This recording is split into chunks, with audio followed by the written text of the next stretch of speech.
do a 9 to 5. No punching in or punching out, I'm round the clock the hardest you will find. So I gotta grind, like you never see before, and that's all the time. I'm saying what you need to know, cause I'ma shine. You can get yours, cause I'ma get mine.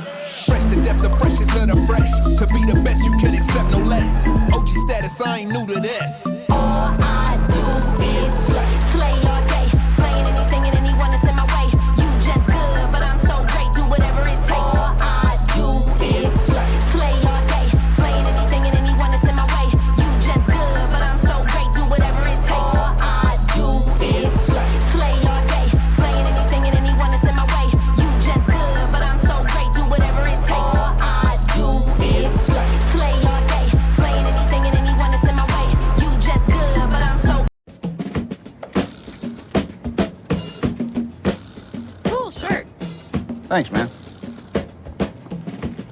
Cool shirt. Yeah, I heard you. Thank you. What? Wasn't me. Cool shirt. Yeah, I know. You said that 2 times already. I didn't say anything. But that is a nice shirt. That is a nice shirt. It is, isn't it? Yeah. It is a nice shirt. That is a nice shirt. Makes you want to walk like this.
love it, you wear it. What's your style? Get your merch at shop.eslgaming.com.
Avocado.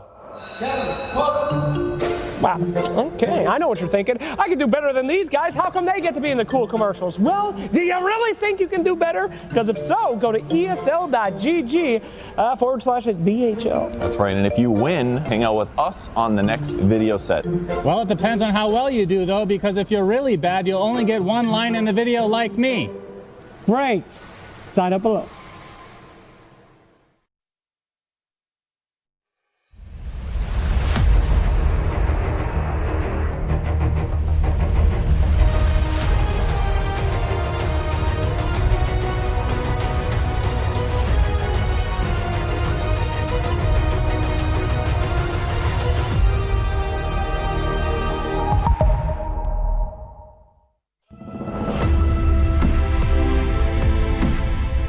ESL 1 Stockholm is brought to you by Intel, DHL, Acer Predator, and Monster Energy.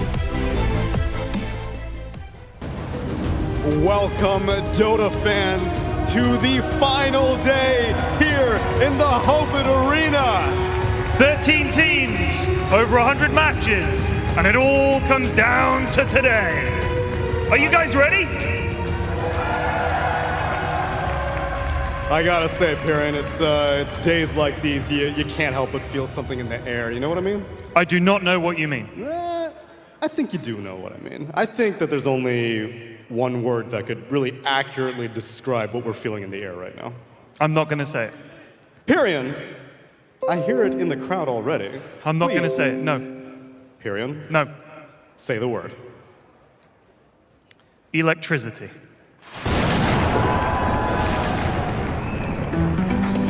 I know, you guys have been asking for it. Please don't do this, Neil. It's finally time. It's the last We day. spoke about this backstage, and you agreed not to do this, Neil. It's what everyone in Stockholm has been waiting for. It's what chat wanted. Oh! No, Neil, please. Please stop. Every time that you touch me, it's electricity. No, please. Neil, we agreed not to do this bit. We didn't rehearse it. So easy. You said you weren't going to dance. You said you weren't going to sing. I beg you not to do it. No, Neil. No, I refuse to dance. Do not make me dance. It's electricity. How dare you? Nobody join in. I refuse to let this. No, no, no. Go to commercial, please, for the love of God.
Welcome back to the ESL 1 Stockholm Major, powered by Intel, of course. It is finals day.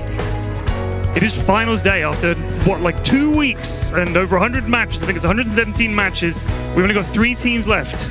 And I've got a hell of a panel here. Joining me is Shannon. How are you doing? Why am I here? Because you're the best, that's why. Okay, you know I'm casting this series. You can run up there. It's going to be quite the trek for me. I'm going to be out of breath. I had to run from over there, and I was knackered when I got here, I'll tell you what. And I'm American, so it's going to be harder.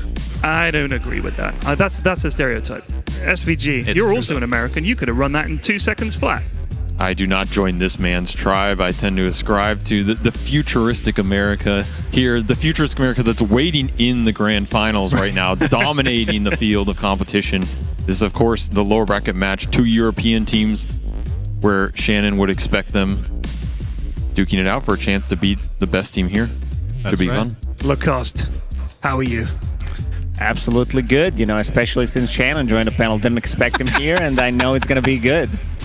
I just realized, by the way, TSM could be an acronym for the Stockholm Major. Wow. Mind blown. Fate. That's one way to look at it. That's the positive way to look at it. That is the positive way to look at it. Let's have a little recap of how we got to this position. We've got a sort of previously on ESL. Let's have a look at it. Previously on ESL 1. Second day of the arena, and things are heating up. It's only a matter of time before we give out this bad boy to one of these fine teams here at the Major.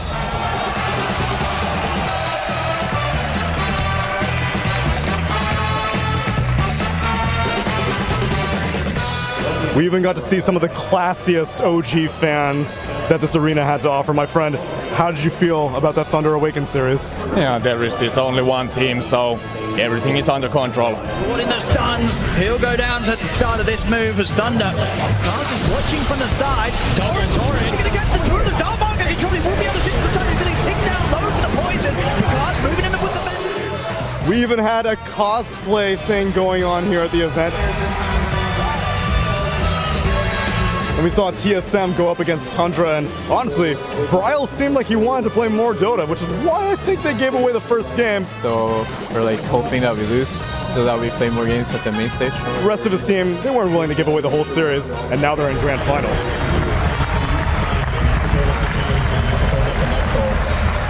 Yeah, sure, Seb is standing in, and Misha and Chu aren't here, but honestly, maybe that's for the best, because right now, they are crushing it.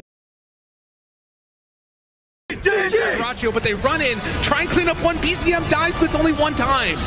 And round 2, Yuragi walks in, takes down another 3.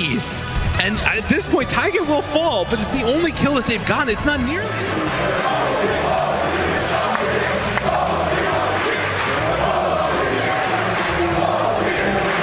So join us, friends, as we are approaching the end of our time here in the Hovet Arena. It's the Stockholm Major 2022 ESL 1, powered by Intel.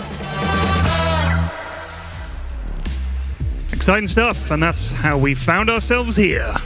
Lads, I've really had a great 2 weeks. Some of you guys did the whole DPC. You did some of the DPC. You seem to be there forever. And now we find ourselves here. Does it feel like it's culminating in something great? Oh yeah, for sure. It feels really good. You know, you have these 6 long weeks, I would say, not just for us, but also for the players as well. And then coming into the Major finally in front of the crowd inside the arena where Dota belongs, and it's just a feel-good moment just for the whole community. And of course, they're also playing for not just the tournament, of course, and the prize pool, but they're playing for those precious DPC points to try and qualify for TI. This is the current leaderboard for DPC points. TSM absolutely doing fantastically there already. I mean, they're already there, right? They're there, yeah. Cruising their way, already to the tournament. Much different outcome from last year for them, so definitely a confidence booster.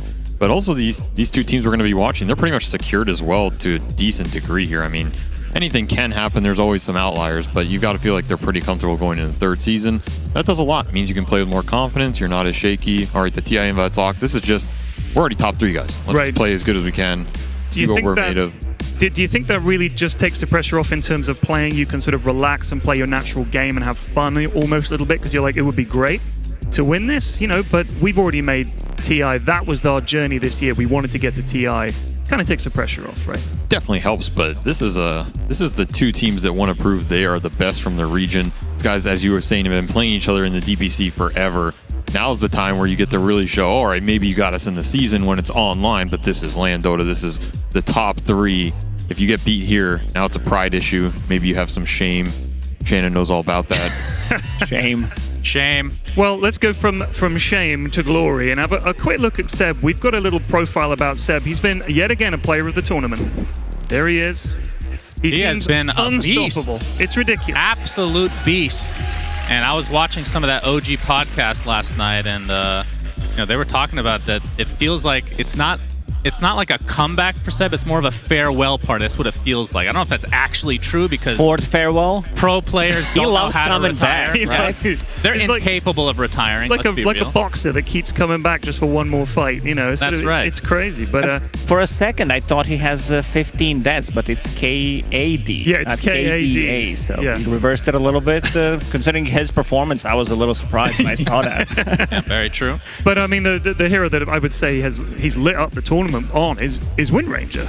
Man, you know what? It would have been perfect if Slacks was on this panel instead of it. They would just go on some raging rampage about the Wind Ranger and how terrible she is despite winning every game apparently. I don't think he's lost on her. Yeah, I think it's some ridiculous stat, but it's just he makes the hero look amazing. I think even Slacks would have to agree that Seb's Wind Ranger is ridiculous. Yeah, and I think the zoning capability of Gale Force is a big part of this here. He gets it really early. I mean, even with a hero that is never picked, it feels like with Clockwork. You got the cogs, like all this positional stuff with Gale Force to try to synergize is kind of cool to see how they put that together. Absolutely. I mean, they're bringing something that others are not playing. He brought position 5 Monkey King, so they have a lot of flex potential on this team, and it's very hard to ban against them. I think they're going to have the same issues that they had like yesterday when playing against the OG, where you just you got to pick your poison. We said that multiple times. It's very difficult because you know it's coming. Let's have a look at the playoff bracket for today, because of course this is what it's all about. We're talking about Seb, but they haven't made the final yet. OG, of course, have to overcome Tundra Esports. Tundra Esports, who might consider themselves a little unlucky to have dropped down. They played extremely well in that first game, and it looked like TSM just kind of woke up, found a second gear, or even a third gear, and knocked Tundra down. But they've got to beat OG now for a place in the final. I mean, TSM have been kind of these comeback kids all tournament long. It feels like they've lost the game in basically every series for the most part, especially in the group stage, where Quinn was actually subbing in for them. But yeah, Tundra versus OG is going to be absolutely sick. EU versus EU. I actually have no idea who's going to win. OG, the fact that they won 2 best-of-3s in the same day is actually harder than you think. Even with a break in between, it actually makes it a little bit harder. Like, it's not exactly the same, obviously, at TI with DC, but we had, the best-of-3 lower bracket, then a long break, and then the best of. They were exhausted by that point. I bet. And Super I think hard. people don't take that into account a lot of the time. I mean, OG did it yesterday, right? Yeah. And they 2-0'd both of those. So these guys have a lot of momentum going in here. They've made the entire lower bracket run. Anything gives you confidence to go deep in these brackets, it's being able to do that. I feel like you have nothing to lose. Maybe you shouldn't have even been here. We've seen Seb talk about that. They're just happy to have gotten as far as they did. Tundra's coming down after a loss, arguably their first real loss of the tournament. They've dropped games, but 2 games only. But this is like the first time this team is going to be tested. How do you perform after you've lost the series? Some of your ideas maybe didn't work. You have to go back and figure them out. I'd give OG the upper hand just in terms of mentality going into this series, but I do think Tundra's does look slightly better in terms of performance. Can I make a quick comment? A very quick comment. Not to take over the panel as usual. Go on. They had a little lower third that said meet Slacks with a certain link. It's me and Purge as well. They're just leaving us out every single time. Why does Slacks get the benefit of the doubt every single time? This guy disgusts me on a level that I can't even begin to explain. Please continue. Well, I tell you what, if you don't like Slacks, you surely like Tsunami. Let's go and check in with Tsunami and see how he's doing. What's happening out there, Tsunami? I'm getting into the spirit of the final day here in the Hofit Arena with the crowd as we are finally here. It's been a long journey as we wrap up the major. And this is, I've been to a variety of LANs, but this is your first LAN ever, right? It is, yeah, correct. And it's been surreal. It's been so much better than I ever could have wanted it to be. So how do you feel? I imagine you've been watching online Dota for a while. How's this experience of hearing all of the announcements and the casters in the arena, seeing all the players just a few feet away from you? What's that like? You can't explain how much better it is to be in a LAN, have the players there, like all the information on the screens, like the black hole and the supernova effects coming up, and it's electric. It's amazing. Oh, there we go. That's the word that I wanted to hear. How about the games itself? How you felt about the quality of Dota at this major?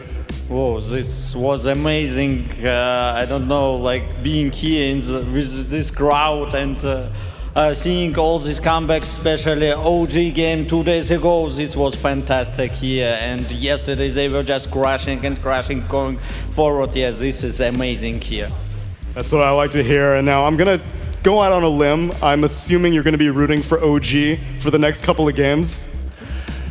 Yeah, as you guessed, I'm voting for OG, and I'm guessed for diversity. So I'm representing all heralds all over the world, all 1,000 MMR players. Make some noise for the heralds, my friends. Make some noise for the heralds. Supporting this game from the very bottom to the top as we send it back to the panel. Oh, yes, love for the Heralds and the Guardians and Crusaders and Archons too. So the high MMR players. Let's have a check-in with someone who is not a low MMR player, but is on his own. It's Sunsfan's casting partner, Cinderin. Cinderin, up there in the gods, are you receiving me? Yes, hello. I'm really enjoying myself being alone up here for once. It's actually very relaxing, and I'm having good, intelligent conversations for once. With yourself? Yes, it's really enjoyable. That's a step up. So would you cast the whole series by yourself if you had to? Because I might keep him here. Yeah, by all means. Let's do it. Okay. I hate you. Well, thanks, Cinderin, and we'll throw back to you in a bit once the games get going. Okay, let's have a look at today's schedule. I have to log in, Jesus, Marion. Get me off this panel. We will. Just talk about this very quickly. Tundra against OG, of course, that's our first series. And then at 4 o'clock, TSM, FTX will play the winner of this series in the grand final. Shiva will be taking over for that. So, we need to take a little break here. But first of all, if you want to be part of the fun and see how the DHL videos come together, you should not miss this chance. Go to esl.gg/DHL and sign up to win a free trip and get the chance to star on the next DHL Dota Adventures episode, Slack's Purge, and this man right here will be waiting for you. We'll see you in a bit for Game 1.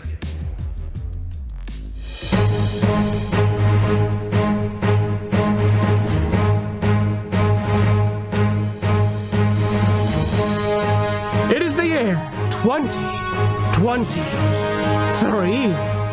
The Side Shop Man continues his destructive path of sovereignty. And Jesus, who wrote this? Okay. Why don't I just tell you what happened or show you and watch this?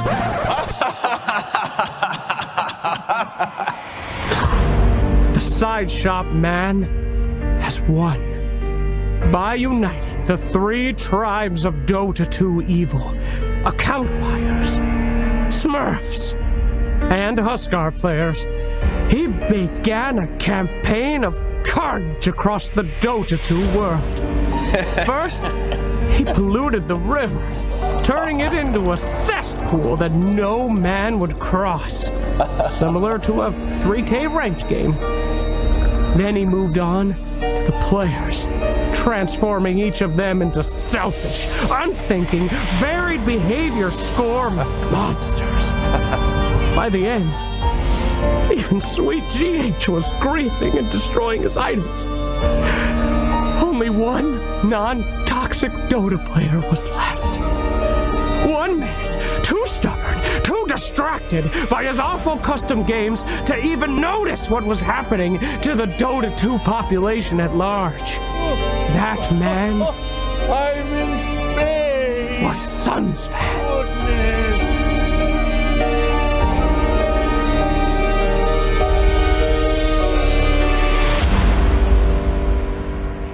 It is here, at the last of the DHL orbital platforms, that you will develop the skills necessary to go back in time and defeat the Side Shop Man, becoming the last great hero of Dota 2. Sunsfan, are you ready? Where am I? You are here at the DHL orbital platform, where you will develop... Who am I? Sunsfan, it's been 1 year. You're not that old. Gabe Newell, is that you? That's to the Carry Training Center.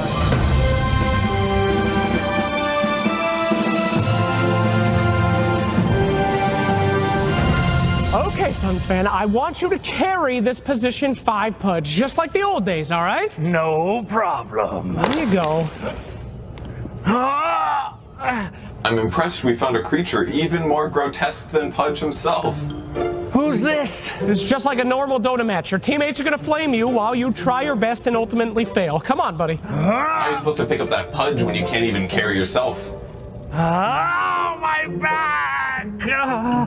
Just put on the Smurf suit.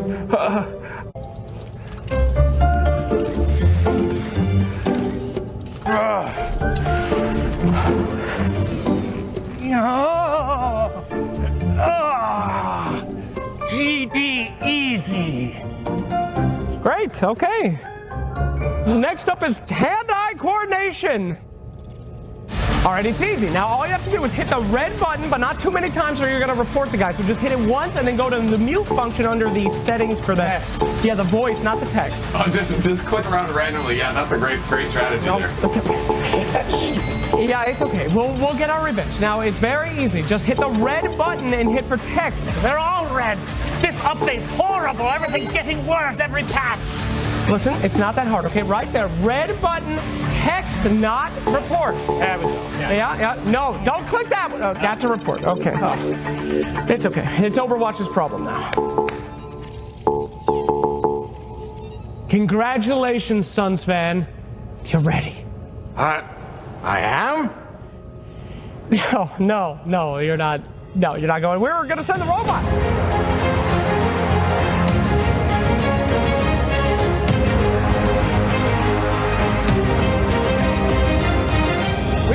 Going to send the Effie bot. What was the point of all the training? You strapped me to a table. I did, but it's boredom, kind of. Is either strap me to a table or watch the Mason stream, which is definitely not going to happen. All right, Effie, this is it. Take this letter, deliver it to us in the past, and warn us about our dark future. Come play my custom game, please. I've finally been unbanned. Go now.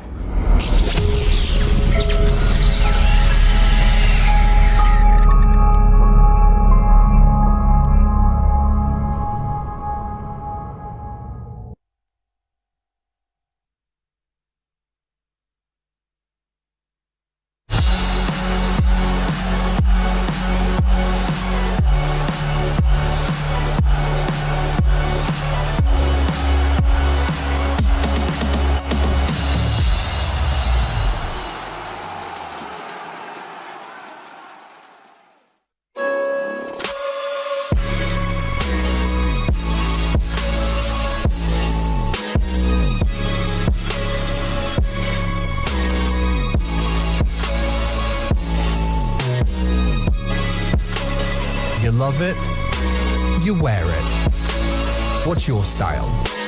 Get your merch at shop.eslgaming.com.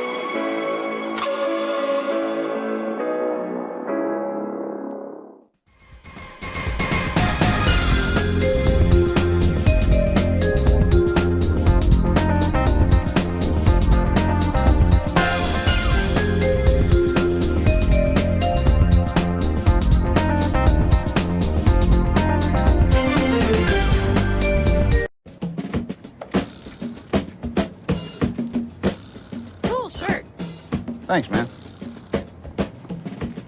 Cool shirt. Yeah, I heard you. Thank you. What? Wasn't me. Cool shirt. Yeah, I know. You said that 2 times already. I didn't say anything.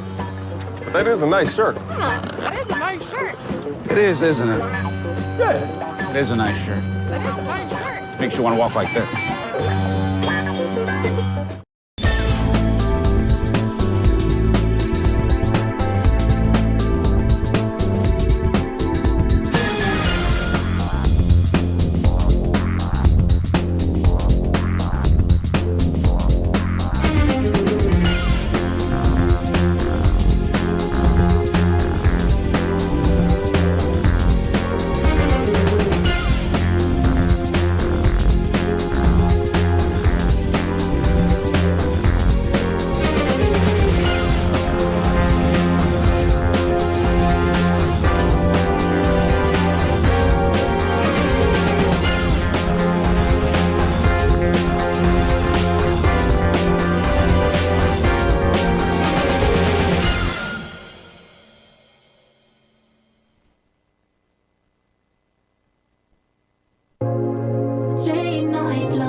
Welcome back to the ESL 1 Stockholm Major.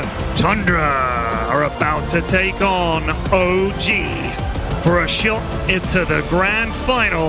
But first, we have a semi-final, and both of these teams are eager to get there. OG have come up through the lower bracket, Tundra have just been knocked down there, and now they meet. And we are joined by the one and only S4, a legend of Dota, one of my favorite players of all time.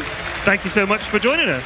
Thanks for inviting me. I just came on, and you guys asked me to come, and I just came. We just went and got you, and we said, can you come on? And he ran down, and he did. Bless him. What a lad. Thank you so much for helping out.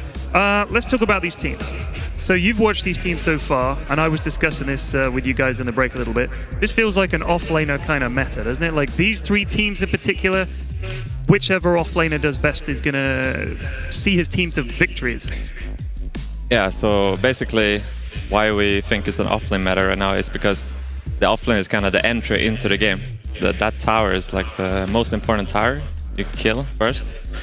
So having a strong offlaner beating their safe lane is a good entry into the game to play a longer game, not get snowballed. Right. I also think it's interesting that I think all three of these teams have a very distinct style in doing that. If you look at 33, it's very summons based, push you out of lane at like around the 8 to 10, 11 minute mark, so take over the map with the vision, the summons into an early Roche. Saberlight's going to play more of these initiators, Mars, Night Stalker, scale, even maybe heavier scale, take over the game at a maybe later portion, but play the earlier lane slow. And then you look at ATF for OG, and this guy's playing carry, and he's going to go up there with a carry and beat your carry, right? And then just take the tower by brute force. So along what S4 was saying, I agree it's heavily vital in this meta, but it's just super interesting that the three teams left, I feel like all three offlaners have a very different style. Completely different. You know, some heroes overlap, like Mars that you mentioned, like the 33, he does love those summon the zoo heroes. They overlap with the Aces a little bit, for example, but looking at like how OG plays, they do tend to play like the carries from the offlane. They have tricores that scale into late game. There's a second item, or sometimes even first item BKB timing to just synchronize with the rest of the team, and then go for like this one strong push to get the advantage, go for the Roche. So very different styles of Dota. Different drafting styles as well. And we got a little chat with No Tail before the game to find out about OG's drafting style. Rather important. Drafting is always rather important, but I'm not worried about that. I think the draft will always come out good with the system that we have right now, and if it does, then that's a big mistake on our part. And even with a worse draft, I believe that we can do it if we played like we did versus Thunder. Unbeatable S4. If you were drafting against OG, what would you be thinking? Well, basically, I'm gonna come back to the point where the offlane is supposed to take the safe lane tower, and I think what they should focus on is either their mid hero should be the one taking the safe lane tower, or the offlaner. So I don't want to see Mars offlane with Void Spirit. I want to see Leshrac with Mars, for example, and just one of the core heroes has to be able to take that tower and brute force it. And I want to see them take that and then take the mid tower against OG. SVG, what do you think? I think that is a good way to victory if you can get the tower advantage against OG, because this is a team that tends to play greedier on their cores. They like to get away with it. Even Taiga can have some greedier games if he's playing Enigma. Yeah. If you take the early towers, you invade the early jungles, get aggressive vision, you're going to be able to chain kill this team. It can happen.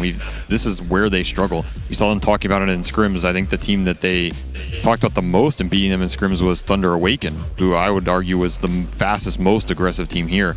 And obviously that main stage match did not go their way, but I think that is what OG fears, is getting run over. So I tend to agree, if you can open up those tier 1s, you have a very easy, natural way to do that, and you play through those heroes, the game's going to feel better. Yeah, looking at the OG's draft, like they don't have much tower damage early on. They tend to get a bit slower into the game. The way they play with their heroes, like they bring an extra hero just to be able to go for that tower, kill it, play with the siege units, and like just the overall heroes. Like a lot of the times, it's just like how are they gonna play? How are they gonna kill the tower? So they're like slow entrance into the game. But once we're done with the laning stage, 10-15 minutes into the game, they tend to be very explosive. Let's have a chat with No Tail again. Well, not a chat, but an interview with him. This is just ahead of this game. Would I rather play a seesaw battle game or get it over with quick? I mean, I don't really it's up to the enemy to stop what you're doing. So if they can pull it back or keep the game from spinning out of control, then it's up to them. We're not going to worry about that. I think after seeing Tundra yesterday, they look very shaky. I think maybe stage is a little bit nerve-wracking for some more than others. I'm not saying that it's not going to happen to our guys, because it could happen to anyone, but crowd's on our side, we're loving it, we're feeding off the energy. If that shakes them, I think they'll be in trouble. Yeah, again, thanks to everyone who's here watching. The crowd's been amazing, the vibe's been incredible. Yeah, I think you're the only people that scream louder than me. It's awesome. It's awesome to be here. Thanks again. Well, don't forget, OG have to get past Team Tundra, who have been a dominant team so far in the tournament. They were only knocked down here by TSM after a 3-game series, and it was a pretty close thing. So let's see how confident they're feeling with this pre-game interview with Snake King. I think OG has improved drastically throughout the group stage, and they have evolved a lot in the playoffs. And I think this is their best versions of themselves here at this event. So I think they'll be a force to be reckoned with for sure. We definitely have some ideas coming into this series against OG specifically, but we're still gonna be focused on our own drafts, and we'll adapt slightly just because it's OG and we know what they want to pick and ban. But we're not gonna deviate too much from our strategies in general. Everyone on the team is super eager to win, so we're all very hungry for this win, and it matters a lot to us. So we're gonna try our very best to win this tournament. Thank you all for coming. I hope you guys have a great event, and please enjoy the games. Fantastic, and best of luck to Tundra in this game. This is basically for a chance to have an EU versus NA top 2, obviously. You want to be the EU side facing off against NA. How important do you think it is for NA to win this tournament? Looking at you. Go on, American. All to me, huh? Yeah. How important? I mean, there's a lot of majors NA has made it to those grand finals and not closed it out. So I think this is the time where if someone's going to do it, it has to be this team. Somebody has to be the closer, so to say, finish off one of these majors, at least for our region, so Reddit can stop hating on us once and for all. Europe has won enough, you know? Yeah. You guys have enough TI victories, you have enough major wins, you have a couple for yourself. How much is too many? Share. I think Snake King, he's one of those guys who has a lot of experience, and I think he can bring it home. He gives the confidence to the team. Well, let's find out. Let's see how they walk in. We can judge a lot from that. Let's bring the players in. The loss was very sucky against TSM, but my passion and my desire to win has not diminished. It makes me even win even more. They're fearing, man. Trial, instant hex, though. The Centaur not in position to cancel this. The Reaper Scythe is there. Bryle Dunzo. Great read from Tundra. The Tundra's playstyle this tournament is very aggressive, and we like to punish mistakes. Oh, Moon Meander. Can they actually find Skeeter? Saberlight gets off the pit along. Okay, 9 is there, though. He steals the Firestorm again. Socks it with the counter initiation. Moon Meander, dieback. Saberlight's GTFO. And I think we've done it with great success so far, and I look to continue to do that, because it's better to lose now than to lose in the grand final. Watch out, OG. I'm coming for you guys.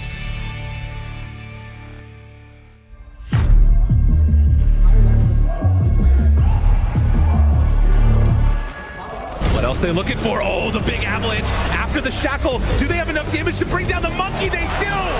And just like that, they turn it again. I think our playstyle has evolved a lot. At first, I would maybe describe it as greedy, and now I want to describe it as very solid.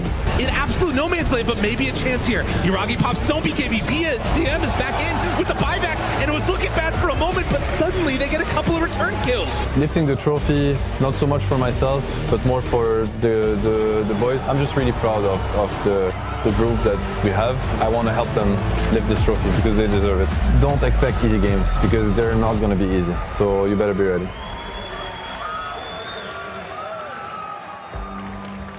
Hovid Arena, it is the last day here in the arena, so I want you to make some noise for our first team to come to the stage. It's Tundra Esports!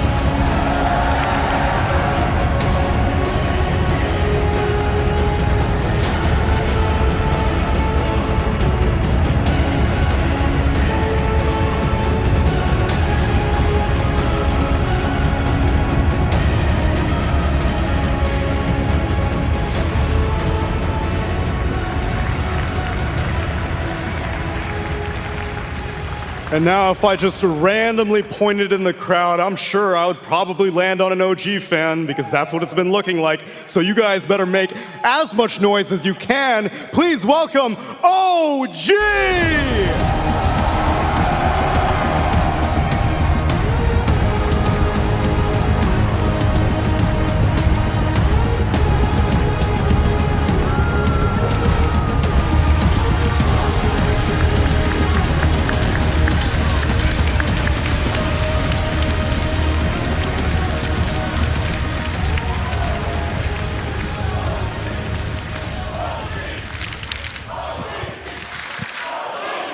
When we get back from the break, game 1 of this best of 3 will be kicking off. Don't go anywhere.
Thanks, man. Cool shirt. Yeah, I heard you. Thank you. What? Wasn't me. Cool shirt. Yeah, I know. You said that 2 times already. I didn't say anything. But that is a nice shirt. That is a nice shirt. It is, isn't it? Yeah. It is a nice shirt. That is a nice shirt. Makes you want to walk like this.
Thundra! Thundra! Go! Well, those fans seem excited, and I'm sure they are. I am too. Really looking forward to this series between Tundra and OG for a place in the grand final. Both these teams desperate to get there, and we are looking forward to the draft coming up any moment now. What heroes do we expect to see other than Wind Ranger? Razor, Timbersaw, Chaos Knight, Enigma, Pangolier. Probably one of those openers for OG. They've been pretty consistent. They're going to get one of them if they want it. I think their openers are the most predictable part of their draft. I think they tend to branch out a little more when they go deeper with the last two core picks, but this should be a Team Tundra. They pretty much know what they want in that first phase, and they can prepare for it. S4, if you were playing against them, what would you be looking to ban out first? What would you be thinking? We can't let them have this. It's too much. Okay, so Chaos Knight is probably going to be the bans for both sides, actually. Yeah. And I'd say we're going to see a bit different heroes than yesterday. We're not going to see that much Enchantress. Oh, yeah? Guys. So it's going to be Chaos Knight and Enigma bans, I'd say. Okay. Looking at the last time they played in the group stage, OG did leave them Visage 2 times, which I don't think it's going to happen. I think a lot of the teams learned their lesson when playing against Tundra. It's a must-ban hero against them because they ran over them. 25-minute and a 30-minute game last time they met each other. Well, there's the Beastmaster ban and the Timbersaw ban. I think Timbersaw is that's a no-brainer at this point. I think OG has shown they will always take that hero, play it in anything, and it's also one of these heroes that can have gameplay in the mid-game versus a lot of these summons lineups. You can come online at a pretty good timing and defend your towers, fight around those early timings. I think it sets Tundra up to potentially go this zoo route that we didn't see them get yesterday. I think that was one of their pitfalls. They ended up having to take 33-0 very late. Yeah. And it ended up on these weird kind of Viper, Necro, lane dominators into lanes that weren't even favorable for them. But very slow, like heroes coming the into start the was game. super slow. So I think that's the big thing Tundra's going to adjust for today. When do they want to take 33-0? What are they going to prioritize, especially versus OG, who, again, they're a slower, greedier team. Some of these Lycans, you might be able to pick it early and get away with it. Yeah, so we have Visage in the pool. I don't know, they might ban it here because Enigma is the counter to Visage on lane. So you have Eng, Chen, and Enigma. They would be the response to Visage. Okay. And well, they banned the CK. So they might have an idea here, OG. I don't think Seb plays Eng and Chen that much. No. So I do think it's going to be something else. Did they just? Oh, they've gone for the Doom. Monkey and Viper. Viper could be 5 into Visage. Incoming Visage now. Yeah. Most likely, like this lane Doom plus Visage that they ran, it's super powerful because of course Earth deals so much damage in the laning stage, and it's also a setup for your soul assumption. You can easily kill heroes with it. OG, they went with the Monkey King, which is a flex pick as well, but mostly gonna be like a lane counter in the lane. There they get it. They get the Visage, and you guys were just saying people ban this hero against Tundra, and now he's got through. Yeah, so Seb plays the Monkey, right? Yeah, he's like a level 30 Monkey, I think, or something. Yeah, he rushes Blads. I'd say this lane should beat Monkey 5, so I think they might have to put Viper on the safe lane with the Monkey. It's an option. I'm not even sure the Viper wins that lane over the long run, though. The power of this lane is just Scorched Earth into the soul assumptions. It's a lot of Viper burst wins with Monkey. You think he wins? For sure, for sure. Yeah. Oh, you're saying Viper core on that lane? I was thinking core. Yeah. Core Viper. Yeah, the core Viper can win that lane for sure. I think if they don't do that, they're actually going to lose this lane with a lot of heroes they're going to pick. See it. Get rid of the Grimstroke. No double Doom for you. It's been Tundra's other combo to enable this 4-position Doom as well. Deadly this tournament. Yeah, so I talked about the opening to a game is killing that tower on the offlane. And what you want to do against Tundra right now, against the Visage, you want to slow down his experience. He needs level 6, so he's not a hero before 6. Level 6 kills the tower, so you want to put a strong lane there, but you still want to kill the offlane tower with your strong heroes. You just want to play a slower game into Visage. So that he can't get those early rotations in and start taking buildings. It's pretty much like a race. The one that kills the offlane tower first, they get to move in to the jungle, farm an extra jungle camp, and kill mid tower for the enemy. I remember watching 33 play Visage, and he kills the tower one game, he TPs the bottom, resummons the bird, and because they were holding onto the tier 1 tower for a very long time, and he's the one who's going to be making the moves. Because Visage, once he hits that peak, once he hits that level 6, he's extremely powerful, and it's very hard to fight into the hero. 10 seconds remaining. That's the one thing. You can destroy this hero on lane. I think there's a lot of lanes you can construct that will shut him down early. But the other factor of this hero you have to consider, especially for Tundra, is they are happy to give this Visage a slower than normal start and just have him catch up and get into the mid game, be the team fight powerhouse with all the aura stacking, all the 5-man you can pull out with this hero.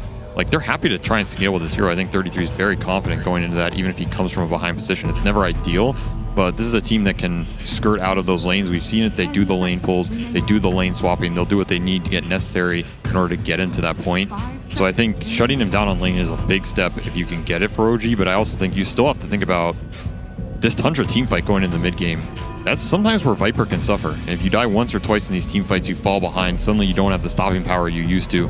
I would not go all in on lanes. I agree the lane's very important here, but I think OG, you want to think about this mid game more than anything versus team. I was looking at some of the TSM games yesterday, the ones they won, and even on Dota Buff it will say, oh, they lost, drew, and they're like for the lanes, and then they go on and win. So do you think maybe some teams do put just too much focus? Is it possible to focus too much on winning lanes, and then after that you haven't got a good draft? Yeah, for sure. And we see Windrunner coming up. If you watched yesterday's games, Seb was playing Windrunner, and there was a key moment for them winning that game. It's they lost their safe lane tower early, and he moved there against the AM, and nobody from the other team pushed him out of that lane. So he kept pushing it in, And what I want to see Tundra, I think Saxa, he's one of the strongest position for it right now. He knows about this, so he's gonna camp that lane on Seb, and he's gonna kill him with the Visage birds. All right. So if they do this on Tundra, they're gonna get ahead super far. I think Tundra is expecting this Viper to be on the off lane with the Monkey King right now, because they want to shift things around, and OG's preparing for the safe lane, because they already see what they're going to be playing into. And I think this Juggernaut plus Lich is a very good response. Like, their lineup is very good at the damage reduction, having Visage and the Frost Shield, and also Healing Ward, so they can reset. And they also have a kill threat in the lane against the Viper. You don't care too much about the stacks, and I feel like this is a very good Tundra's response to what OG opened up with. Definitely a kill lane. I mean, this is a lane if you do end up laning versus Viper. Let's say OG doesn't try and force the Viper Visage matchup. You're in a situation where Jug and Lich have to force the kill on this hero. Now it's potentially a Razor. They're going to throw this Viper somewhere else. Yeah. I don't see his team playing support Viper, though, so there's a lot of overlap between Viper and Razor. Historically, I feel like a lot of teams don't like picking these two cores together. Yeah, right now they need a synergy in the draft. OG. It's very important to get synergy. So actually this Viper should not be mid if it's Razor offlane. It should be put on the 5 position with Monkey or Monkey mid. So I want to see them pick a new mid hero, OG. That's what I feel like too. It's a little weird that they go for both here. I feel like OG's style has turned has been, if you take the Viper or the Razor, you take it first base, create the flex hero out of it, create the pressure in the off lane of what carrier you're going to lane into this. We've seen Namar dumpster a lot of those lanes. Yeah. To take both is kind of like, are they doing too much of the same thing for this team? And like you said, how are you going to balance this out in the draft? I tend to agree. Now it pushes Viper more towards the support role, because I think you rather have core Monkey with this Razor than core Viper. I have a question. Who's Tiger playing? What hero? That's a good question. That's the only one I can't find out. Viper? We saw him play I don't very know. weird They do heroes. flex a lot of the things. Maybe that's not the play though. Maybe they should pick Taiga still. OG has a lot of single target abilities. Like, their team fight is a little bit of lackluster, especially if this Monkey is not going to be a core. Like with the Wukongs, good Wukongs with the items, like he's going to be okay. But looking at Tundras, like their lineup comes online like really fast. Visage Birds, Chain Frost from Lich, Juggernaut, like he will join the fights whenever ulti is up, and also just having that spin damage could change things a little bit more even in favor of Tundra. I mean, what do you think about just playing safe lane Viper with an off lane Razor for OG? Is this something you think they do? Are they just like we've seen Yuragi play some of these just skirmish carries, fighters. He's happy to itemize and play anything sacrifice for the team because they can have 2 other cores that come online. Just play a lane dominator versus Visage, shut him down. You have the Razor versus Jug matchup who can help pick up the scale in the mid game. Create strong dual lanes and get a mid who can give you some crowd control, like a Kunkka or something like this that gives you the team fight. think it could be a route they go. Yeah, I want to see Windrunner with Razor offlane, and I want to see Monkey position 1. Yeah. Those are their strongest lanes, right? With Viper 5. I think that will be very good for them. Seb playing the Windrunner. He can shackle into Drain on the Jug, on the safe lanes, very good. Looking at some heroes left in the pool for Tundra, I'd say Void Spirit looks really good. They don't have much lockdown, like even Dead Prophet. I wouldn't mind seeing Dead Prophet, but then they can put Viper on the mid lane, which is kind of a counter to it. I mean, I suppose the fact that we're still debating who's going to play what and where means that Tundra don't know what OG are doing either, right? It's left their draft so open.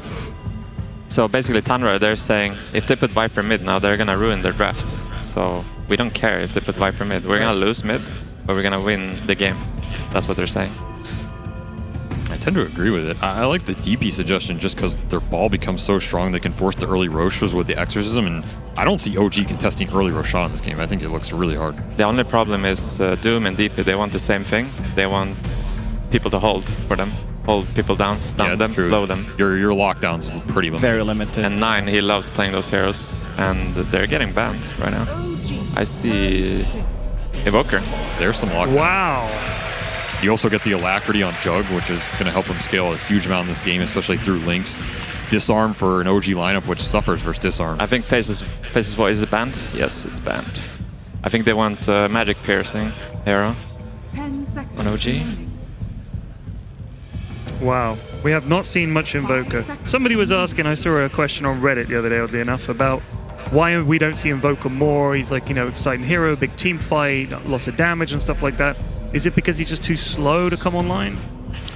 Yes, so basically the way people play Invoker is Quas Vex, and he needs to sit on a lane for 9 minutes. The other heroes, the other mid heroes, they have like wave clear, Swashbuckle Pango, right. He just kills the wave, goes into jungle, or goes into a side lane. Invoker, he needs to out-attack the wave, and it's just like 2 minutes too slow for a mid hero. But if you play Exort, it's actually really strong dispatch. I feel like OG's going to go to a mid here, to be honest. I feel like they're debating between like the Void Spirit Kunkka type Invoker counters on mid, and they're just going to play this dual core. I'm not sure it's ideal for their style, but I feel like that's what they're leaning towards. It's just going to be Yuragi Viper or one of these. I think Kunkka might solve a lot of their issues, a little bit of a catch, and also gives them the team fight, the buff. Dragonite is pretty strong for them mid. Puck would have been interesting, but Puck is gives them the catch right. Like if you're going to end up with any of these cores, you need some lockdown, you need something to hold them in place. Does create a decent BKB timing, and even the spin on Jug is going to be pretty strong this game. There's nothing to lock him down in it. The healing ward can do work as well. They're almost all long-ranged heroes. We're gonna see an Orchid against this Puck from Visage, maybe. I think it's one of the best items right now against Puck. Hope to see it. Could be very interesting, yeah.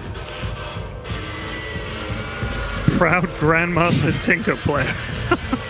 That's what his sign says. I thought they were just booing us. Yeah. The analysis wasn't that bad. They're not going to boo our panel with S4 in it, that's for sure. All right, so having looked at the draft, I'll come to you last, Magnus. Which draft do you favor, sir? I like what Tundra's got. I feel like they got all the heroes that they wanted pretty much, and this Invoker, we haven't seen much of it, but it's still a very powerful hero, and I think they can hit their timings. Looking at the offlane, Tundra's offlane has been very active early on, and this is definitely the lane that they want to win, and with the heroes that they got, I believe they can do it, kill the tower, and just snowball from it. SVG. I favor Tundra a little bit here. It really depends. We ended up seeing Taiga go on that Viper actually, so it's a four position Viper, 5, whatever you want to call it. On the safe lane. Yeah, if that lane wins, I think OG's going to be pretty happy in this game, but I'm not sure how well it's going to go. That's a big if, so that's the lane to look at for me. I favor Tundra. And S4? So basically, I'd say Tundra has this game if they win their offlane, which I think they're going to lose first minute, and then they're going to start winning. Okay. And Monkeys counter this game. Okay, let's see if they're right. We throw to our casters, Sunsfan and Cinder. And Sunsfan, I hope you've still got some breath left after running up those stairs. Thank you, Pyrian. Yes, I have recovered, thankfully. The crowd's energy has really helped us out here. This is the lower bracket finals, Tundra versus OG. Cinderin, who's going to win this game? One of the two teams is probably going to win, Shannon. Okay, Who do you 50-50. think? Well, S4 said Tundra, and I'm not going to go against him. All right, so It's hard to go against Tundra. Soxa is 6-0 on Doom so far in this tournament, and they did first pick it overall, so yeah. Strictly speaking from statistics, Tundra should be very happy with what they've got. They've also got their hands on the 33 Visage. I don't know if they've lost with this hero pairing either. Well, I guess they haven't, because they haven't lost with Doom, so then they also wouldn't have lost with Doom Visage. Just looking over the draft, I feel like this is one of the more challenging positions that I've seen OG in after the picks. Like the panel pointed out, I think their lanes could become rather challenged this game. So I think they need to be really intelligent about how they go about this to avoid the Jugger Lich lane having a high impact, and especially that Visage Doom finding a good start. Taiga on Viper as well. I feel like we've seen this before, and it's not... I don't think it went too well for OG in that game. That doesn't mean that they need to lose faith in it, obviously. It's just a small sample size, but it's not exactly, you know, this kind of big playmaking hero that Taiga has the ability to take over games on. Yeah, and I think the panel hit it on the head that it felt like one of those, hey, this is what Amar's going to play. Guess what? Not going to happen, actually. Like Ultra Flex, we'll see if it works out for them. A little bit risky for them for sure, but I mean, OG has been on an absolute roll, and Tundra's the one that are coming off of a loss, so we'll see if that that extra momentum ends up actually mattering here. As you can see, Taiga already taking heavy damage in that top lane, and Soul Assumption not quite enough. The Fairy Fire was there, as 33, like you said, will be playing the Visage as usual. It's probably pretty nice to have a TI winning coach that also plays Visage in AUI. It's probably not been to their detriment, at least. Also want to focus a little bit on the bottom lane here, because we've seen Amar take over games on this Razor. You're playing double ranged hero into Jugger, which is generally very good. Lich in this lane needs to kind of take more of a defensive role than you usually would like to with Jugger, but that doesn't mean the kills don't exist, especially when they get the level 2. OG do find the distance here to not get Frost Blasted, though. Indeed, so some damage done to Amar with the Blade Fury, but they don't have the most kill potential quite yet, obviously with Amar. I mean, we should talk about, and I think this was brought up on the panel as well, eventually you're going to see the alacrity on the Juggernaut with that Omni-slash combo. It is absolutely devastating. But we haven't really seen that much Jug, it feels like, in this patch. What makes it a good Jug game in your eyes? I'm not sure what made it a good Jug game the moment they picked it. I think more than anything, Tundra are looking to find heroes that hit a similar timing to the Doom Visage. I don't think Jugger has any like particularly amazing matchup in the draft at the time that it happens, but he has the timing going for him where once Visage and Doom are online and want to fight, you group up, you have the Frost Blast that, you have the Frost Shield on Lich that you put on the Doom or the Jug, they run in, they begin the fight, and that's when you can pile on the damage with the Visage, and that's when you can also bring in your Invoker for that added pressure 9, by the way. Well, phase shift out that EMP, no problem. Something that each team is kind of missing that we've been seeing in a lot of games is a Mars type offlane that is the big fat, you know, initiating type hero. In this game it's Doom, but that's a position 4. It's not going to get as much farm as you would expect. And the other side kind of feels like Puck maybe. It's not like this standard initiator for both sides, which is interesting. BZM does play a really amazing Puck though, so he can definitely make it work in a game like this. Has to be a little bit cautious, obviously. He needs to not get doomed. Puck is not the best hero against Jugger for obvious reasons. And against Crosswex Invoker, I think Puck is a pretty good matchup here in general in the game. But as the panel pointed out, S4 was focusing on the Orchid on Visage, which could really be a powerful item in this game, not just against the Puck, but also against Monkey King. I think it's also a great way for them to deal with Seb's annoying Wind Ranger in certain situations. So Orchid into Ags or something along those lines might be what 33 chooses to go for here later in the game. And in the mid lane for 9, he is sitting on 16-7 for CS, and then you can see 20-1 for BZM, so he's off to a pretty good start. Quite a lot of denies as Invoker. It's not bad. Crosswex Invoker with 7 denies doesn't happen all that often. Yeah, and I would assume that, I mean, correct me if I'm wrong here, that 9's build is going to be fairly standard with an Urn into Midas, etc., etc. I mean, is this a Solar or Spirit Vessel game? There's a Monkey King. It's not, Maybe don't rush it this game. It's okay. Not sure. Skeeter is going to get off the Blade Fury. Nice stun from Snake King as well. Amar, will this be the first blood? The Static Link did so much to Skeeter. Very little damage to work with, and Snake King ends up getting the first blood anyway. Trades his life away, but Tundra with the first blood in game number 1. That was very, very close. Jugger was completely out of damage, sitting on -10 currently, so couldn't have done any more. Snake King had to solo that. He just barely gets it. Amar very stunned by that, apparently. Yeah. I mean, I can't remember the last time I've seen such a performance from an offlane Razor that we saw yesterday. That was quite something to behold, no doubt. I'm not sure if the same conditions exist this time around as Taiga. And Yuragi focusing on 33. You can see the Nether Toxin coming in, and Taiga's going to drop first. Yuragi ends up getting 33 in the end, though. And for the position 1 on OG, he's going to be fairly happy with this. Worth focusing on, of course, as well, is what creep Doom gets. I think this is the S-tier creep of this lane. Having both the Mana Burn and the Mana Aura for his Visage is insane.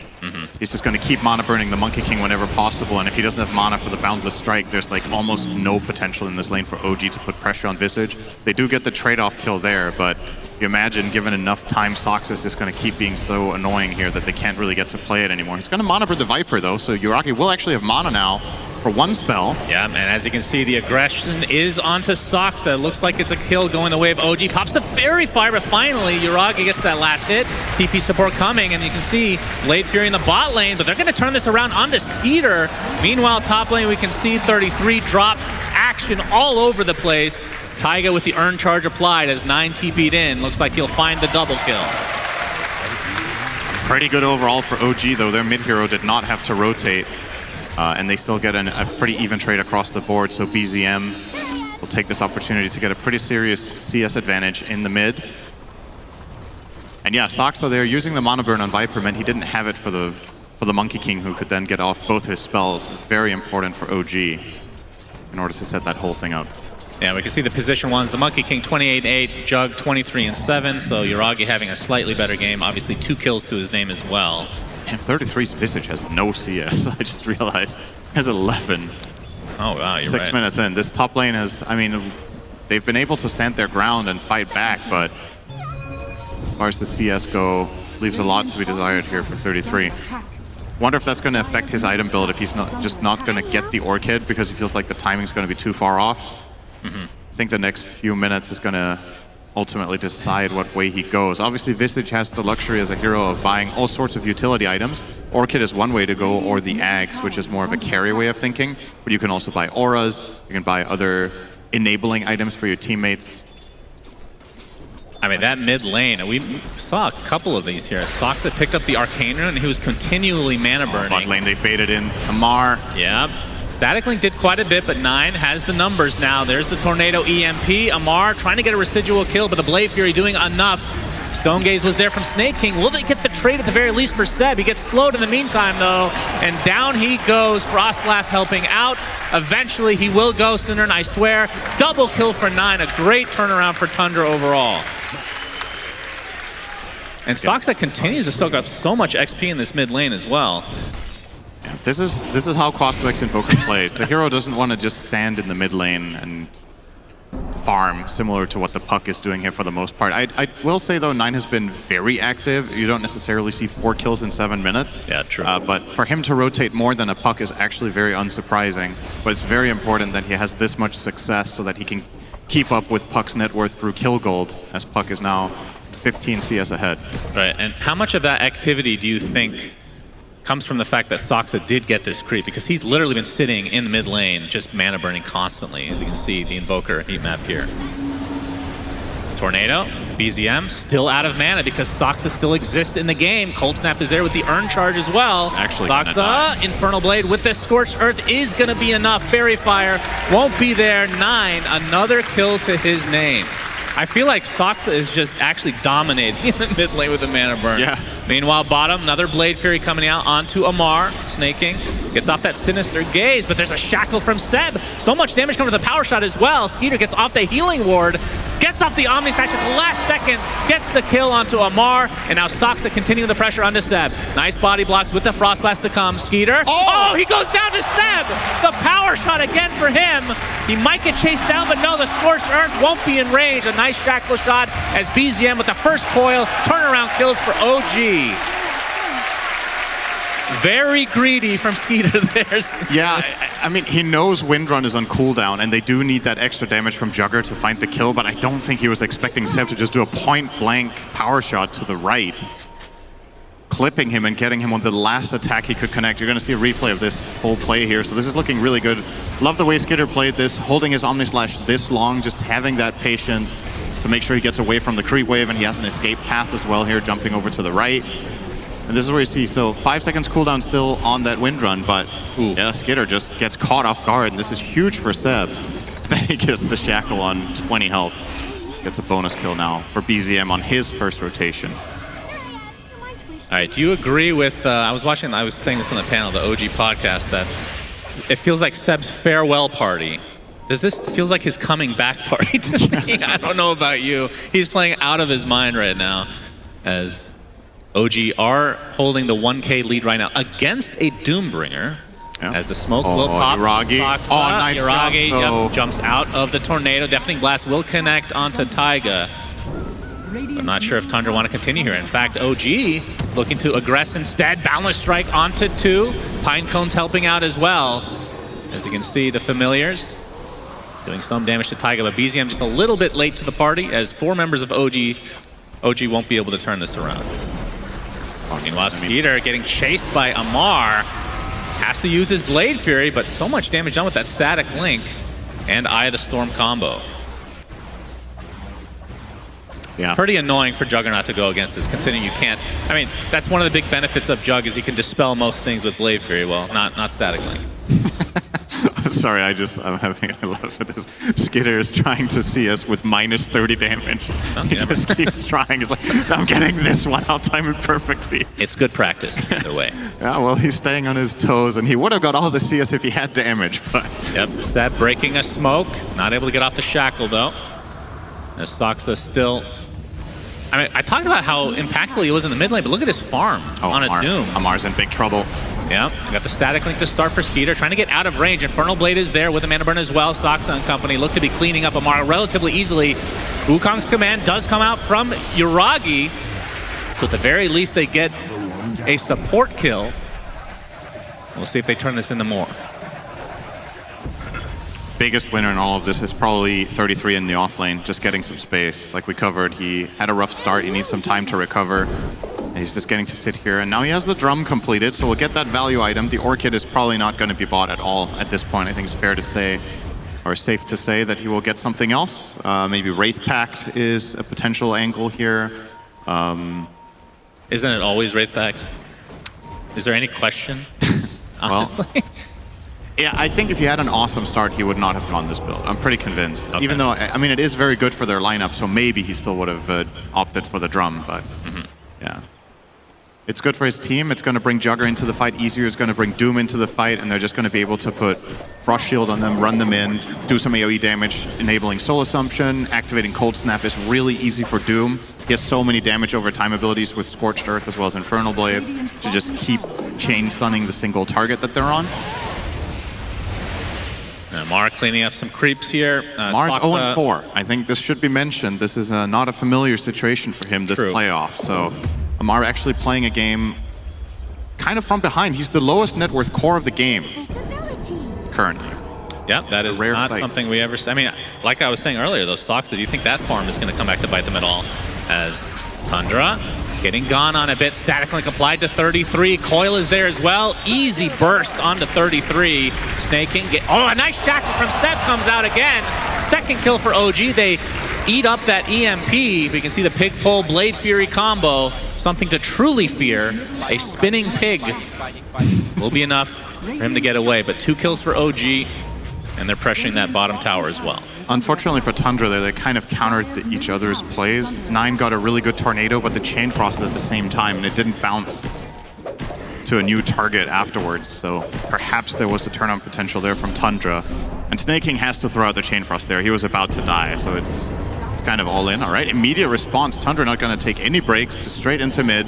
There's no coil, and there's no Razor ult. And they popped a drum charge already. And the tier 1 tower is what they have their sights on, but you can see no creep wave quite yet. Seb and BZM are here. Tornado EMP will clip Seb. And the Cold Snap as well, but Amar has come with a Plasma Field. There's 4 members of Tundra here. The Healing Ward will be expended. They want to reset and re-engage. Plasma Field plus Power Shot, both level 4. When they connect on one hero on max range, it's quite nasty. Even a Visage with Gravekeeper's Cloak is taking significant damage. I feel like it's really hard for Tundra to start fights without this Blink Dagger on Stockholm. So he is just farming away in the jungle right now. This could be about 700 away. Very, very dangerous. Yeah, a bunch of TPs coming. Wukong's command. Balance Strike misses. But the Blade Fury is there. You can see the coil was used for Soxa. Still going to be a kill going the way of OG, but maybe could have been better. Man, that was a swing and a miss. At the very least, they do find the Doom. So consolation prize for Yuragi. As Amar holding his ground in the mid lane. You can see because of the rough start he had, I did see the Gloves of Haste, so I was wondering if he was going to go Midas, and he did. So we'll see if he can catch up at all. Knowing that, of course, you're going against a Doom, and you're going against another Midas for the Invoker. It's like, that's just so Amar, isn't it? It feels like a pub mentality, right? This is, how can I get back to top net worth? What is the... I'll do anything for gold. Yeah. I mean, greed has certainly worked for them in this tournament. This is a case in point. We had this interview with Seb the other day where he was like, oh, hang on. Soxa might be dead. Echo Server being shown by Yuragi. Down he goes. Still no Blink Dagger, but Tornado will clip Yuragi. This would be a high value kill for Tundra. Frost Blast as well. 9 is Alacrity. 33 is in the area as well, but look at the Chaos Meter completely off into the trees. Yuragi goes. He might just be fine. They're going to spot him. In fact, he's going to jump back onto the trees. Gets off the Balance Strike onto 2. They find 2 in turn. OG turning around a fight that should not have gone their way. That was sick play. Man, Yuragi is playing so risky on these trees, but it worked out. Just very nice weaving in and out with that Monkey King. Huge. Oh. Yep, Coil. Skeeter, this is going to hold him in place for a bit as Taiga comes to play as well. Viper Strike is there into the Illusory Orb. Will he tick away? Healing Word continuing to heal, but the Balance Strike from Yuragi. He seems to be everywhere, and OG starting to take full control of this game. Yeah, this is a pretty massive lead. 5,000 gold up, minute 16. The enemy team has a position for Doom, who has the same net worth as Windranger, so Soxa has been dominating on this hero in general this tournament, but this is probably the roughest start he's had. Yeah. And that's a very, very good look for OG if they can take a victory against arguably Tundra's best strategy in game number 1. Sinister Gaze in combination. Okay, Seb is just donezo. Top lane though, Soxa does get out this time, and that's very important because he's only 100 gold off that Blink Dagger. Obviously a lot later than he would have wanted it, but the tier 1 tower going the way of Tundra, trying to find some momentum to get back into this game. You can see 33 working on an Aghanim Scepter, so you get that... so he will go Ags. Okay. Yeah, the Invis and the high ground stuff, and I don't even know what the skill is called, but we'll find out eventually. I actually forgot to. Yeah, you're just going to look it up, it looks like. Silent as the Grave. I was like, it's called Silent something. Silent as the Grave. It is a pretty nice name, actually. Or I was going to say the opposite. It's too long to say. What are you going to say? He's silent as the Graved into the fight. It sounds just awful. Seb having himself another terrific game on this position 5 Windranger, which... Yeah. Who else plays Windrunner in this capacity as a position 5? I feel like it's so rare. Not many. And he's just showing it up on the major, and nobody else is trying to copycat him. It's too late to learn him, apparently, right? I mean, Step was having a good time there mid, getting a couple of creeps, but then Amar was like, that's gold. So I'm just driving by, bro. I'll just take a couple and leave. Yep, easy. Like Step said in the interview, oh, hang on, he's going to get doomed mid. He is more than likely dead, unless Yuragi with the Wukong's command, Boundless Strike, turning this around onto Soxa. It looks like Seb should be fine. Soxa, pig pull. It's going to get slowed a bit by Taiga. Eventually, they will find it as a coil onto 2. They're both going to break it, and Amar coming in. OG taking full control of this game. 3 dead. Barely any damage done by Tundra, and they're going to take a tier 1 tower as well. I really thought they were going to be able to connect on that Doom in time onto the Windranger, but no way. They don't have the right Doom creep for this. Having the Mana Burn now is not that good. He wants to either have the Purge or the War Stomp, so that they can actually kill the guy he catches with Doom. Seb just takes a few steps back, the reinforcements arrive, and it's no problem whatsoever. Amar is second in net worth. he's climbing. I don't understand. This is so bad for pubs across the world. You're losing your lane, you buy a might, usually you just lose then. And Amar showing again that he's just on another level, it seems. This is what Seb meant when he was like, they are the direct opposites in the game. I think Seb, if he played offlane Razor, would not have bought Midas in this game. Wow, shocking. He would have taken another angle, like, how can I enable my teammates? I'm always like, how can I enable myself? Yeah. And, well, he's finding a way. The BKB is almost out now, so has fully recovered, more than fully, actually. Man, I'm still just surprised how Uragi is this far ahead. I know he has 8 kills, but his net worth is insane. He must have got some good kill streaks. You see the problem here. They get the Doom out in the Mono Burn. Seb's like, okay, I'll just walk away, I guess. Yeah, no lockdown. And we talked about the lack of this initiation. So much pressure on Soxa. But like you said, without that War Stomp, it's just very little Doom can actually do. They do have the Invoker Orchid now, so 9 is able to find more reliable initiation until BKBs come out. Right? Seb learned from Moon Meander. Counting there on his hand. Very good. EU map. Not sure what he counted to. I don't know how he... That looked like horns to me. It was the... Maybe it was a gang sign. Yeah, that sounds like Seb. 6K lead for OG. And yet to have a Roche attempt this game. Not the best Roche teams, but certainly once you get to a certain point, it'll be relatively easy. Is BKB now online for the Monkey King? Taiga and Amar. So there's the Axe. Silent as the Night on 33. As the Grave. Damn it! That's why it's unacceptable naming conventions here. I'll just call it Silent. He uses the Silent. Yeah, as long as there's no silencer in the game. Yeah, I was just going to say that. Uh-oh. We got some issues here for 9. Boundless Strike from Iragi. He's going to pop the Wukong's command as well. There is a Frost Shield, but not enough damage mitigation this time around. And OG seemingly just getting whatever the hell they want. I mean, at what point do they feel comfortable going for Roche? Okay, they're going for Roshan. Now is that point. Yes. So getting a high value kill on the Tundra mid laner.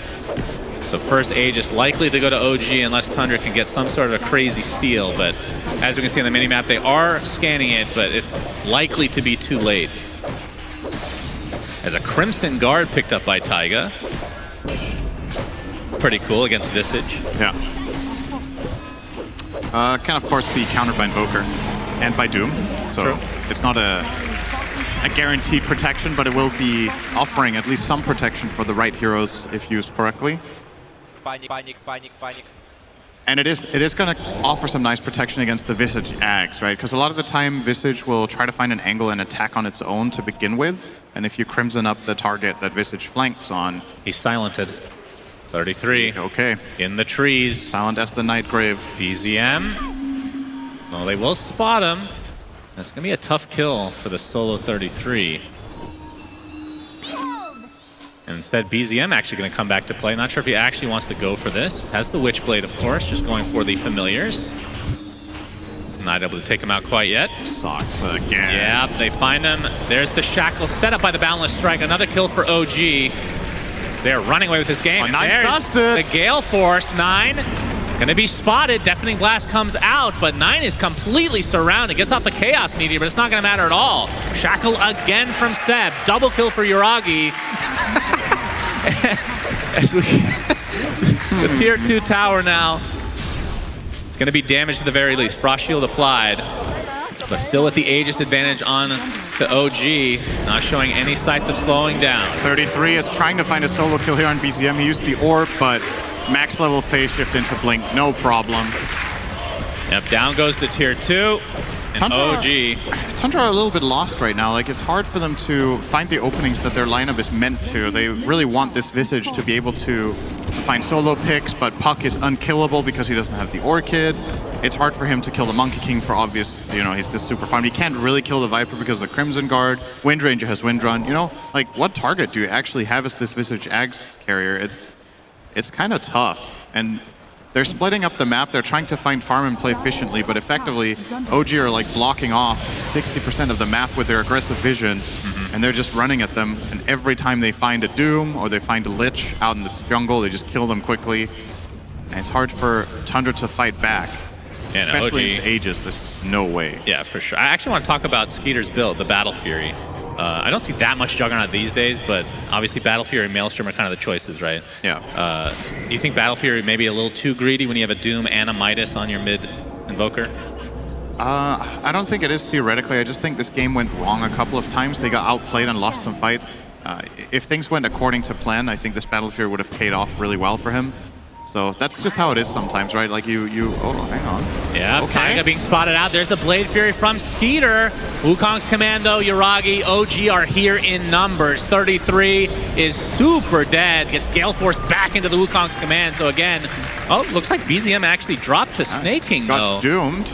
So that's a 1-for-1 that Tundra will take every time, but can they get out with their lives? Another shackle from Seb. Yuragi on the trees, Boundless Strike ready to go, and a couple more right clicks will do it. Soxa able to get out. Skeeter, he's in the trees, he's going to be spotted, and Skeeter looks to be falling as well. Gets off the Blade Fury, but the static link is there. And the chase easily by OG. 3-for-1, OG favored again. Yeah, his TP gets ready 5 seconds too late, so he actually couldn't make it out there, just hiding in the trees, hoping that they don't look for him, but they did. Yuragi covering every angle as Monkey King. Dire's middle tower is under And I think if not for him, they actually would have got out. I don't think the other heroes were likely to go check there or be successful if they tried. But Monkey with that flying vision. Oh boy, easy. Soxa has just been food for OG this game. Another Boundless Strike, another Shackle Shot. You've seen this before because OG has done it repeatedly this game to help build this 10K network lead. Oh, they just up 33 as well. Yep, he's going to be Viper struck onto the high ground with the silent as the whatever the hell that skill is called. Doesn't matter. Double kill for Yuragi. Again, all over the map as they find a familiar in addition. And now they can try to go poke the high ground with this Aegis for another 40 seconds. How do Tundra defend this? They have Frost Shield from Snaking. He's going to TP back now, just not ready. Oh, BKB Amar. All right. That is the ultimate aggressive play right there by Amar. The taunting is real. They get the tier 3 tower. We'll see if OG want to reset it all, knowing that this Aegis is going to be consumed in 20 seconds. The Yuragi, that gets the Boundless Strike. There's the Gale Force as well. Skeeter getting extremely low. Able to Blade Fury out, though. And he'll have to try and reset. Has that healing ward going out as the Chain Frost only bounces once. As Yuragi likely will reset to get this Aegis refresh going. Nice shackle again from Seb. Seems to have 100% shackle rate this game, it feels like. Yuragi back to full mana and HP. I saw him miss one. That's true. I actually, when I said that, I remembered. I was hoping you wouldn't remember, but you're just a robot, so I guess I should know better next time. TP in now from Yuragi onto the enemy outpost, which is now theirs. 33, spotted out again. Okay. That was the gem spotting out the ward as well. The Shackle, Viper Strike, Gale Force combination. 33 is just perma-stunned here. Nice Omni Slash though, so Taiga will be the trade. Tundra getting something out of this, but they lose Soxa. Another Shackle by Seb. Meteor coming out, Skeeter with the TP, but the right-click damage is way too much to handle as OG looking to take game 1 in extremely convincing fashion. They'll find the Invoker as well. Double kill for Amar. And OG looking to finish off that mid-rax, but GG is called, and OG completely shellacked Tundra in game number 1. Look even in the beginning, but then OG hit their 15-minute mid-game timing. They get the Gale Force out. I think Yuragi played an outstanding game on Monkey King this game. 15-1-8. Wow. Yeah. Found countless opportunities. And even with BZM being maybe a little bit quieter than he is in certain games on the puck with a bit of a slow start, he finds the coils that they need later to get the job done. And yeah, the itemization again. They recovered from, I mean, I wouldn't really say OG were down by any means, but considering this is one of Tundra's best strategies and they came off to a pretty good start, that's got to be a little bit worrying in their camp that they got run over in 27 minutes with that. What are they going to bring to the next game? Very true. OG, though, one game away from another Grand Finals appearance at a major. Of course, the first time with this roster, but you have to think with the experience with No-Tail as coach, Seb as the position 5 stand-in. I mean, they've won 4 majors already between them, both as coach and player, so OG with the huge momentum going in to a potential Grand Finals matchup against TSM. But again, still got another game, maybe 2 away as Tundra try to regroup. We'll see after this quick break.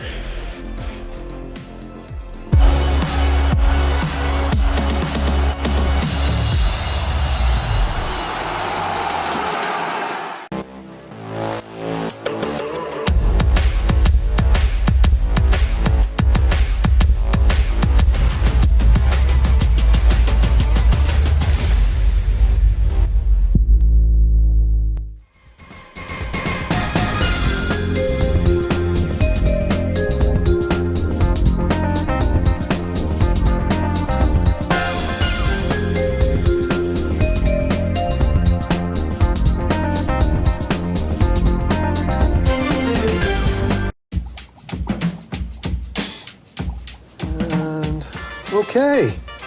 Mr. Davidson. You always wear a suit to the dentist? Of course, man. This shit is serious. We're talking about my teeth here, my choppers, my pearly whites. You nervous? I'm not nervous. Are you nervous? I'm not nervous. Do I look nervous? You got this, man. Yeah, I got this. I'm nervous. Come on.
Welcome back to the ESL 1 Stockholm Major. We barely had time for a cup of tea in that break. Goodness me, what a quick game. OG running over Tundra in the first game of this best of 3 series, and a very conclusive victory for them. I'm going to chat to the panel now and we try and figure out what went wrong, lads, for Tundra in that game. I'll start with you, S4. Okay, so Tundra, I think they focus a bit too much on Amar in the games. I wanted to see them just leave Amar, do his thing, but we're gonna do our thing better than you guys. That's when I see it next game. You think they were too focused on the enemy? SVG, let's have and Lacoste, let's have a quick look at this scoreboard, lads, because this is going to tell a big story as well. This is how well OG did in taking apart Tundra in game 1. I feel like Uragi 15-1-8 is a pretty dominating performance. It is. I think it comes down to itemization. Even though he was having a really good start, I also want to point out the lanes that they swapped things around. This position 4/5 Viper, which secured the lane for Uragi, and also him going for Echo Saber into Maelstrom compared to Skeeter's Battle Fury. Like, he was very active on this Monkey King, like he wants to be joining these early fights, and he was clutch, like with providing vision. Here we see this is going to result in a double kill for OG. Just some like really good stuff. While Juggernaut is getting worked on every single fight, whether that's Razor, whether that's Puck, and also causing him to get out of the fight and not be able to use his abilities offensively. I mean, absolutely dominant performance from him, especially off the back of putting that Viper support. You need to make it pay off. Uragi uses that payoff, just takes over the map. I also think Tundra just got gunked up at these towers. Like, when did we ever see them commit to a good tower push or a wraparound on mid that was at a good timing where OG wasn't just there and happy to respond? We saw Seb on those cams laughing. I feel like every time they committed a push with his Visage and OG got kills in response, they're super happy in that game because they have a Midas offlaner, double carry, they're chilling.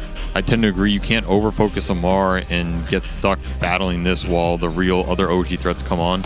I would also like to see Tundra go away from Doom. I think this is one team, Doom is not going to excel versus OG because of their style. It comes down to a certain point in the game, like, you Doom one core. This is a team that plays with 3 cores who are all comfortable scaling and dealing damage. It's too many heroes to Doom, and it's going to be too slow a start in the side lanes. It's not enough play action, not enough aggressiveness. I would like to see Tundra go back to a more active hero, for Sox in particular, and try and win their offlane a bit harder. Don't give that safe lane OG such a good start. We spoke before the match about how this is going to be a big battle for the offlaners. Let's compare how the 2 offlaners did in terms of damage done, and this does not look pretty for Tundra. Look at that. 5k damage done for 33 versus Amar's 17.5k. I mean, once the game got away from them, it just seemed like they could get on this Visage anytime they liked us for. So you can kind of see, like, if you look at the scoreboard, you can see Monkey King, he had like 15 kills or something. And Amar, he's basically the bait. And the other team, they're taking the bait, they're going on Amar, but they should be going towards the Monkey King.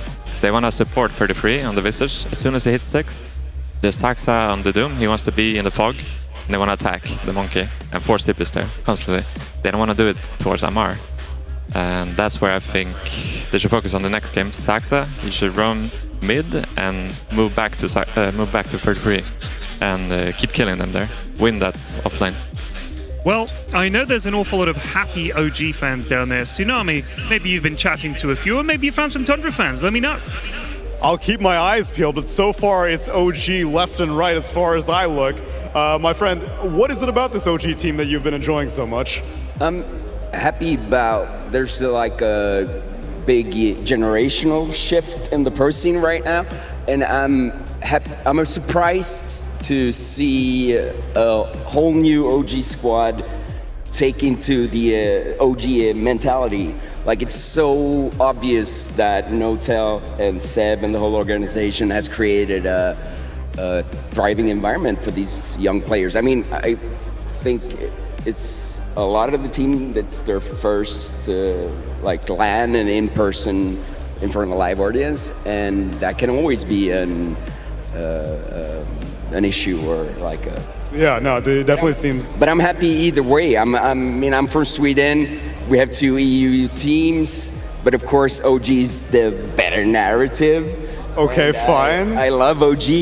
It will be the major fluke major.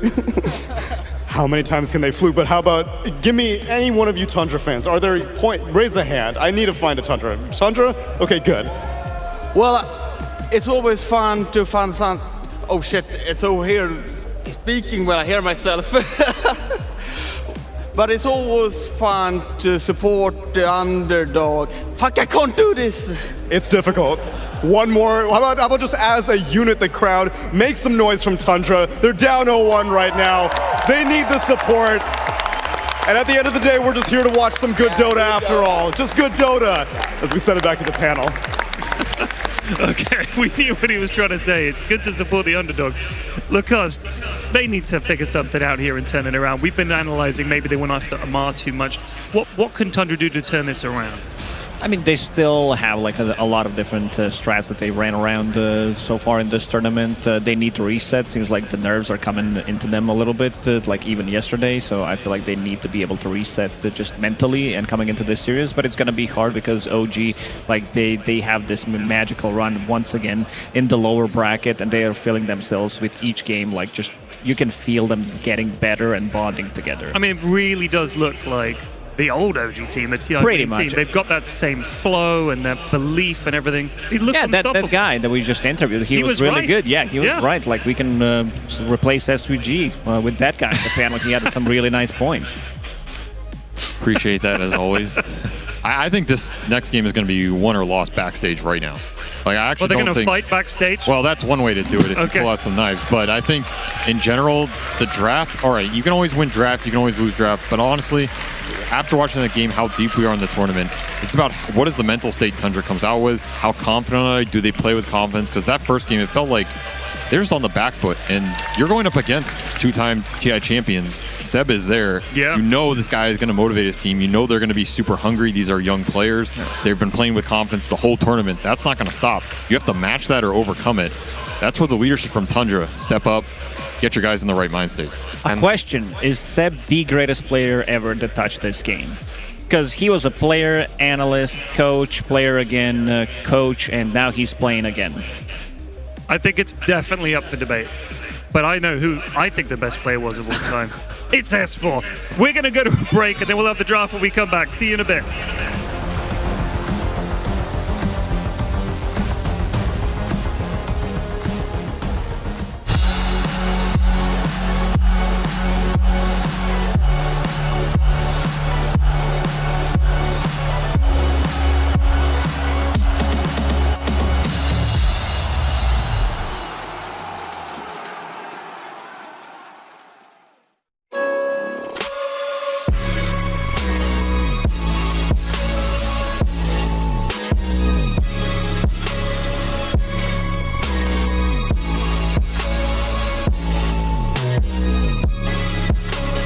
You love it, you wear it. What's your style? Get your merch at shop.eslgaming.com.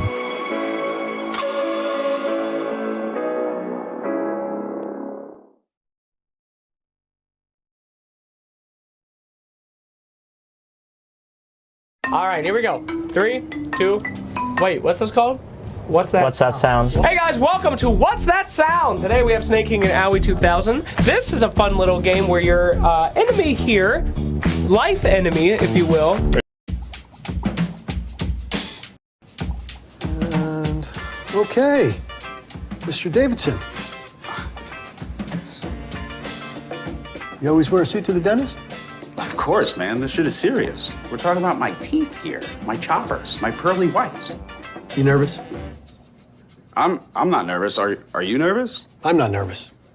Do I look nervous? You got this, man. Yeah, I got this. I'm nervous. Choice number 1. Who is this? Spectre. It is Spectre. How did you know? Because I watched your video on PA and Spectre. Fantastic. So educational. All right. Choice number 2. What? You can do it. Come on. One more. Phoenix. That is correct. He's too good. I mean, he got the hard one. Now this one is, you know.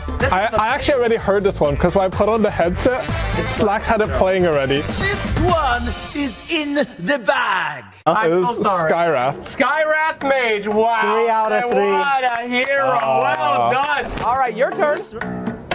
Dude. Who's your hero? Hey, get out of here, dude. Cheating. Here we go. Welcome back. We'll save that one for last. Snake King, get ready, my friend. This is the first one. It's hardest to easiest. Hardest to easiest. Hardest to easiest according to Owie 2000. This is line number 1. This is picked by Slacks. Can you keep playing it? Yeah. He said this is an easy one. This one's easy. I think it's Sniper, right? No. It's someone picking up a bounty rune. Come on. I actually can't. I thought it was Sniper. Sorry. No. It's Beastmaster getting a bounty rune. It's Beastmaster. Alright. Sorry. Alright. This one Owie believes you'll get. It seems impossible to me. Slaughter. Oh my god. It's super easy. Instant. Like the spells are super easy. Alright. This one he'll get instantly too. Okay. Impetus.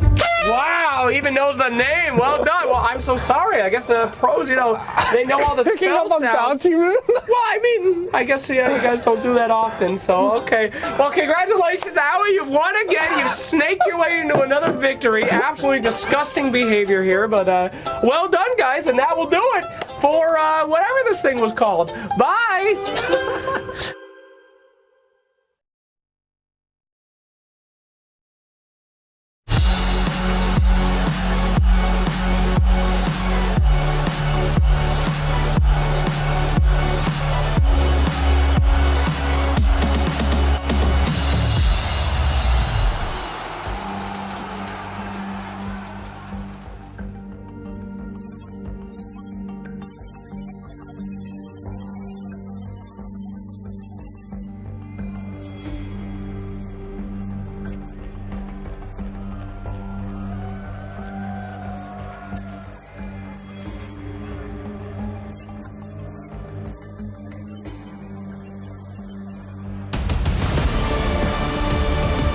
Okay, Seb indeed.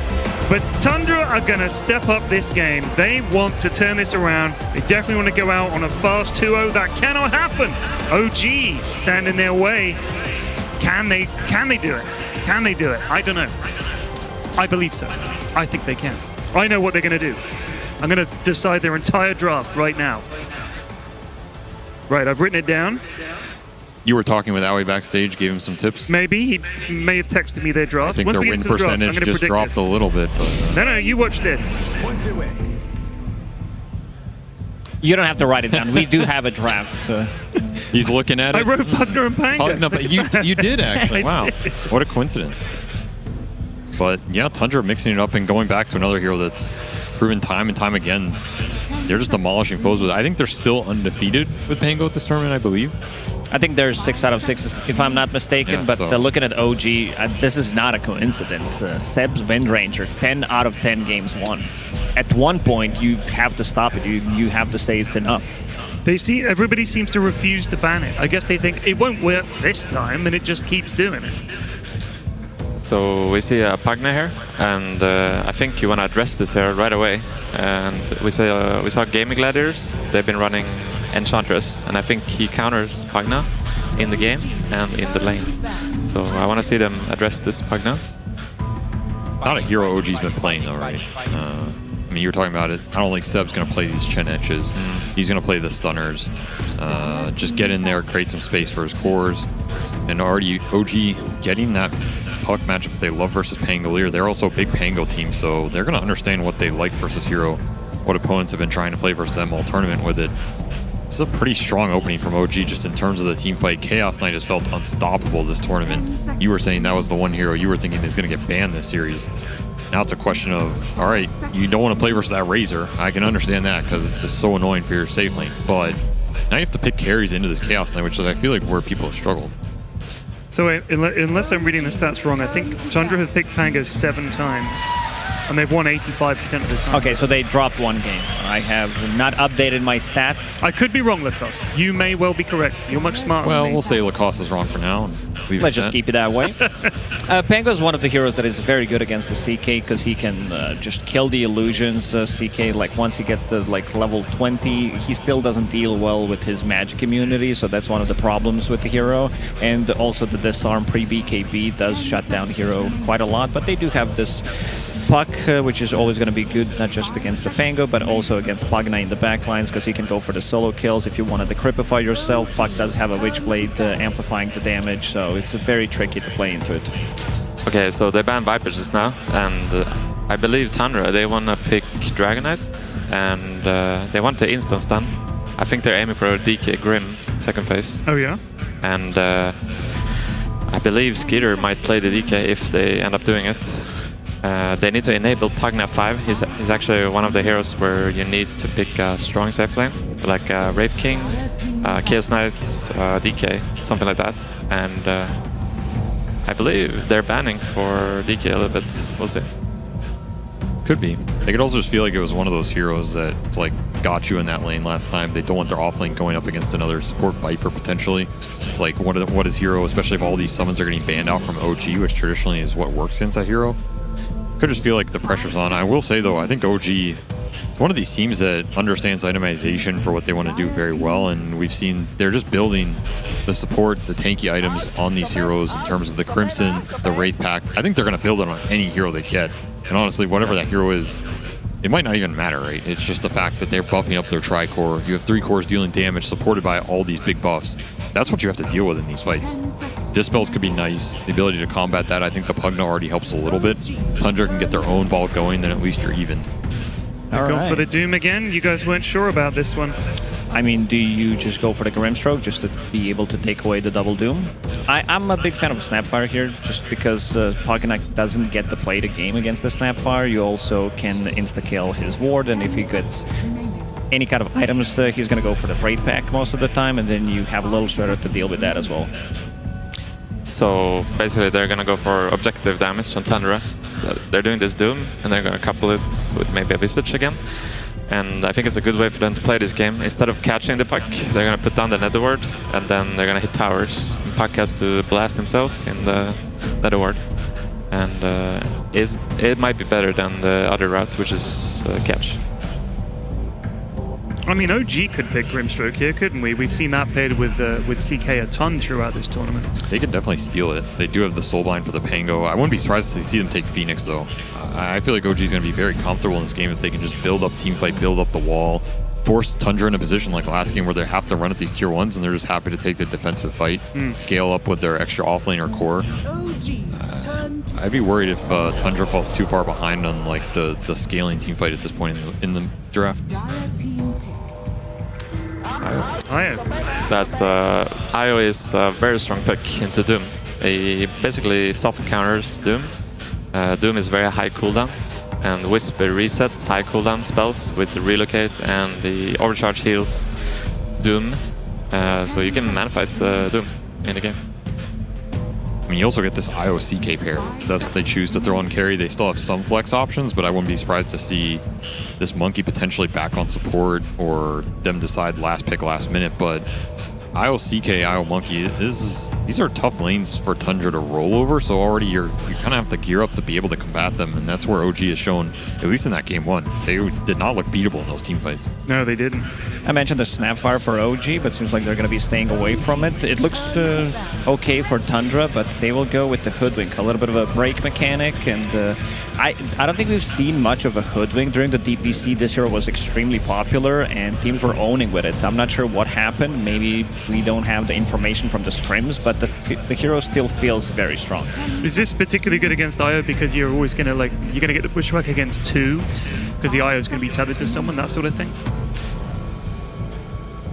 No. Not necessarily. I mean, I wouldn't rate it just throwing it out high. there, you know. I don't think of Hoodwink as an IO counter in really any regard. I mean, you have some crazy burst, that's always nice, but you can kind of do that versus any lineup. Right. I think here they just, again, they want their duel lanes to be more aggressive. That's what it signals to me. Like, they don't want to have this situation where their offlane loses.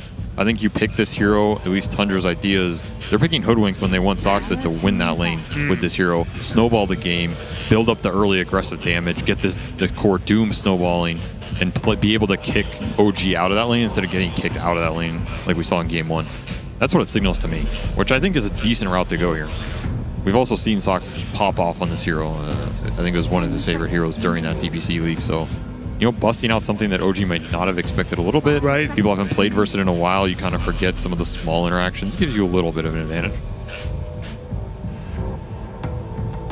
So we see the bans from OG. They're doing a Naga ban. You might ask why they're doing a Naga ban with their lineup. They're basically banning vision heroes for Doom. And Naga is one of the vision heroes. He sends out illusions on lanes and gives Doom a good fight. And next ban might even be Terrorblade. It's also a very good reset against the Coil and the Wukong's command. Like, they can also set things up for a relocate if they're coming back. So a lot of value from this Naga Siren. But looking at the ways that they can deal with the illusions, once Naga gets like 2 items, it would be very difficult for OG to deal with that. So their lanes would always be pushed in. So this Puck, I want to go back to Puck into Pango. They directly picked it in Pango, and it's a good way to stop roll. You have silence to stop the roll animation, and then your coil. And if they stop the roll animation, it means that CK has a free fight. So how they're going to win fights here on OG is stopping the Pango. There really isn't much else for CK at the moment. I would just put it carry here. I think you're super happy. I also don't think we've seen Amar play offlane Chaos Knight pretty much at all, right? So Tundra's got to be thinking it's an Amar hero coming last year, which they leave Mars. We've also seen him play Centaur, which gives you some extra Doom interaction. I mean, the catch on Tundra could be pretty limited for some of these mobility spells in this game. They're afraid of Night Stalker just running at the backline, which I can understand. They also have that Night Stalker IO combo, which we've seen be devastating at this tournament. 5 seconds remaining. So if they end up picking a Wisp partner on the offlane, that means Monkey has to go 5. And I don't think they're happy about that, OG. They would rather have Monkey being on the offlane and Wisp CK safe lane. We'll see though. I think it's just Seb Monkey. Yeah, for sure. It's gonna be Step Monkey, but they can switch lanes. Oh yeah, I agree. I think that's, you know, it depends on what they say they can do either, for sure. Yeah. I just don't see Amar playing any of these heroes right now. like I said, they left the Mars, so gotta think they're thinking about it here just to get the catch, get the lockdown. There's more lockdown though. Okay. Wow. That's still big counter to Pango there. We just kind of missed it. Yeah, it's going to be very tough for Pango to come into this game playing into Coil, playing into Bloodseeker as well. It's just going to be very, very difficult. Like, it's definitely hard to even like itemize because all of your items are very expensive. If you want to protect yourself with the BKB, with the Lincoln Sphere, this should be like your second item in this game, and I'm not sure if he's going to be able to get that, considering like OG, like they're fighting after 10-15 minutes, they come into the fight, and this is where they start building up the advantage. It's also if this Pango gets shut down, who's dealing with Chaos Knight in this game? They have very limited damage output on side of Tundra. It has to be this last pick. They have to get one more thing against DK. It can't be Pango only. I think it's been hard for teams to get it from the carry role this tournament, though. Yeah, I'd say Sven is not good in this game. Yeah. So, yeah, we're not getting that many heroes. I mean, they banned the Dusa earlier as well, which I think has been Tundra's kind of go-to. They took the Monkey King, which has been the other big one this tournament. One of the like classic is Wraith King, because you don't care too much about the Rupture. I mean, Rupture's not going to be used on you anyway. They're mostly going to be aiming for the Pango, and if this is going to be position 5 Monkey, then things shift around. If it's carry to carry, then you don't like to be playing into it, because the Wukong's command, you're going to die anyway after you respawn, but I feel like that's a decent approach, because they need some explosive damage, like they need like 1-2 item timing on their carry to be able to get some tower damage and also be able to match up what OG is doing. Yeah, I do think you're right about the Wraith King. It's going to be their comfort pick here, and it's going to enable the Pagna. And this Pagna could potentially carry them this game through his spells if Wraith King gives them the space to come into the game. Yeah, at least with Wraith King, you can go some Armlet Deso and try and up the game, get early Aegises. I think Aegis is also a big deal for Tundra this game. There's another hero that prioritizes it. I'm not sure if the team fight's going to be amazing with him going into Rupture and Coil, and there's a lot of gunk for him to just charge through. Gunk indeed, that's going to be rough. It's objective damage, that's what you're going for. Pagna Netherward, put down, troll, kill tower, kill Roshan. Just set up for the taking the buildings, almost like a sort of siege. And OG is going to split push this game, I think. It's going to be an interesting game. Who would you prefer? Whose draft would you prefer, Tundra or OG? If I were to play this game, I would want to be OG. Okay. That's all I can say. SVG. I think OG is probably going to feel more comfortable, but I can see Tundra taking this game if their lanes go really well. I think this is even more than last game. They have to win side lanes. I think if Tundra loses side lanes, this is a 75% OG favorite game. Wow, Lacoste. And I tend to agree. I think Troll is very slow coming into the game, and this Pango's playing into 2 counters, so it's going to be very difficult for him to just make stuff around the map. Also, Pagna 5, like they need to be grouping around, and I've just lost the faith in Troll a long time ago as a hero. Yeah, no, we've heard. Back to the Troll hate. I knew it was coming. I have faith in his Pango. His Pango has been insane. Even against the Bloodseeker, you have faith? Yeah, he is very good Pango. He's probably the best, one of the best here. Okay. Well, we're going to give it to our casters. Sunsfan and Syndra and lads, take it away. Thank you, Purian. Sunsfan and Syndra here with the lower bracket finals between OG and Tundra. OG up 1-0. If they win, Syndra, this, I believe, correct me if I'm wrong, will be their 5th major appearance as a organization, yet to lose as well. They literally have not lost a grand finals in that stage. Obviously a much different lineup, but and this is only game 2, so who knows what can happen. But if the panel is any indication, this is a scary-ass lineup from OG. That Bloodseeker looks like a god tier pick to me. Yeah, there's multiple things in this game that look strong for OG, and like the panel was talking about, winning lanes is kind of paramount if you're Tundra in this. They opt to go for the Saksa Hoodwink this time around, which he has played earlier in this tournament, but obviously it's been a lot of Doom that he has been playing in the playoffs. But this time they're going to pivot that to a position 3 against, I would argue, some relatively difficult core matchups for Doom. He's playing against Chaos Knight, he's playing against Monkey King, the Monkey King being support though. And even getting ruptured as Doom is actually very annoying. This hero wants to keep running around in fights and hitting people and not being immobile.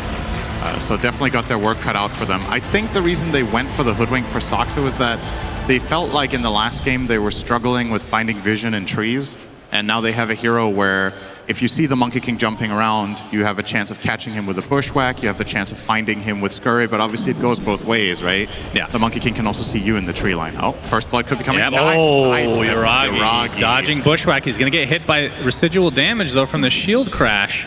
And he got the slow from Troll as well. Yuragi on the run. Looks like he's going to live, and Taiga with the tether.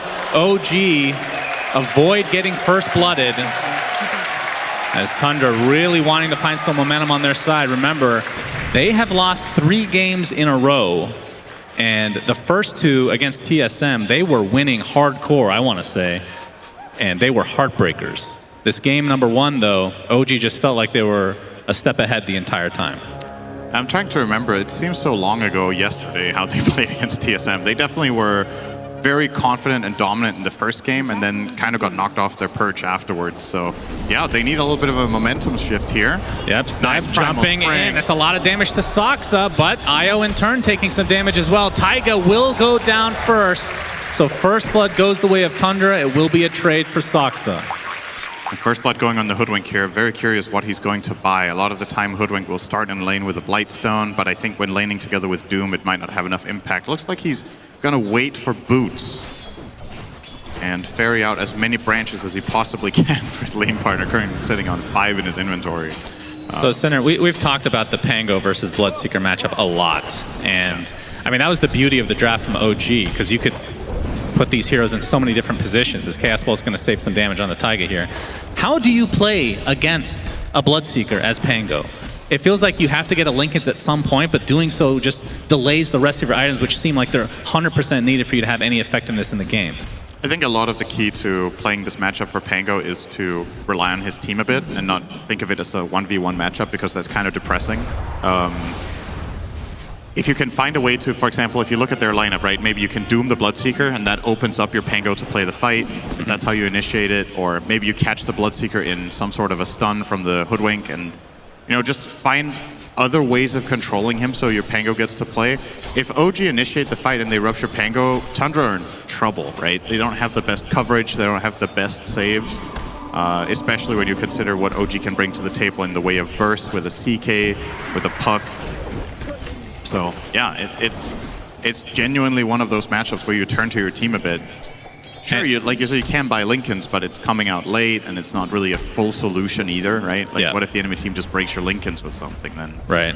And it also requires you just to play totally different than what's kind of intended for the hero itself. As Amar taking some damage, but the jump in from Seb, trying to focus a little bit on Skeeter, but Amar, the one taking the heavy damage, a couple more right clicks, he pops the Fairy Fire, so will live. And then this is a double melee lineup into Troll Warlord, who is kind of a lane dominator, but still one of the position ones that we don't see as often these days, probably because of the fact that he gets kited higher than most melee heroes, I want to say. Especially with that ult, we have no control over the hero. I will say though, I actually really do like the Troll pick in this game. I think it was a pretty clever way of trying to solve the problem. Misha, I say Misha, it's part of Taiga's name. Misha isn't here. Okay, yep, Taiga goes down to Soxa, so 2 kills for him early on. Of course, on that Doombringer last game, not off to the greatest start in that first game, but obviously 33 playing the position 3 Doom this time, so expect him to get a lot more farm than Soxa did. Okay, he's going to get Reality Rifted back, but no kill to come, as OG trying to get control of this lane right now. And you can see that mid matchup, BZM with 15-2, and the Pango 21-1, so off to a pretty good start for that mid Pango. 9 has tons of experience playing this lane and playing this matchup, so definitely not going to be in any doubt what he needs to do. Same for BZM. Like, this is one of those matchups that if you play a lot of pubs at a high bracket, these heroes are very popular, and you know Puck, one of the common counter picks to Pango. So you've played both sides of that matchup plenty if you play both of them. So what is it about the Troll that you like this game? As Seb's going to be spotted out, but I'm guessing the Whirling Axes against CK is part of it. Yeah, so first of all, when you look at the laning compositions that OG can place, when this is the overall last pick of the draft in the Troll, you have 1 range support in the IO, which enables a melee core in the lane. So if you put IO plus melee hero against Troll, what are you really enabling, right? That hero is going to get blinded. And if you don't, you're playing against double melee here with the Bloodseeker and Monkey King, which are very exploitable matchups for the Troll. Also in the game in general, like you said, Whirling Axes against CK is great. And you can, hopefully with this carry for Tundra, you can make space for Pango. I actually think it's kind of important that the carry here goes in and sets up so that there's pressure on a hero like Bloodseeker so that Pango can get stuff done. And also, you also have a Doom offlane. So, the carry doesn't have to do all the work here. There's plenty of heavy lifting that can be done from all 3 cores of Tundra this game. And Taiga hooking up with Yuragi here in the bot lane, but you can see Soxa has come as well. So back to the old 2v2. I mean, how much kill potential do we have in this lane from OG's perspective? Well, if the Centaur keeps stomping like that, that gives them more opportunities for sure. Not so much anymore, I think. If you were looking to kill here early with your dual lane, it needed to be very early on where you put some pressure onto Doom. Actually, Yuragi is going to be taking quite a bit of a beating here. Yeah, but he gets the crit stomp. Beautifully done from the Centaur. 33. He's going to get slowed again. Looks like he will be a walk away, though. But on a sliver of HP, he'll get salved up along with the Tango. So he'll be no worse for wear. Taiga bushwhacked again by Soxa. Continue on with the Scurry now. And he might just the kill him wand. here. All right, Taiga continuing to try to run. Chaos Bolt is there. Only 1 second stun, so Taiga hiding behind the tree line. Another bushwhack onto Yuragi. Don't think they have enough damage with the Infernal Blade and the hookup from Taiga as he's tangoed up as well. We do put a lot of pressure in really exploiting the mana burn creep, just like last game. This time it is an offlane Doom instead of the support, but this creep is just incredible for Hoodwink to play with. This mana regen is insane value. Pretty sure there's a good chance this creep gets nerfed in the upcoming patch. Yep, very possible. 2.5 mana regen AoE. You can see BZM ready to go for his first gank attempt, but it's going to be thwarted for now, so no coil as of yet. I keep coming back to this Pango, Synderen, as we're going to have to hold that thought. As the 6-minute rune is about to pop, it will be an illusion rune, which should be handy to take off that waning rift if he really wants to hold on to it. But, I mean, the panel, again, they talked about it, but against Pango by itself is a pain, but against Puck as well, like how do you itemize against these 2 heroes? Or is it really just about leaning on your team? You definitely want the shard at a pretty early timing, I think. It's one of the best ways you can deal with the Puck getting coiled. Oh, nice try there from Soxa, but didn't quite get the connection. BZM quick to react mid. Didn't get knocked into the tree with bushwhack. Yeah, so you need shard. If you want to itemize against the Bloodseeker, eventually you get Linkens at some point. Oh, top lane. Skeeter has to run up to the bottom area just to avoid that blood right, but 3 members of OG not able to find him. Oh, he's fine. Nice job by Skeeter, avoiding that gank. Now with that showing top, Yuragi could be in some trouble bottom. Looking for the dive. 9 is here as well. Oh, did he get spotted there? I don't think so. Ooh, just out of vision. But they run into each other? Yeah, there we go. The swashbuckle comes. 9, shield crash. No mana for his ult. Has to bottle up a bit. Would be a tough kill nonetheless. Good awareness there from Yuragi. Considering they made their own move top, there was only the troll and nobody TP'd. He can realistically expect a mirror move here from Tundra in the bot lane. Now, Amar might not be ready for what could be coming top. Soxa is kind of... Yeah, but in the tree line is Tundra. Yuragi's come with Amar, though. You can see the Nether Ward is down. So Snake King showing himself. Really bringing the numbers here to hold this tower. Soxa kind of stuck between a bunch of creeps. Bloodright to come, and he gets bursted down by OG. And we see another TP out, this time by Seb. This might be enough for Tundra to defend for now, though. Yeah, they got the siege creep down. That was the main objective there, was to find a way of repositioning the wave so that the towers took care of business, and that's what Pugna managed to do. So, yeah, they pay a Hoodwink. A little bit of unfortunate positioning there from Soxa with Scurry on cooldown, but end of the day, I don't think Tundra mind this all too much. They might mind this. Bolt, Reality Rift back in. Snake King looks to possibly be dead. Another crit from Yuragi. Wants the high 5, not going to be reciprocated as the right clicks from BZM are enough, as he has the DD activated as well. And they're going to get a couple stacks here as well for OG. Yeah, this was all intended for the troll or the Pango. And, well, most of it will go to the Puck. So, again, BZM finding a lot of CS just like in the first game. This time around, though, a little bit earlier on the first. Bushwhacked in the bot lane, whirling death to follow. Don't know if any TPs are going to come his way, but he's going to try to delay this as long as he can. Into the tree line he goes. Have to do some damage before he can pounce on a tree. It looks like they'll find... Oh, wait! Seb? Is he going to get away? No. Another bushwhack to come. Does create some space for his team, but Tundra, a much-needed kill on their side. As Troll Warlord, this is one of the best position ones for taking towers, if not the best. as this tower will get decimated. It's gone. OG did get the top tower at the same time, though, so they used the space that they get out of Seb taking so long to kill bottom to just ensure that. Game is still looking fairly even right now. Yeah, Skeeter on the Troll Warlord looking for the Battle Fury as the first item, which I feel like is the only build right now on Troll that I've been seeing, at least. I think the Maelstrom one has kind of died down. Obviously, you need something for that CK in addition to the Whirling Axes, but it is a slow build-up for him, of course. I actually wouldn't necessarily have minded seeing the Maelstrom build in this game for that reason, but... Snake King needs to pick up that neutral item. He does. It might cost him his life. Is 33 in the area. See the coil off on 2. They're going to find the first kill on Snake King. Is Nine's Rolling Thunder. Not the best usage as Seb gets off of Wukong's command. Looks like he'll be taken out in tow, but still with all that extra armor, will he actually lift the Speeder? Looking for the kill, but BZM is there. Somehow Seb lives with that Wukong's command buff. Tundra, that hurt. That absolutely hurt. Forget a replay of that. That's just unfortunate. Nine, I think he failed the first jump with his shield crash, and the angle that he got afterwards prevented him from getting up the stairs as well. So that looked like a completely clean setup for Tundra, but a little bit of a misplay cost them a lot. Yeah, Blood Right from Amar. They know that Rolling Thunder's not there, so he's not really afraid of the chase, although he might have to be. The Rupture comes out. Swashbuckle will partially connect as Nine is forced to TP out. The ultra counter to the Bloodseeker. You're going to see the replay here. So look at this. Seb is in a lot of trouble. Yeah. Okay, this is the second half of it, but basically Nine couldn't find a way in after his initial jump missed. And Seb just runs the longest path he can come up with. Oh my god. Yeah, that is... That voice line sounded pretty cool in slow-mo. Indeed. Boundless Strike. 33 is in a bit of trouble here. OG looking for another kill going their way, and they'll find it. 6-3 advantage for OG early on.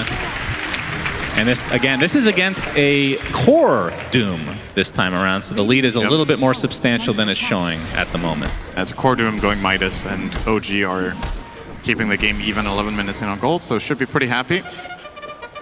Yuragi gonna rotate over to take the creep wave instead of that small camp. Might have actually saved his life. Soxa failing the connection there. That's a little harsh. Failing this connection. I mean, honestly, it is... I don't know if this is even...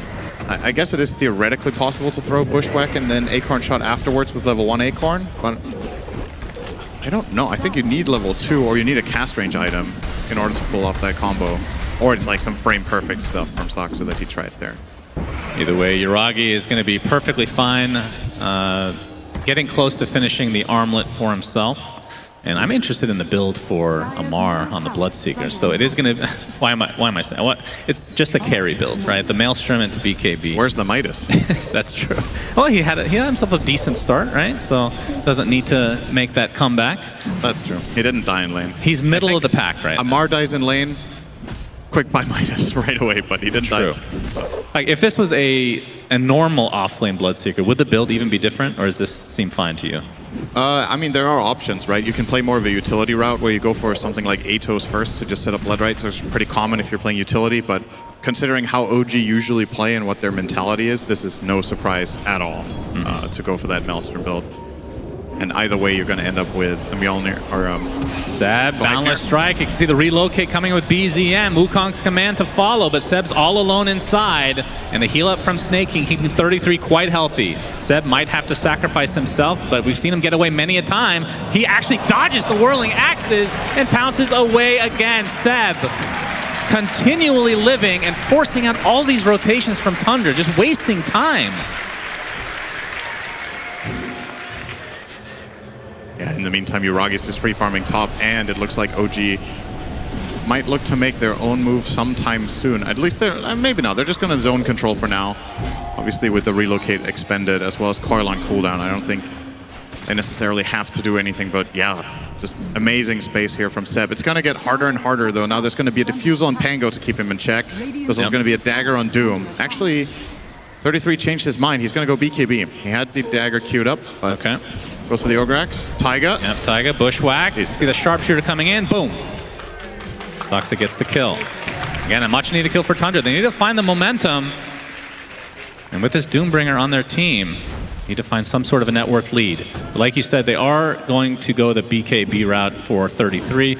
Does that mean that they feel pretty comfortable with the state of the game or like the initiation factor that they have currently without that Blink Dagger? I think maybe the mindset is if he goes Dagger, it's pretty high risk.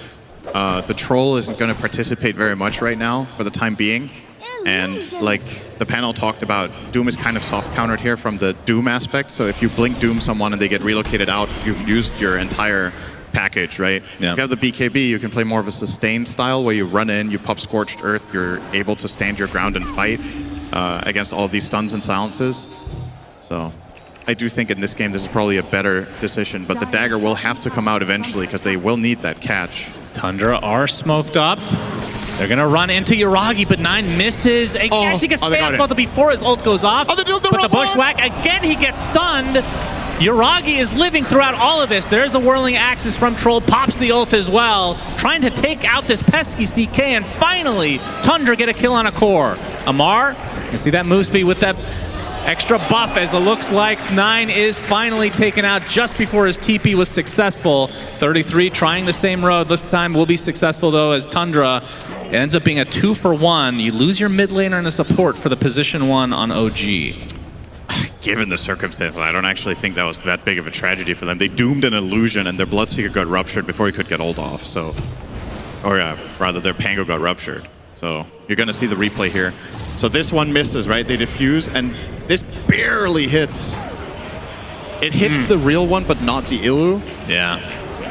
Which is, I'm sure we're gonna have a BBC documentary on why that's the case. Some sort of that would be the most glitch in the Matrix. I don't know. The most boring episode of all time. Good lord. I'd watch. No wonder you don't watch TV. That's the stuff you want to watch. But yeah, that fight could have been a lot worse for both teams, honestly. Kind of some misspells on both sides as Seb gets off a balance strike onto 2. Tree dancing in as well. BZM, the Blood Right, is connected. Soxa is definitely dead here, and there's the coil onto 2. Looks like the Troll is going to not break it this time around, and instead, they're going to find Snake King, and next is Peter. OG continuing the pressure into Game 2 of this lower bracket finals. You gotta really be on the ball here. OG are making a lot of really successful moves around the mid tower. They did the same in the last game, just bringing numbers. Oh my goodness. They have been finding stacks continually in the jungle, and now an Ancient stack as OG getting everything that they want in this series. And it's just all off the back of one good move. They get 3 kills mid tower and now Ancients. They take everything they can possibly get in this short time span. And it's just, they're getting insane value out of this Monkey King. Like Seb getting the vision, getting the double stun to set it up, and also the safety that they feel like Pango isn't there. I think that's the most important thing for them to be able to make this move. So if they know Pango is not in place and they can just start the fight like this, it's pretty easy for them to just pile on them and grab very nice, easy kills. And the tower, and obviously as soon as you deal the initial damage, Amar is just gonna run through them as well. 3K lead. And they're again playing this kind of a 3-core lineup. I guess it is a puck mid, but you know, that hero can also scale pretty heftily compared to what he used to. Indeed. Echo Saber now on Yuragi as well, so I would assume BKB is next after the fact. But considering the lead that they have, can definitely delay it like he is. And the question is, the first Roche of the game, if Tundra can somehow take it. Troll is quite good at it, as we're gonna see the coil only onto Soxa. Blood Right to follow, Balance Strike setting it up.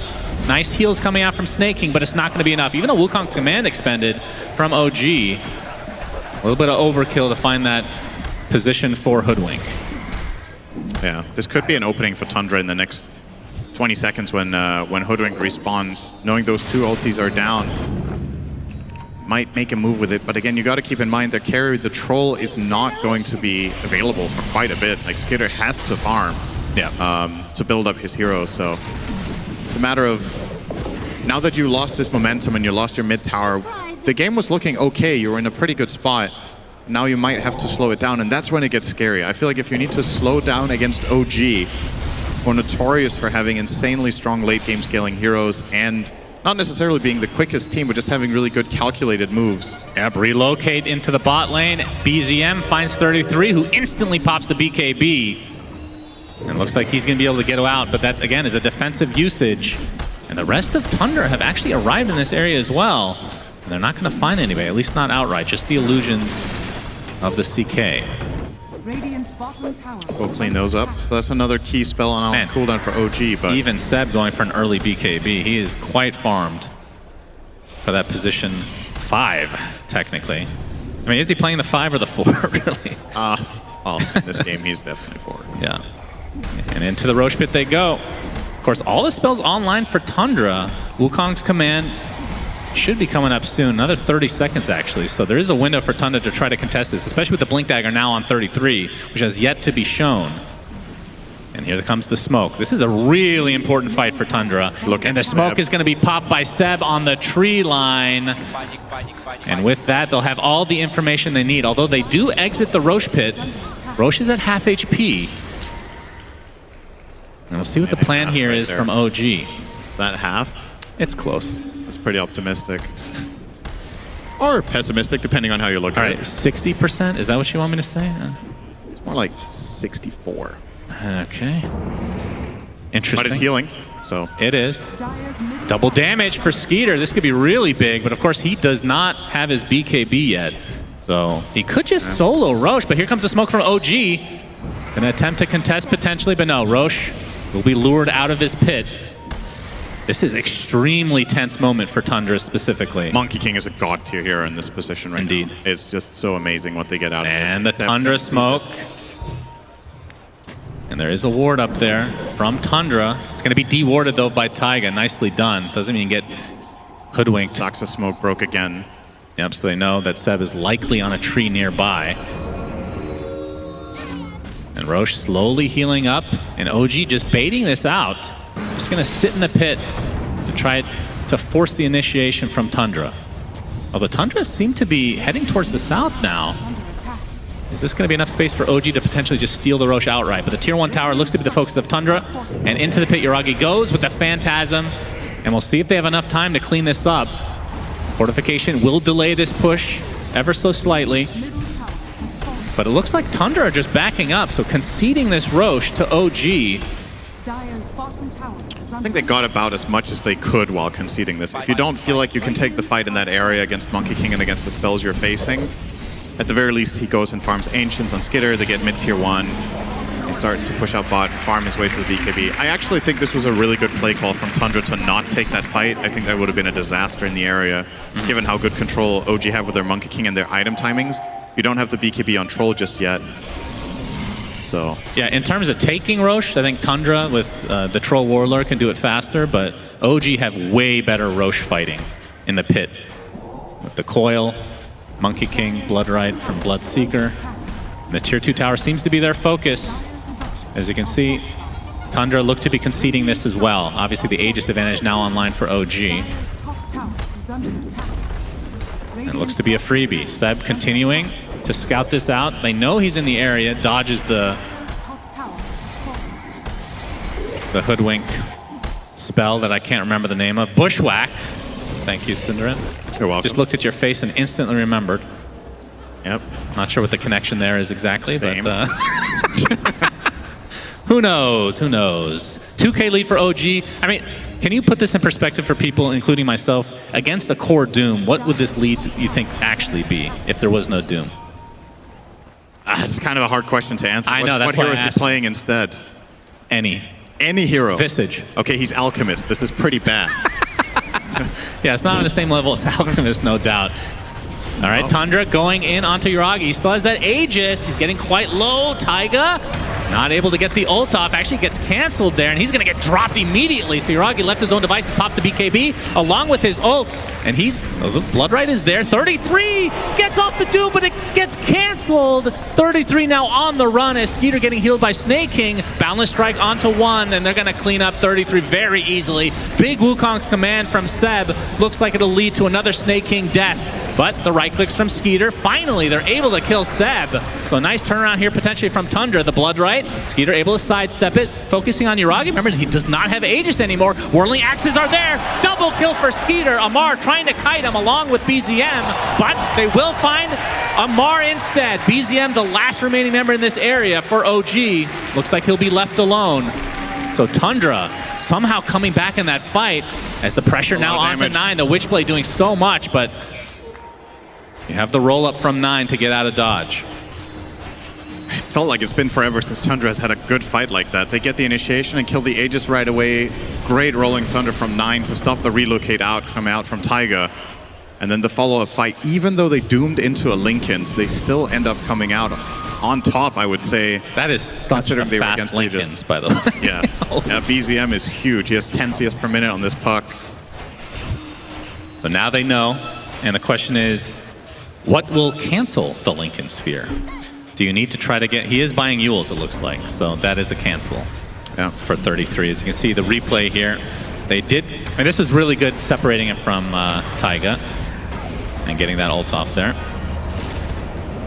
And there's that rupture on 9, so he will be taken out of the fight and has to TP away. The Doom there. Total whiff. I like how Amar played that fight too. Like, he's actually taking a lot of damage without dying. He's weaving in and out, forcing Skeeter to waste time on him. But ultimately, Skeeter can actually work on. And I think this kind of fight can showcase what Troll can do in this game if given the right conditions. So. Yeah, for sure. Oh, we got a big team fight. Apparently, Wukong's command is popped. Looks like they'll find the IO. Does Thunder. It's going to be a trade for the Pugna, though, is 9 inside his Rolling Thunder. Trying to kite a little bit here. The Chaos Ball. 4 seconds on the Skeeter. The Blood Right's coming as well. Rupture on top. He gets off the BKB. Finally gets off the ult. They're just going to make him chase. Taking some damage from that Rupture still, but the right clicks onto Yuragi with the Hoodwink ult. Double kill for Skeeter. Boundless Strike from Seb, though. Tundra trying to fight back. Seb will be taken out. Buyback onto IO, though. They really, really want to kill this Troll Warlord, and they finally do. Amar staying alive throughout all of this, and the scouting out of 33 won't be able to cancel the TP, though. That fight came out of nowhere. Goodness gracious. 2 cores dead for Tundra. And just CK on OG's side. Say that's a pretty good outcome overall for OG here. Was a buyback on the IO, though, so. They did have to buy back IO, which opens up an avenue for an awesome team fight for Tundra if they can find that as the first kill. And actually, considering they fought without Doom, maybe that wasn't that bad for them. Troll's death timer is just really, really long, but when he does come back, he's now going to have the level 20 talent, so another 30 damage to boot. And then with Doom as well as Pangold up, it could be time to look for another fight straight away. I guess Roche early spawn is in 3 minutes, so there's plenty of time to look around the map and not be anchored in that top area, which is something Dire really loves to not have to bother with, right? They can go bottom and look for something. If they find the kill, they don't have to panic and run across the map because Roche could be dying, so opportunity here. Maybe they would find Seb. And the Basher online for Amar, so these BKB TPs might not be so safe in the near future for Tundra, as this now. Is an interesting smoke from OG. They have only Bloodseeker and IO smoke to bottom and no other core backup. If they run into a fight against this Pango, this could potentially go really wrong, as Tundra's heroes are pretty close by and they can't relocate in their other heroes since the IO is already part of the move. But now they are trying to bait it in. 33. He's going to get instantly ruptured. He gets off his BKB, but he is dying very swiftly, attempting to TP out. But the bash from Amar is enough.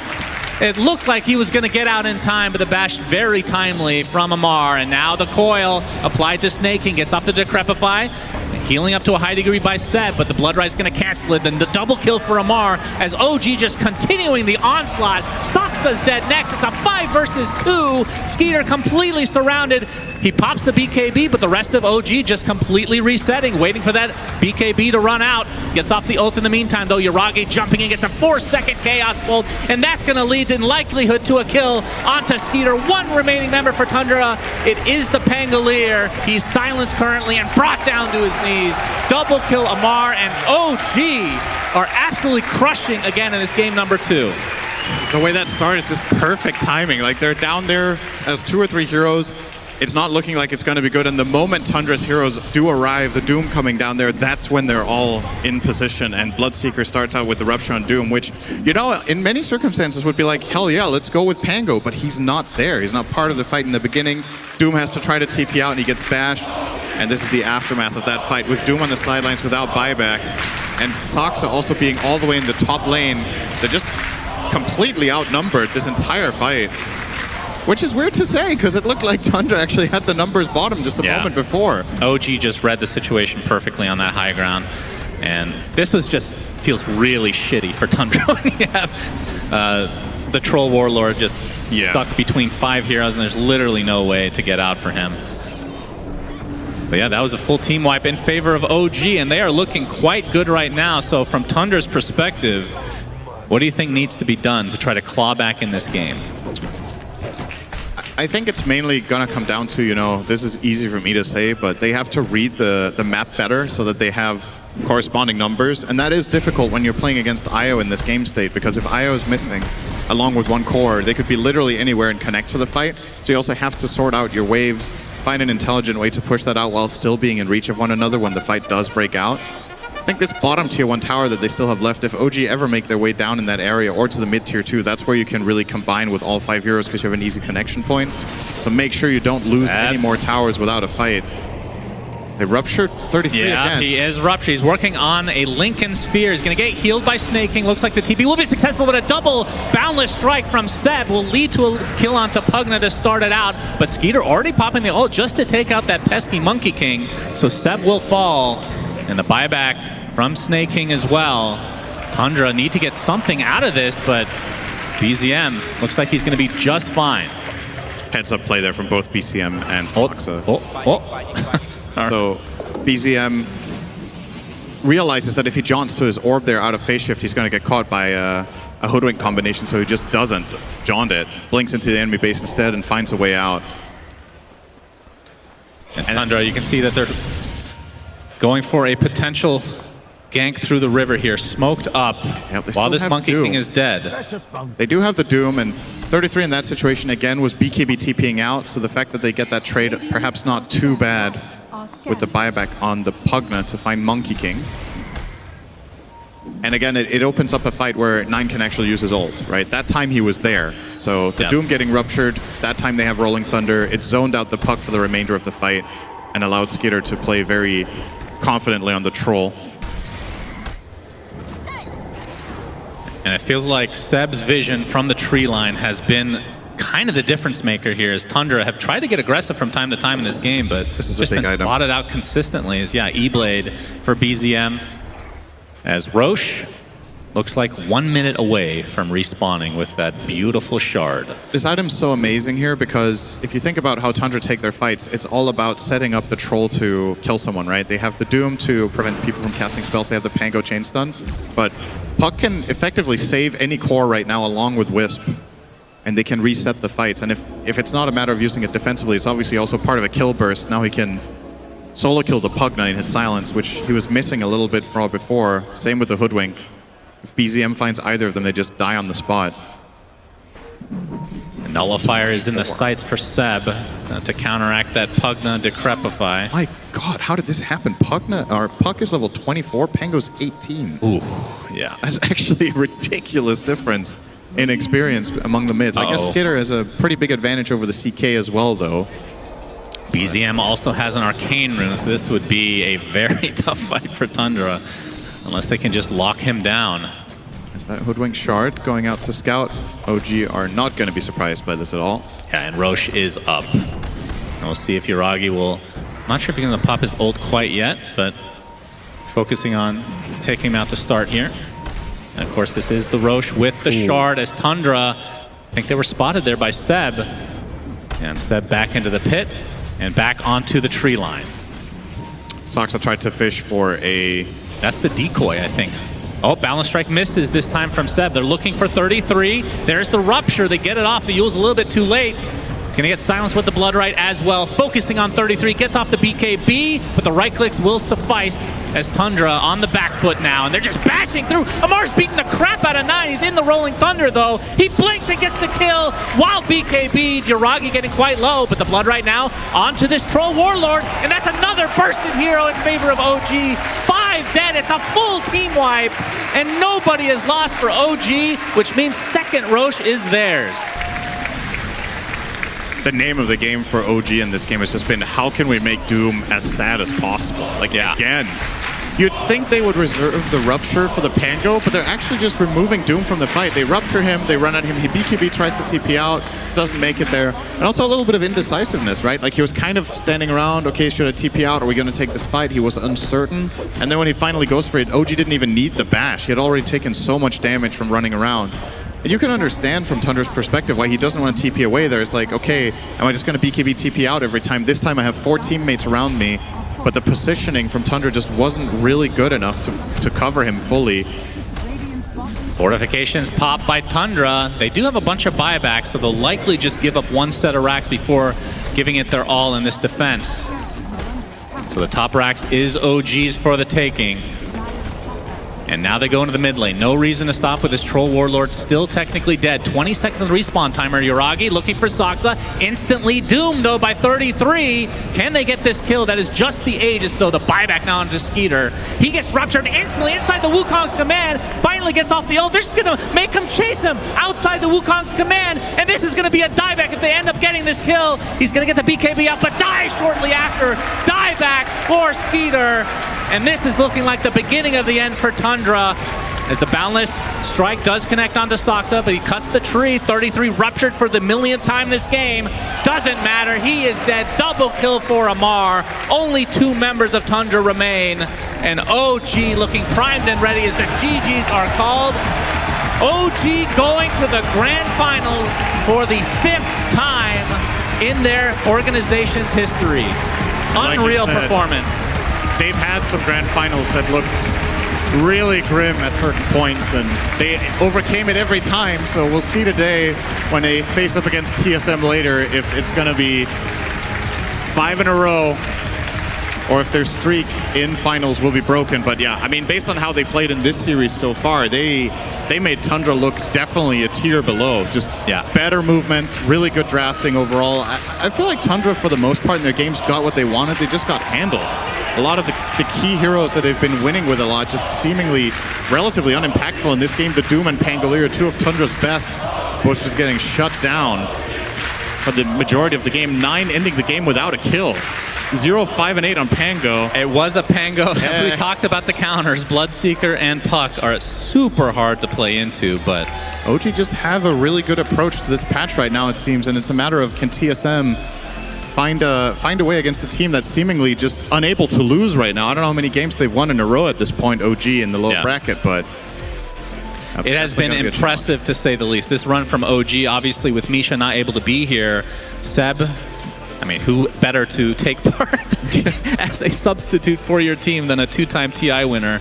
And of course, he's won 4 majors as a coach, but not as a player. But he'll have the first chance here against TSM in the grand finals later today. Let's take a quick... It's the other way around. That's right. They're going to swap accolades, so to speak.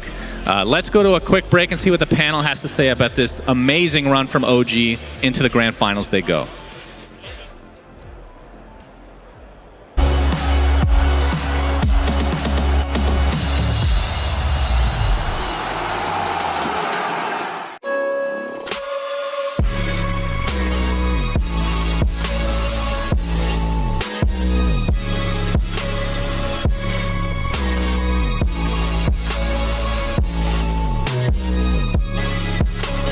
You love it, you wear it. What's your style?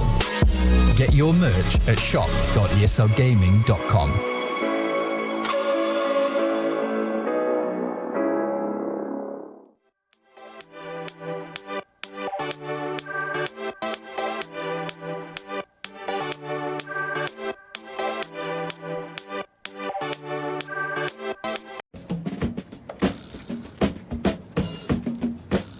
Cool shirt. Thanks, man. Cool shirt. Yeah, I heard you. Thank you. What? Wasn't me. Cool shirt. Yeah, I know. You said that 2 times already. I didn't say anything. But that is a nice shirt. That is a nice shirt. It is, isn't it? Yeah. It is a nice shirt. That is a nice shirt. Makes you want to walk like this.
Well, was it ever in doubt? OG and another grand final. Nobody can stop these guys. They're just a roller coaster of a team, bulldozing everybody in their path with 2 quick victories to knock Tundra out of the tournament. And we have now standing by on the stage some interviews. Let's throw to those straight away. That's right, I have Snaking here joining me from Team Tundra. First of all, could I get some noise from the crowd? Hell of a run from Tundra at this event, and ultimately not the result you were hoping for, but how did you feel about your entire run through the Stockholm Major so far? I'm very happy that I got the opportunity to play here and in front of such an amazing crowd. Thank you everyone for attending.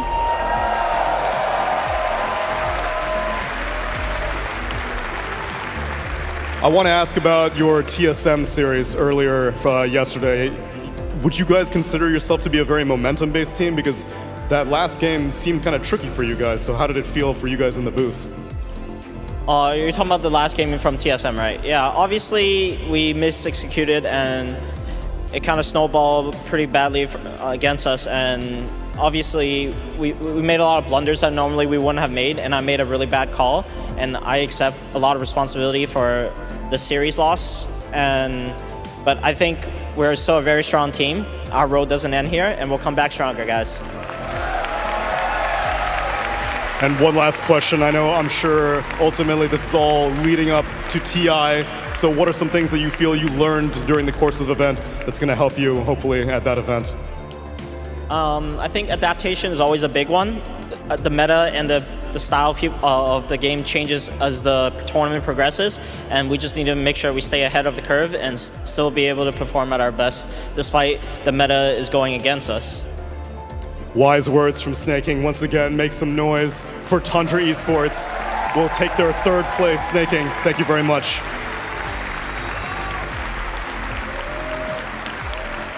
But I also see a lot of people standing on this side of the arena over here. I see a lot of phones, I see a lot of smiles, and I see one big smile from here. Taiga, congratulations. You heard it from the panel.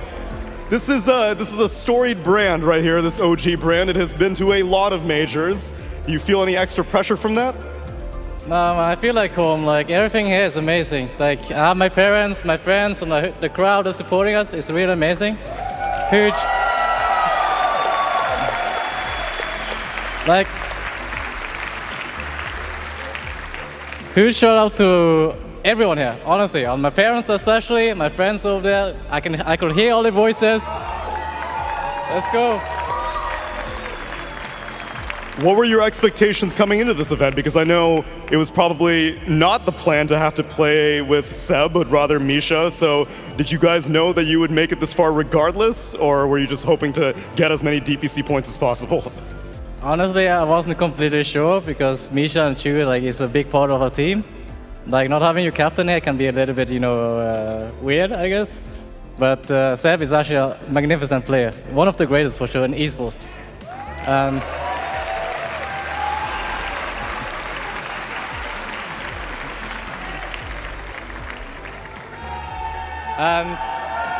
I can't wait. Thank you, Lord. I can't wait to play the finals with you guys being here. And I know I had asked you before this tournament even began, you think there's any chance that you could bring your mom up here and we could get a chance to speak with her? No pressure, I'm just saying. Unfortunately, my mom doesn't really speak English. We talked about that though. You said that you'd be willing to translate. Finals, okay, finals.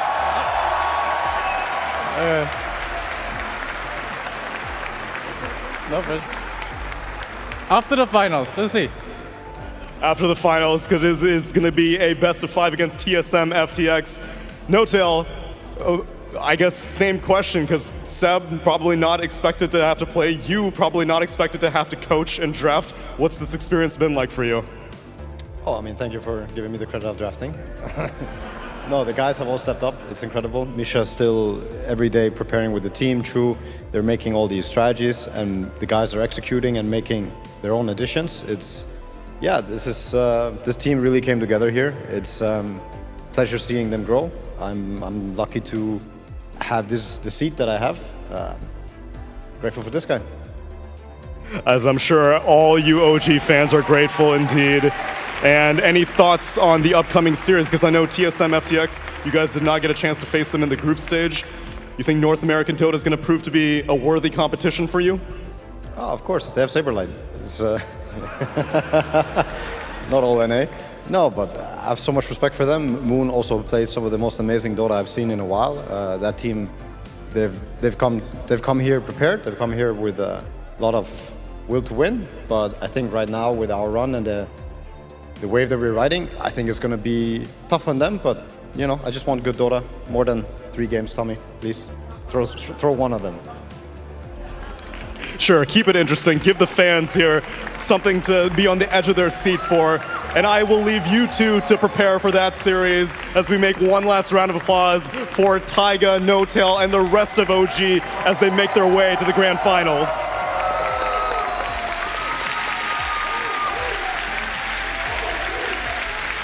Thank you, Tsunami. 2 cracking interviews there, lads. I'll just let the chants die down there a sec. The crowd are right. That was an amazing performance by OG. They deserve a place in the final based on that alone, don't you think? I think them and TSM are the hungriest teams here. I think it shows in their games. These guys are young. They want to win a major. We're going to have first-time major champions one way or another. Right. I think it goes to show if you set that up with the proper leadership that can back it up, rein some people in, get them in the right headspace, you go really far at these tournaments, and that's what really propels you deep in these brackets. It's not just skill alone. You need the mentality, you need to put people in the right place, get them to play in the right way.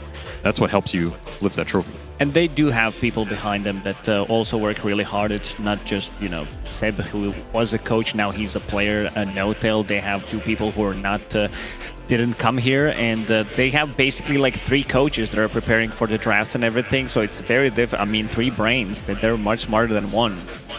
3 brains is smarter. Well, that's a good point. Espel, you said something when we were chatting about how the way to play against a team like this that has such a strong identity and such a strong play style, instead of trying to stop them, make them try and stop you, play to your own strengths. How could they have done that better? It's as we go back to what I said, it's a mindset thing, and I feel like they might have not had it today. They used to have that in their online. They used to be that we run at them, they cannot do anything. Right. But I want to go back to what No-Tail. He was kind of appreciating Taiga on the stage, and I feel like Taiga he's been adapting a lot this major since Seb is coming in for Misha, and I feel like he stepped up like big time adapting. It's a super hard thing to do in Dota when you have like this way of playing. Of course, Seb has been playing super well, but Taiga, he deserves a lot of praise, I think. It's a good point. Like, it's never easy to change your role in terms of what you're doing for the team. Anytime you disrupt the support duo, it changes a lot. You have to adjust to, oh, this guy does like these 5 or 6 different things quietly that I usually rely on, and now all of a sudden the Seb guy doesn't buy wards and he doesn't run in and he wants to hit waves, and all of a sudden, okay, now I got to take a backseat. You know, we saw him play like the Viper, some of these weird heroes that maybe he's never even played before in an extremely long time, and yeah, stepped up big time. I mean, this guy is putting up amazing numbers. He's pushing threats with the first phase Enigma ban. Pretty much everything you want out of a player. We expected OG to play tri-core with 3 scaling cores. This time around they had 4. Seb, like, he was popping off, and in this case, like Taiga, he needs to do all the heavy lifting with his item build, with buying the wards and sacrificing his life multiple times. Like, if you look at his item build, like, he had double bracer on Io just so he can be more survivable, because he knows that Seb can also be like that 4th carry that they might need in the mid-late game. Exactly. Let's have a look at a replay or 2 from the game here, because I said we don't have the replay. We'll be back in a sec. And now I've lost my train of thought. Well, I just want to say, like, prediction for this major before going into the major. I'd say I kind of predicted LGD to win this major, but now when they're not coming, I actually thought OG with Misha was like the best team come here, but they don't have Misha now, so I was like, I don't even know who's gonna win. And now TSM is in the finals, and I didn't even think they were going to go far this time at all. I'd love to know if they thought they were going to go far. Now we have the replay. Thank you, S4. This is another type of game where I just feel bad for the Doombringer in this game. There's too many targets to Doom, too many damage sources. He's playing versus an IO as well that can bail out these cores.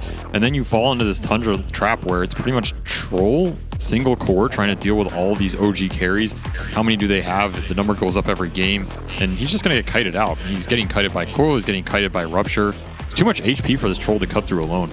I just feel like it's a clash of styles that just didn't favor Tundra in the second. How many times have we seen Seb surviving on like 50 HP this game on a position 5? They use a lot of time to try to bring him down, like, because they realize, you know, it's really not a position 5, so they want to get the kill, but he jukes. And I was also playing with him, like, which is a bit of a weird thing, you know, playing 4 and 5 playing together in a game. You think he calls for it? Like, I'm the 2-time TI champion. You better, yeah, you better do that right now. I'm gonna have the highest impact.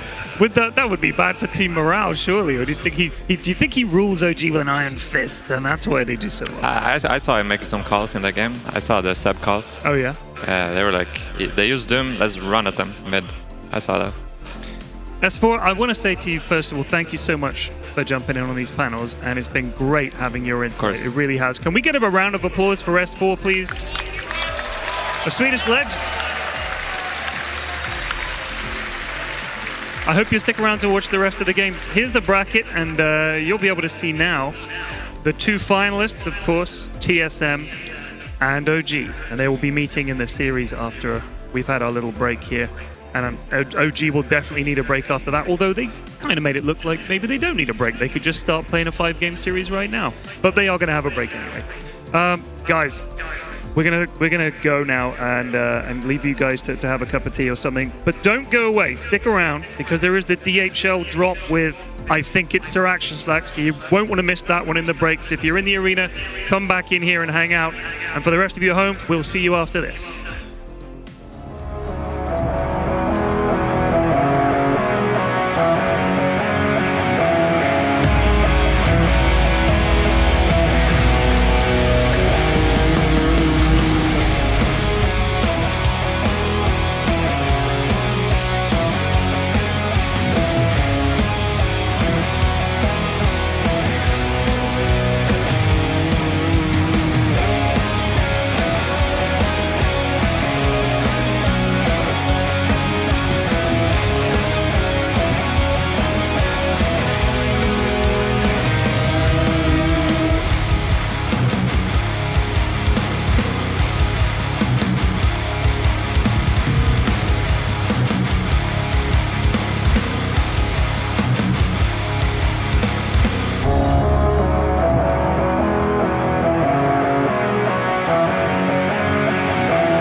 Here, life enemy.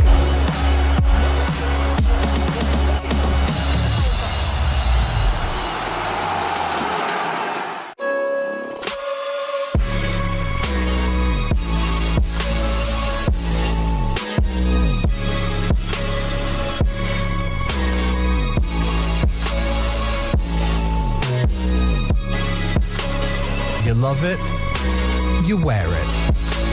What's your style? Get your merch at shop.eslgaming.com.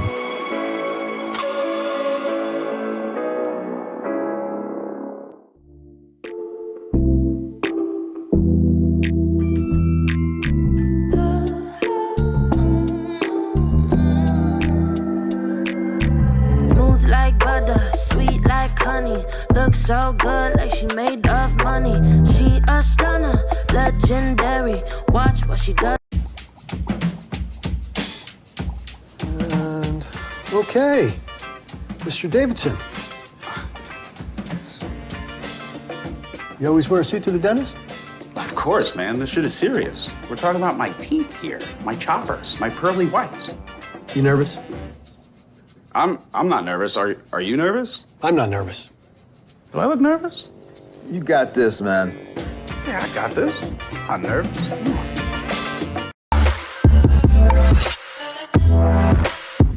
It's a woman's world. Little bit of lady, whole lot of boss. Money comes easy cause she calling all the shots. Got it from her mama, beauty in the brains. Hustle like a champion, like she in the game. Like she in the game, like she in the game. Ain't nothing to it cause it's a woman's world. A woman's world.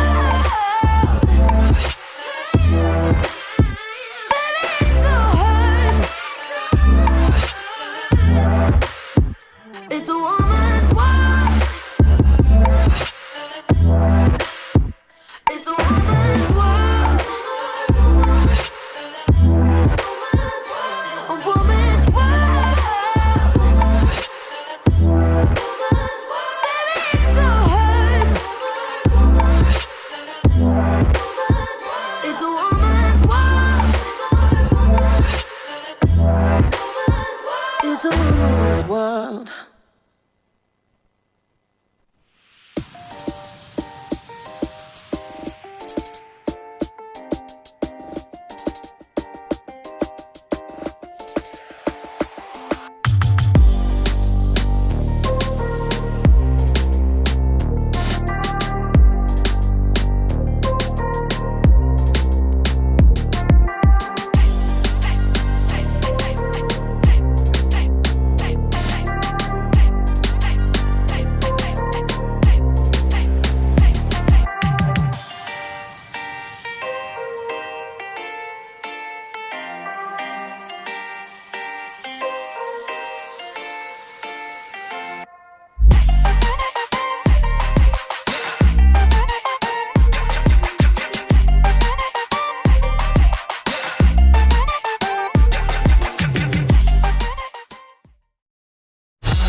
Welcome back to the ESL 1 Stockholm Major.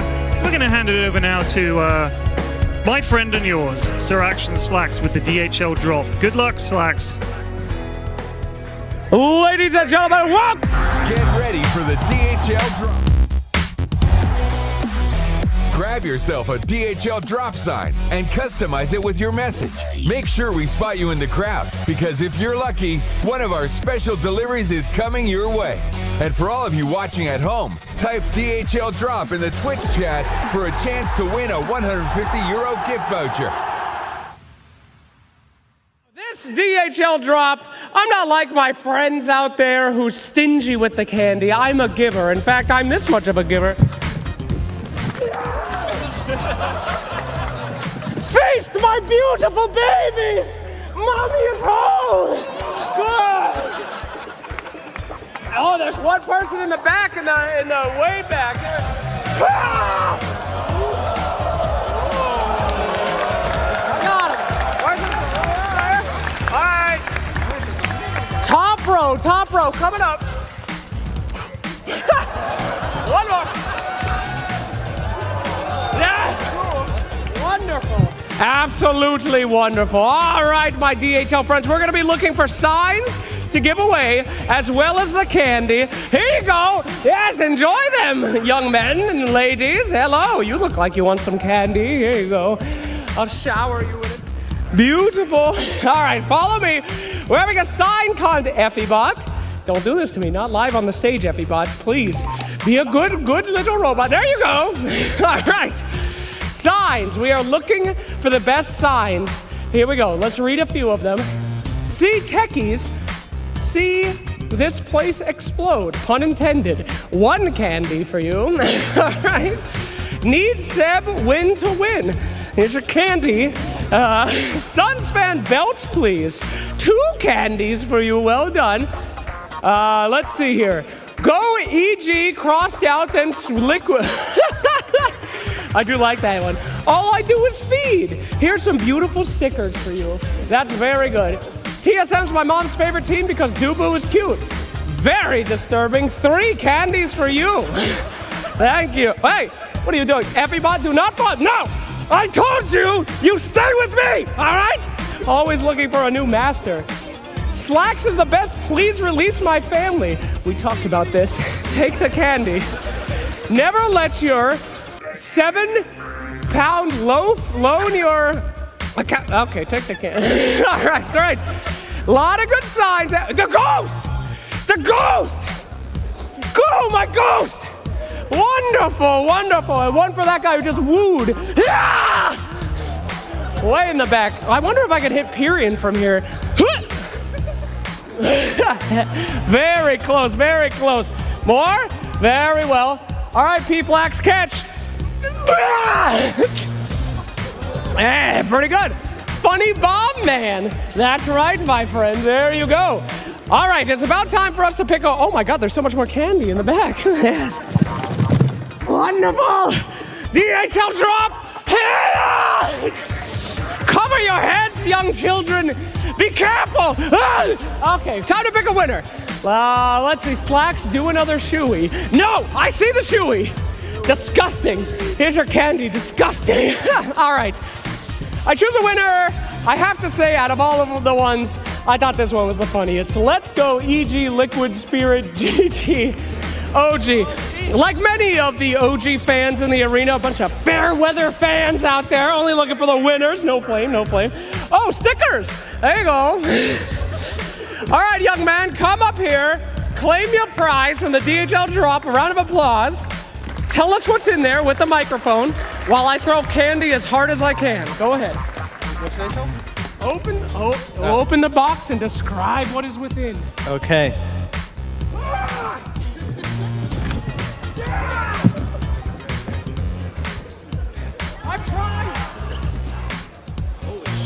Whoa. Careful. What is that? Okay, that is Monopoly Esports. Esports Monopoly.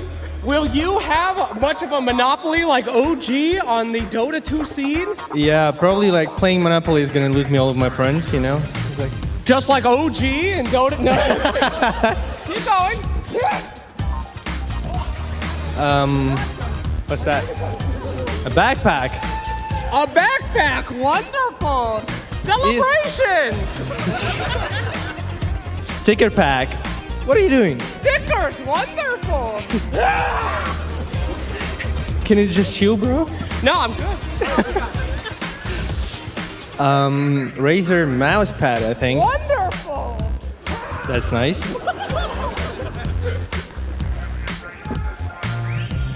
What else? Series 5 Open the micro Dota plush. Kit. It could be a famous one. Open it, crack it open. Okay.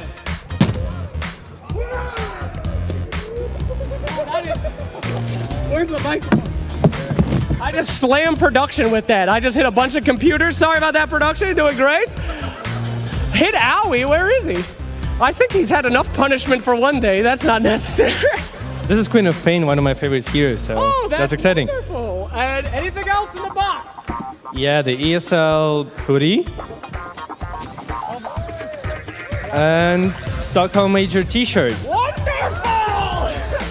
All right. That's it. Well, that will do it for the DHL Dota drop. What did you think, sir? Did you like your box? Yeah, that's perfect. That's exactly what I need. Good, young man. Fantastic. I'm so happy that you had a good time. Yeah, obviously. Well, take your things. It's like you're so nice. Just take it, yeah. Oh, okay. Thank you so much. All right. And unlike the others, I have decree that all my people may eat the candy. Go! Feast upon it like vultures on a corpse! Yes! Yes! That's the DHL drop, everybody. Thank you so much for watching and being part of the community. Right there, top row. Here we go. Oh, shit! He's having a great time. He's having a great time. Is that guy okay? Well, maybe not anymore. I mean, we know Flax isn't, but the guy hit. He's laughing and smiling. Thank God. Slack saw his career flash before his eyes right there. Oh, he caught him right in the head. That was like point blank. Oh my Give him God. another chocolate. He's gonna be okay. I can't breathe. Oh man, what a treasure he is to the Dota 2 community. It's one word to And a use for it. hazard. Oh dear. SVG, did you enjoy that piece? Right now? The last bit? I very much enjoyed it because I was not involved when I normally am, so That's that was true. 5 out of 5 for me. Oh, I would love to see you down there doing the DHL drop. I think you've definitely got the temperament and character for it. We should get SVG to do one. Might have to go back to playing if these demands keep kicking up at this rate, you know. Seb's inspiring me, maybe take another round. He's got way too many offers. Coaching, playing again, being on the talent, being on the analyst as caster. This man's too versatile. He's too versatile. Have you enjoyed it, being on the panel? And Oh yeah, I mean this is my first event as a talent, so I had a huge amount of fun. It was very nice being on this side. There's very little pressure, you know. I get to work with people that enjoy working with me instead of putting their problems on my desk every day. You know, it's pretty chill. So well, this I've enjoyed it. was SVG's first event. Can we get a round of applause for SVG, please? Because I think he's been absolutely superb. Well done. Give me one of them. Nice. Oh, man. I need to recover a little bit. We're going to take a little break, and then we will be back with some more filler until the next series. We'll see you guys then. Stick around.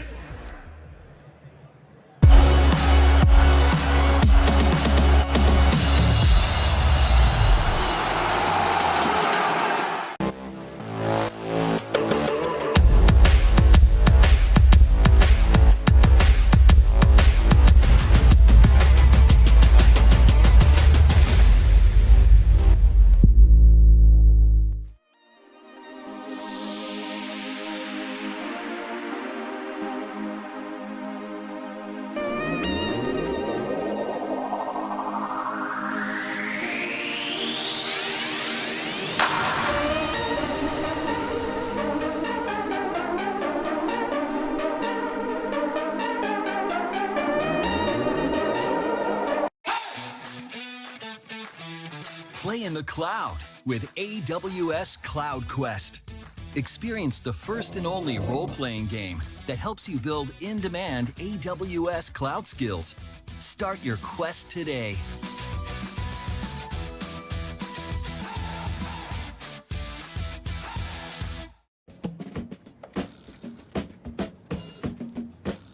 Cool shirt. Thanks, man. Cool shirt. Yeah, I heard you. Thank you. What? Wasn't me. Cool shirt. Yeah, I know. You said that 2 times already. I didn't say anything. But that is a nice shirt. That is a nice shirt. It is, isn't it? Yeah. It is a nice shirt. That is a nice shirt. Makes you want to walk like this.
Welcome back to the ESL 1 Stockholm Major.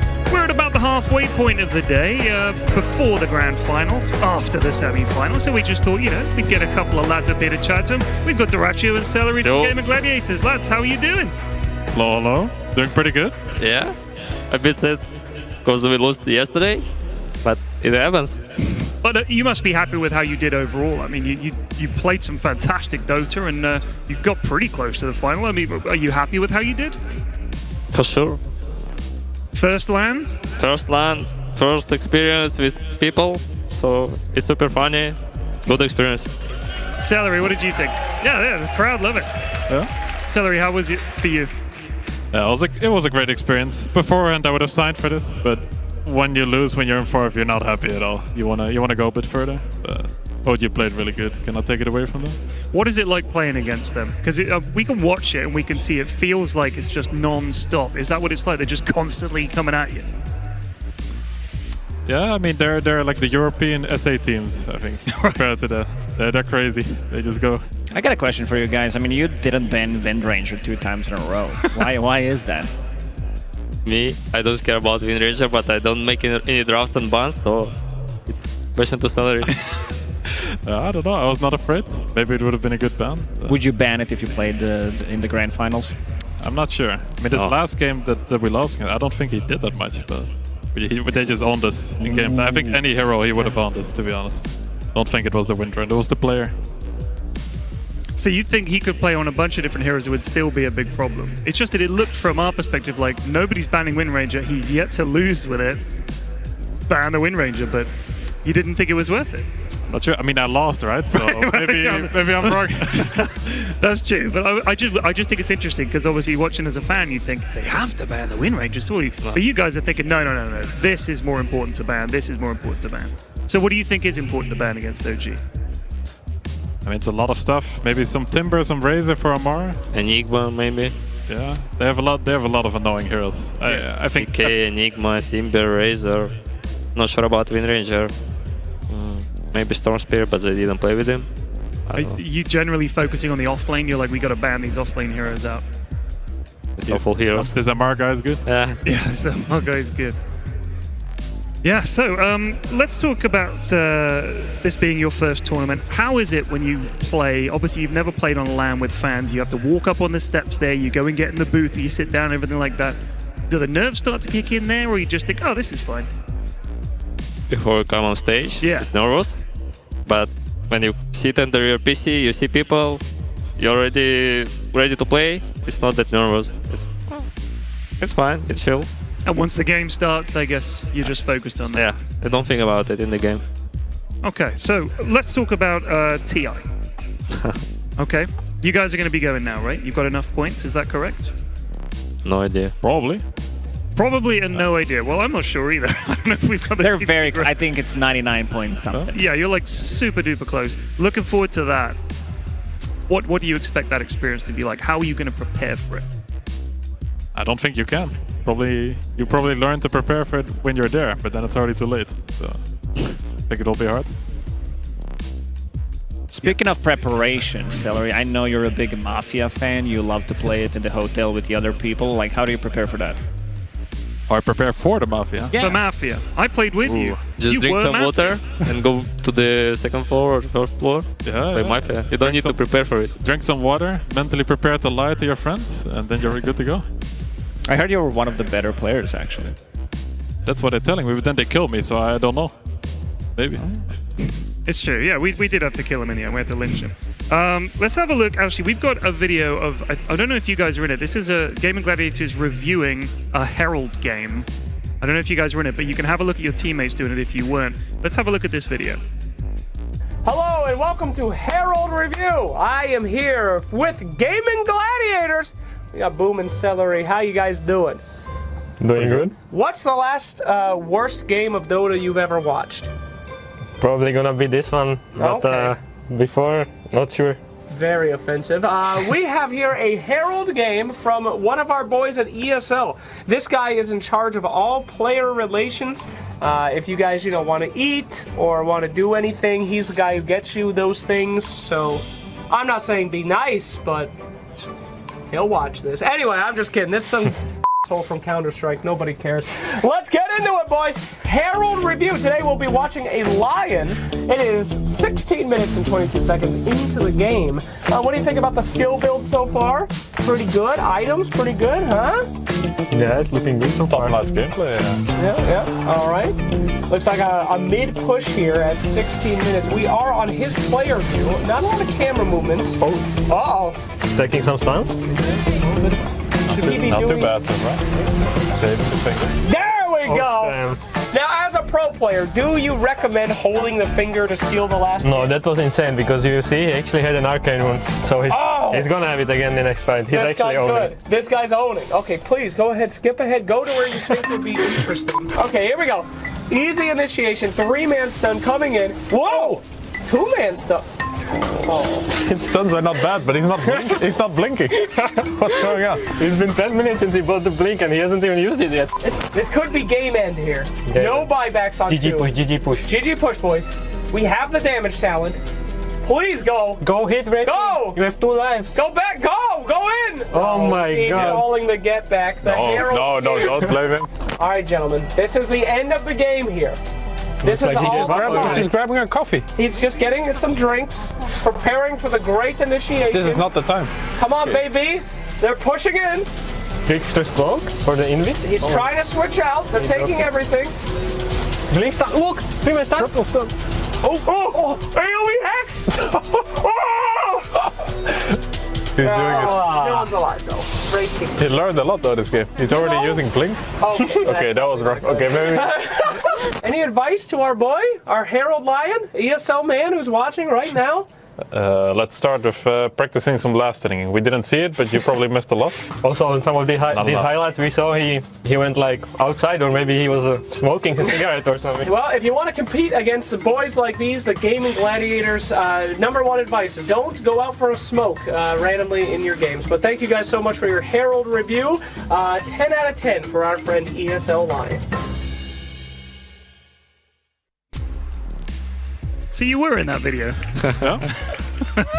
If you had to give tips to Herald players now, 3 things that Herald players or like bad players like me, what are the top 3 things? It's like, if you can get these 3 things right, you'll improve. Play a limited amount of heroes. Don't play every hero. I know it's fun, but there's no way. Just play like 3 or 4 heroes at first. Just focus on a few things every game. Like maybe just focus on last hitting every game. Every game it's useful. Then one more. You have one more. Don't be tilted from losers. That's Just a good one. keep playing and keep playing. You're gonna be better. I gotta defend this Lion. I don't think it was his fault. Like, he lands a 3-man hex, like there's no follow-up. But we also seen him doing absolutely nothing, standing still, reading what the neutral items are doing. He's like, No, he tried to switch it. Now I'm gonna send the other one back. No, he just trying to switch it. But he cannot. He maybe missed the button. It was too many buttons on the move. Yeah. He wasn't too bad actually. This line, I liked it. Okay, Duracio, you actually brought up a Game and Gladiators jersey with signatures. You can see it there. And it's got a bunch of player names on it. We are going to give this away, if that's okay. You didn't bring this up like to give to a friend. We're going to give it to Slacks, and he is going to find someone to give it to. He's on his way now. What criteria are we going to use to decide? How are you going to decide who this goes to? No idea. Well, you've got to think of one, young man, because we're about to give it away. You can't just give it to the first person we see. Yeah, just we can give decision to, for Slacks. Slacks is going to make the call. All right, well, yeah, we can do that. So if you wanted to win, well, receive, you don't even need to win it, from Russian Slacks, think of what Slacks would want you to do, God forbid, in exchange for a jersey. So think very hard about that. Okay, we'll come back to that in a minute. So what tips would you give? You're a very good player. I've seen you play. You're also a very good player, but I'm also asking him. I don't play a lot of pubs. You don't play pubs? 1 or 2, maybe. Come on. Fuck. No. Pubs is not good. But if you want to play it, you just need to, like Celery said, practice 3-4 heroes. And it's good if you can play on any role. So you practice 3 heroes for pos 1, pos 2, pos 3, pos 3, pos 4, pos 5. So you can play any role in the pubs. And you're not gonna be tilted that someone steal your role. Just try to focus on some things that about the class hit. Don't be tilted. Focus on your own game, what you need to do, how you can help team. That's all. Okay. Oh, there's Slacks. Hold on. Jake. Oh, God, he's coming up here. Can you hear me? I can hear you. Hello? We have this fabulous Game and Gladiators jersey that Duracio brought up, signed by the lads. Did they wear it? No, this is unworn, all right? Then we don't want it. I wish you did. Can you please find a worthy winner? You're not allowed to keep it. Find a worthy winner in the crowd. Walk around and see if you can find None is worthy. No.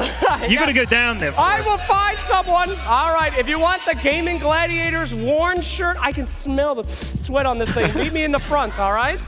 Give it one little smooch. Come on. Just my hand. Just a hand. Not gonna... Okay. That's good sweat right there. All right. Let's get it done.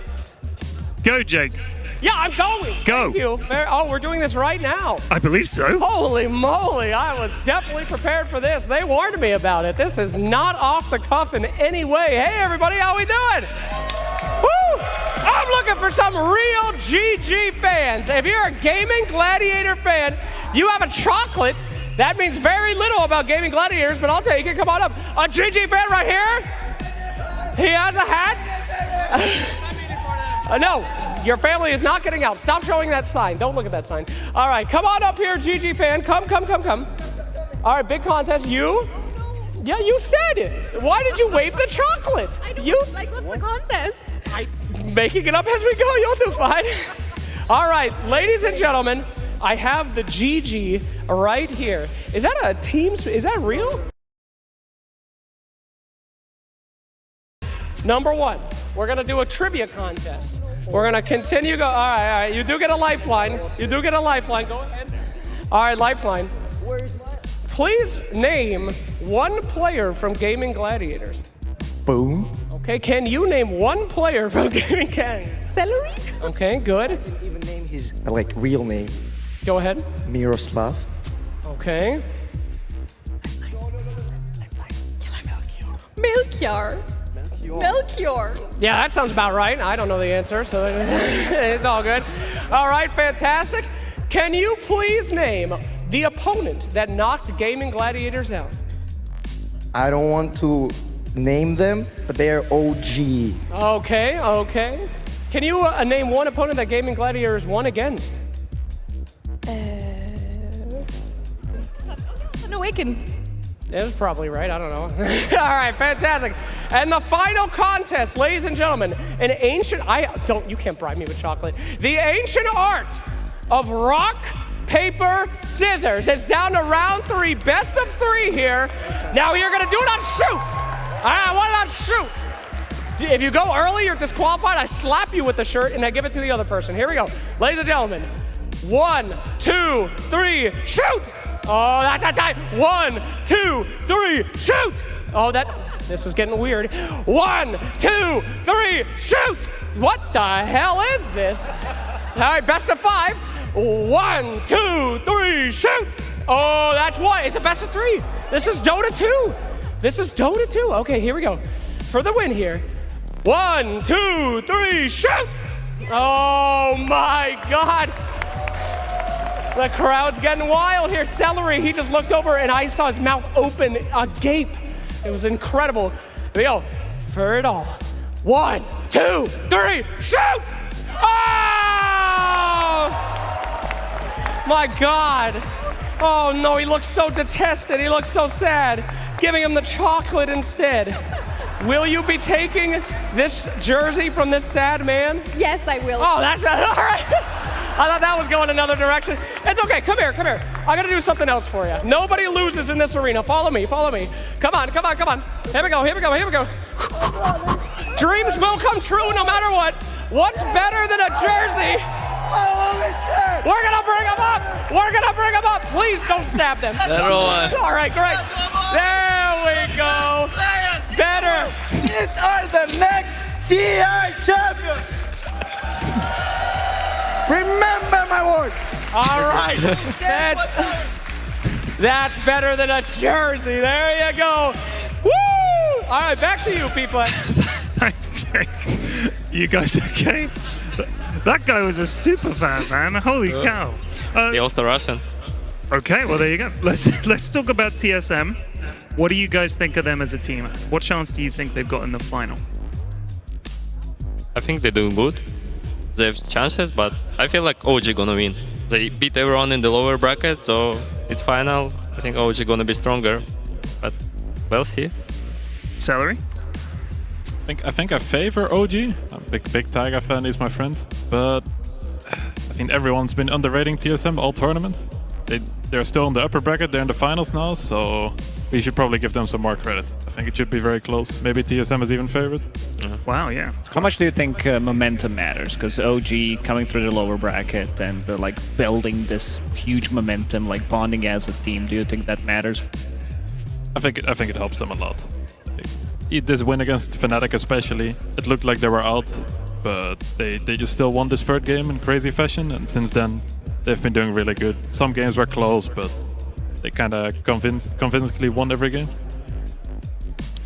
Well, chaps, I'm going to say thank you so much for joining us on the panel. It's great to get some pro players on who played in the tournament and give us their perspective on it. And we wish you guys all the best. And I'm sure there'll be plenty of people here rooting for you guys at TI or in the next tournament they see you. And can we get a round of applause for Duracho's Celery, please?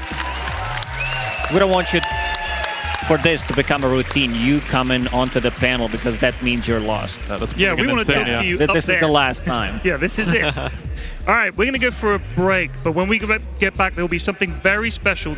You do not want to miss it. Stick around. We'll see you soon. See you.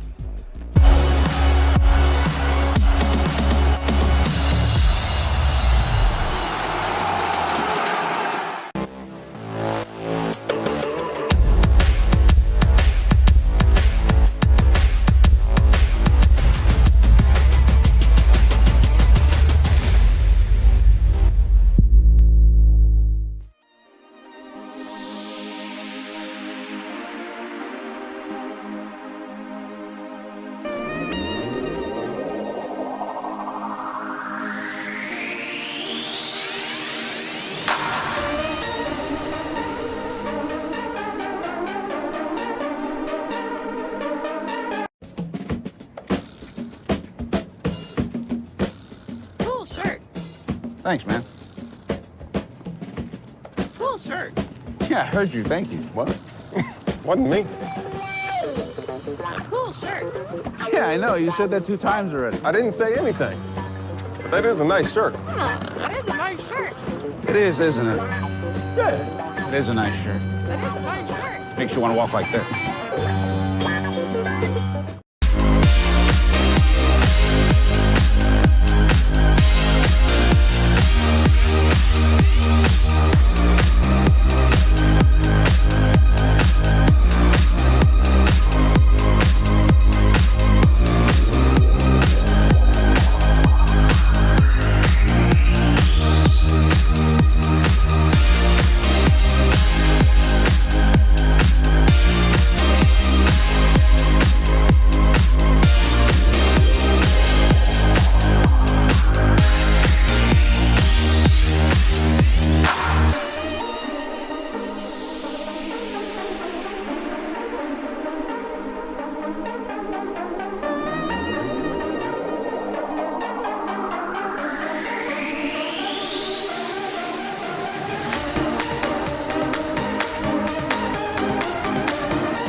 Catch a glimpse of myself in the mirror and I go like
Thanks, man. Cool shirt. Yeah, I heard you. Thank you. What? Wasn't me. Cool shirt. Yeah, I know. You said that 2 times already. I didn't say anything. But that is a nice shirt. That is a nice shirt. It is, isn't it?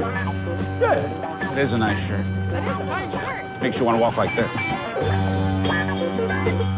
Yeah, you gotta get it done, so are you up for it? Say, are you up?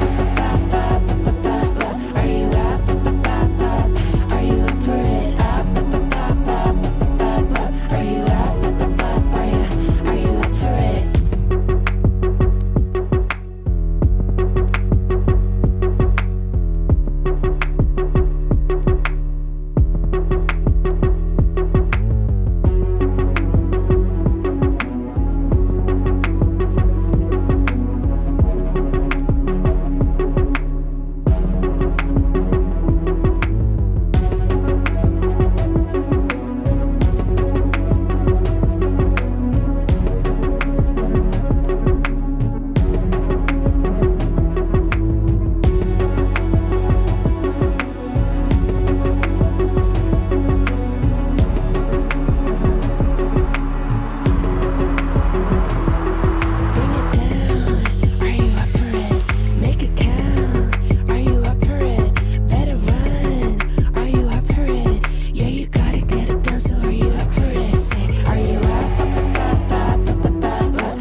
Rise and shine a brand new day. Daily I can choose to be. Become what is best for me.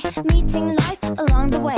Waste no time but take my time. Time is right now and right here. Here today and here to stay. Stay alive and keep it cool. Keep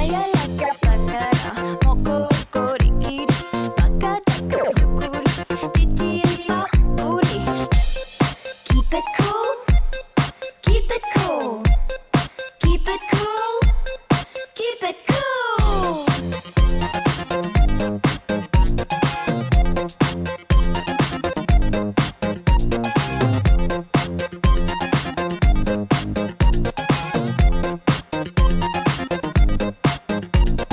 Write a sign, it makes my day. Day by day I choose to see. Sea of scum, oh sea of glee. Gleeful is the better way.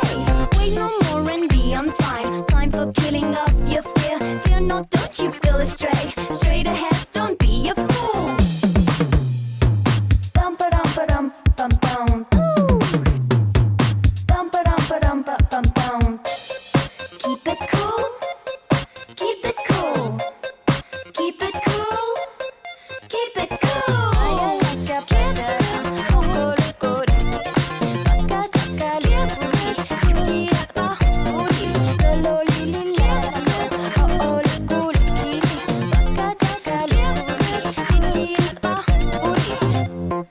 Take your time, hey, don't be a fool. Stay alive and keep it cool. Keep it cool. Keep it cool.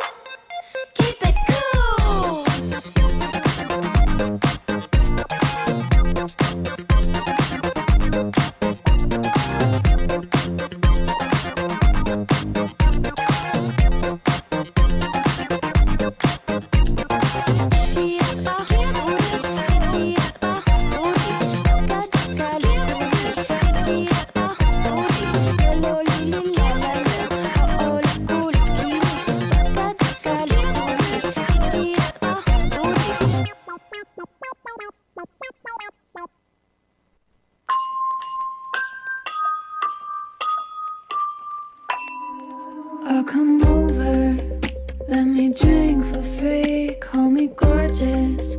See what's underneath in my head now.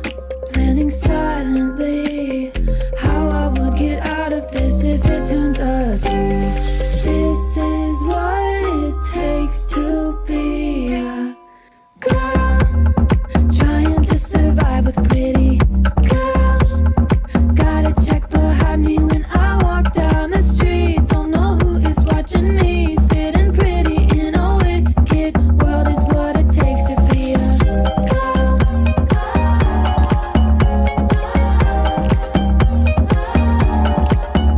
With the big men in their fancy suits, talking business in the conference room. Big promotion, what do I have to do to get that many zeros in my checks like you? This is what it takes to be a girl, trying to survive with pretty girls. Everybody knows 82 cents ain't a dollar. The same job, white collar, so pretty in a wicked world is what it takes to be a girl, trying to survive with pretty girls. If I was a man, I'd go on late walks at night, never ever be polite. You work twice as hard to run the world is what it takes to be a la la la la la la la.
Are you feeling it yet? Grand finals of the Stockholm Major approaching rapidly. We still have a little bit of time, of course, before the game begins.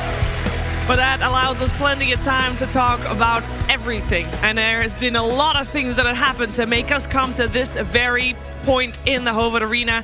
I am joined for this grand finals by Jenkins, Tigov, and Purge, and we got two teams left here, Purge. It is a long time coming to be right here in this very spot. It is. It's been a long time since we had a LAN. I think it's been great having the crowd. The players are feeling it. We're feeling it. Can't wait to see what happens.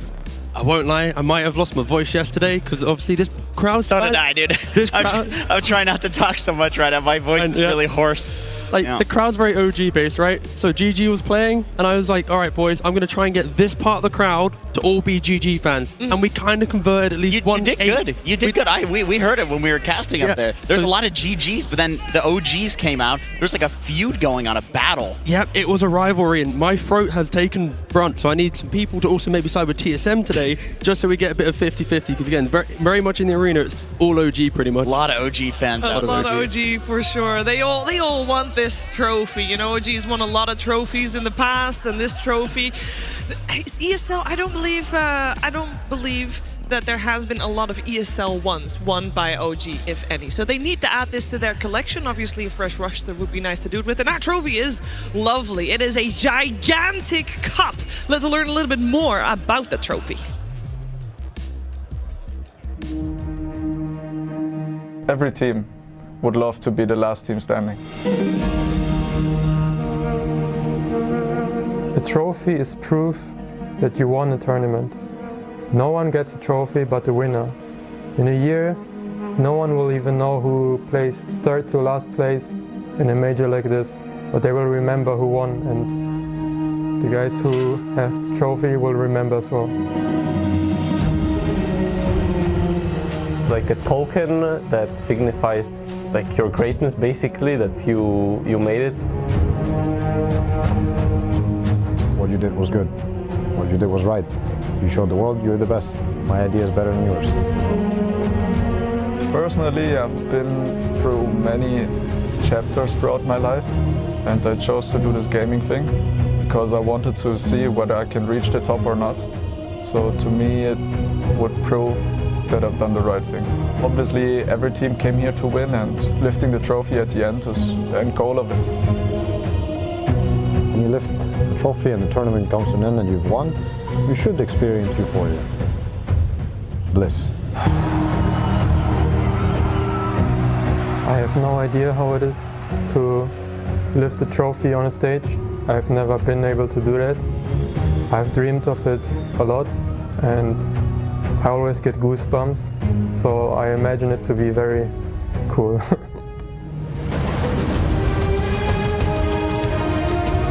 Yeah, I was thinking about lifting a trophy countless times. Like, you know, it's kind of the end goal of being a pro player. It's just like winning a tournament, lifting the trophy, being the best there. So, yeah, it will be really nice. The team wins, and it's like lights and confetti and everything dropping. You get those goosebumps. It's like you get the feels that you want it to be you.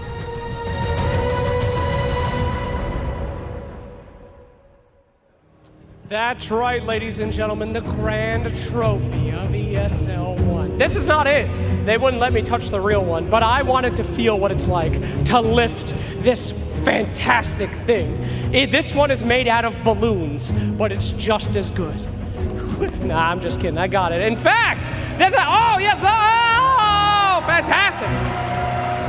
Oh, you know, I guess somebody actually needs this trophy. It shouldn't be going to me. Let's go. You know what? Let's go, crowd. Let's go, crowd. Hello, everybody. Who has the best story for me? Who's the champion of the event? Is anyone here? Anybody got a cool story? Who's the #1 fan? #1 fans? Any hand raises? Any? No, that guy just put up a sign that said never. Oh my, you're very far. Okay, this better be a very good story. He's running away. Why would he run away? All right, here we go. Story time. Why do you deserve the trophy? Because I'm the best. Oh, that's great. Brandon, it was definitely not worth it. Good attempt, good attempt. Is there anyone else? Okay, why do you deserve the trophy? Because I worked really hard for this all year, so of course I deserve it. All you did was play Dota, but a round of applause, anybody? Okay. Oh, we got another hand over here. All right, one of these three will win. Hello, why do you deserve the trophy? Well, we just got married and decided to spend our honeymoon here, so. Oh! Dota honeymoon! Okay, lift that trophy out, please. Do it like a pro team. There we go. Yay! Congratulations, honeymooners. Woo!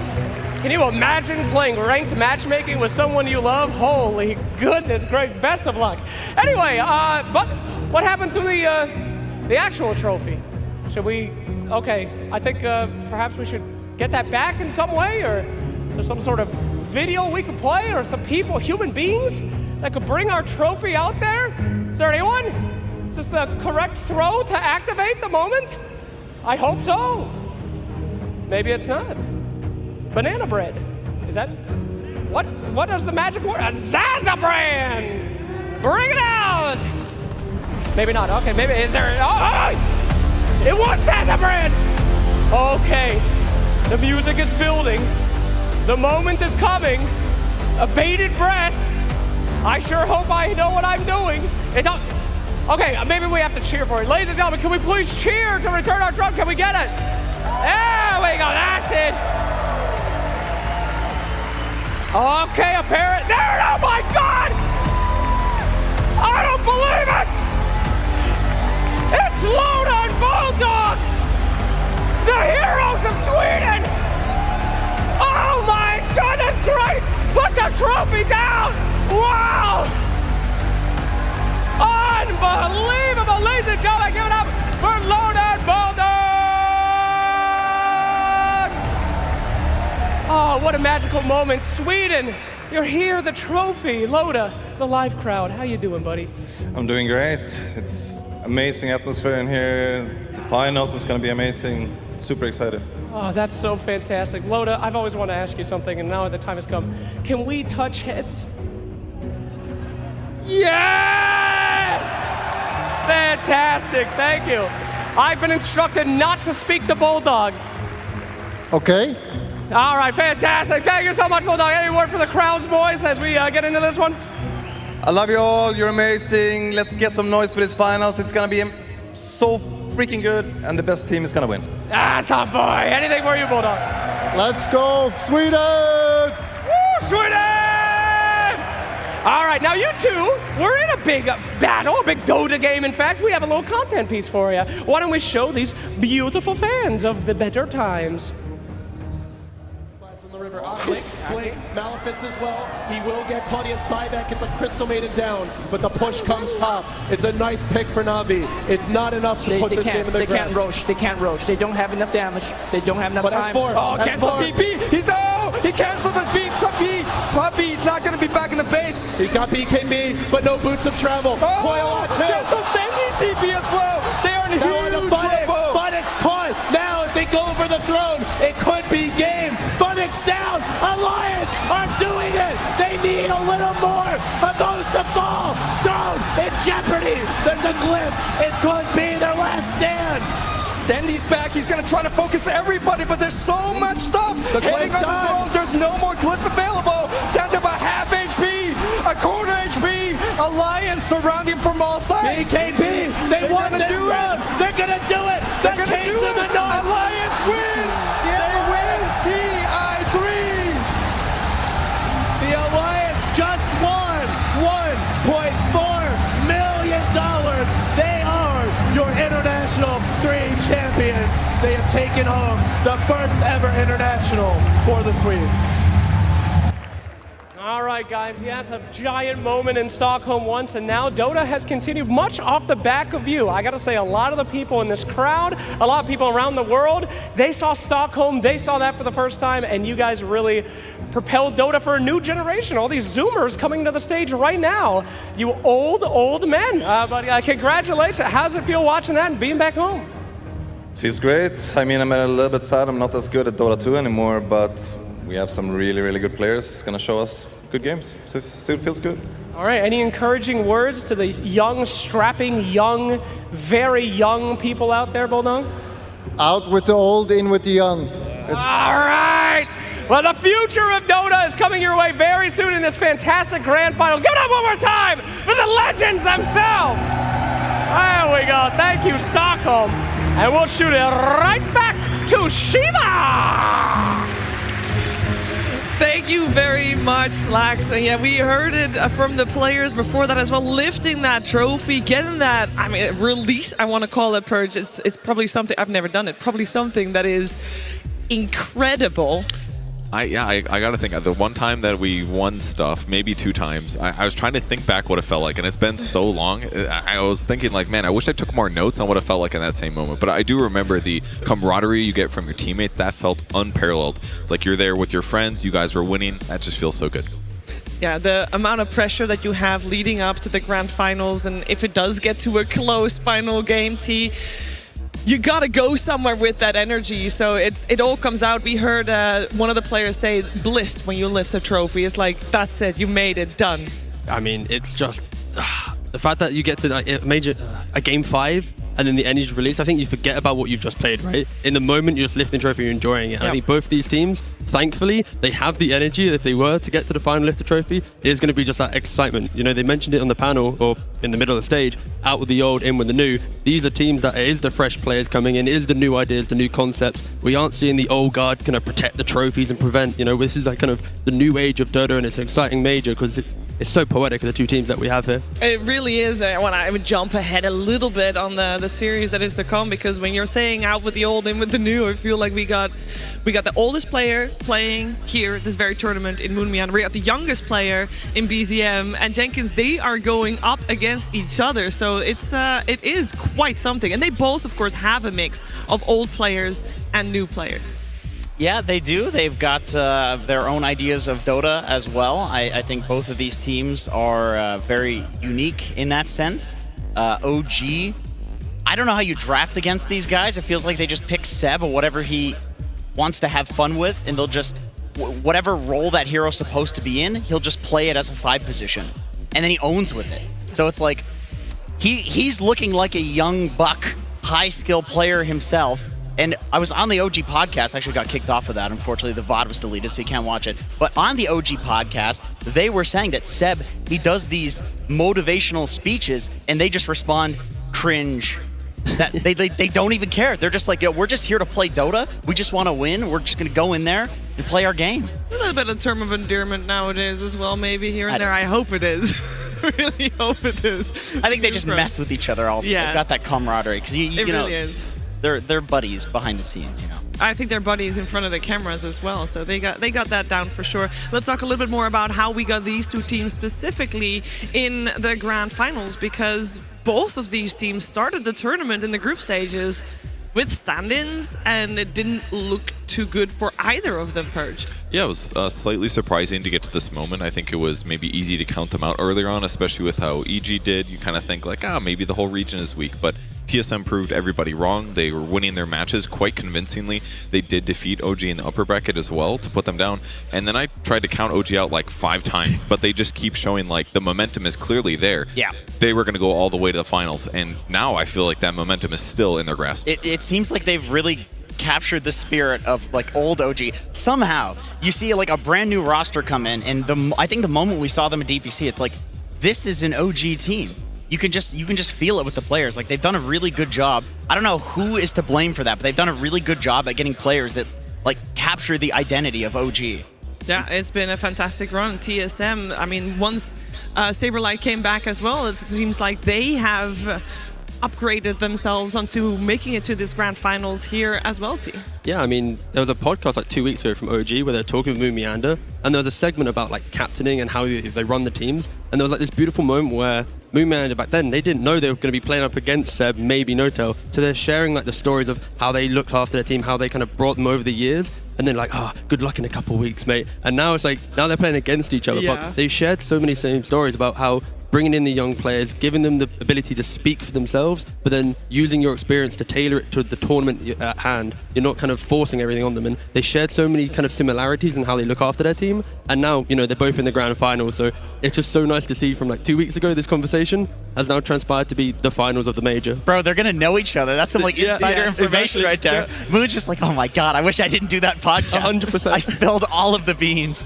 All of the beans. And he tweeted yesterday, Moon Meander did. He said, why does it feel like I just played the entire Western Europe deep? Because he did. Because he's only played the European teams. The upper bracket run has been like EU, and he's been slapping them down every time. And now OG, they've got the whole of Europe to go, okay, we got to beat NA now. They've just been destroying us every step of the way.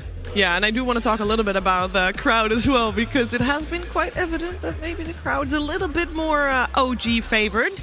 There's nothing wrong with having favorites, guys. Let's put that first and foremost. I wonder, Purge, do you feel like it has an effect on the players playing?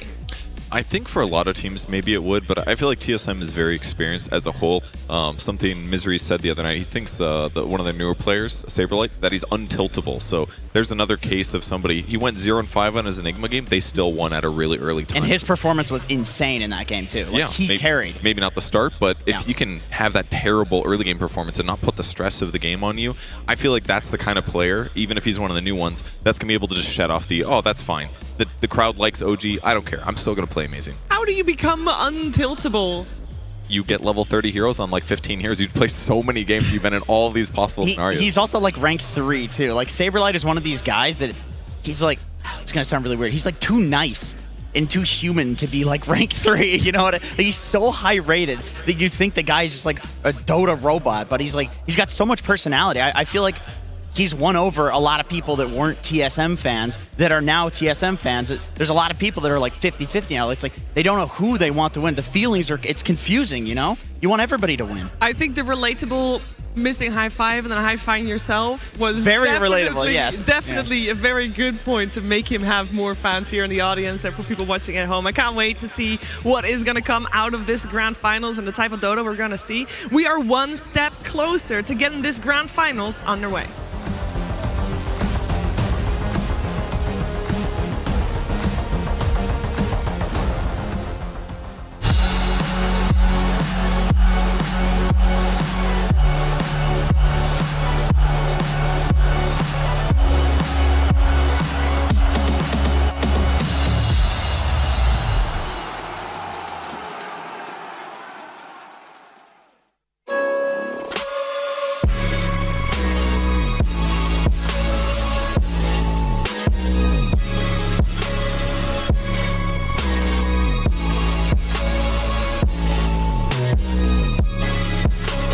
You love it, you wear it. What's your style? Get your merch at shop.eslgaming.com.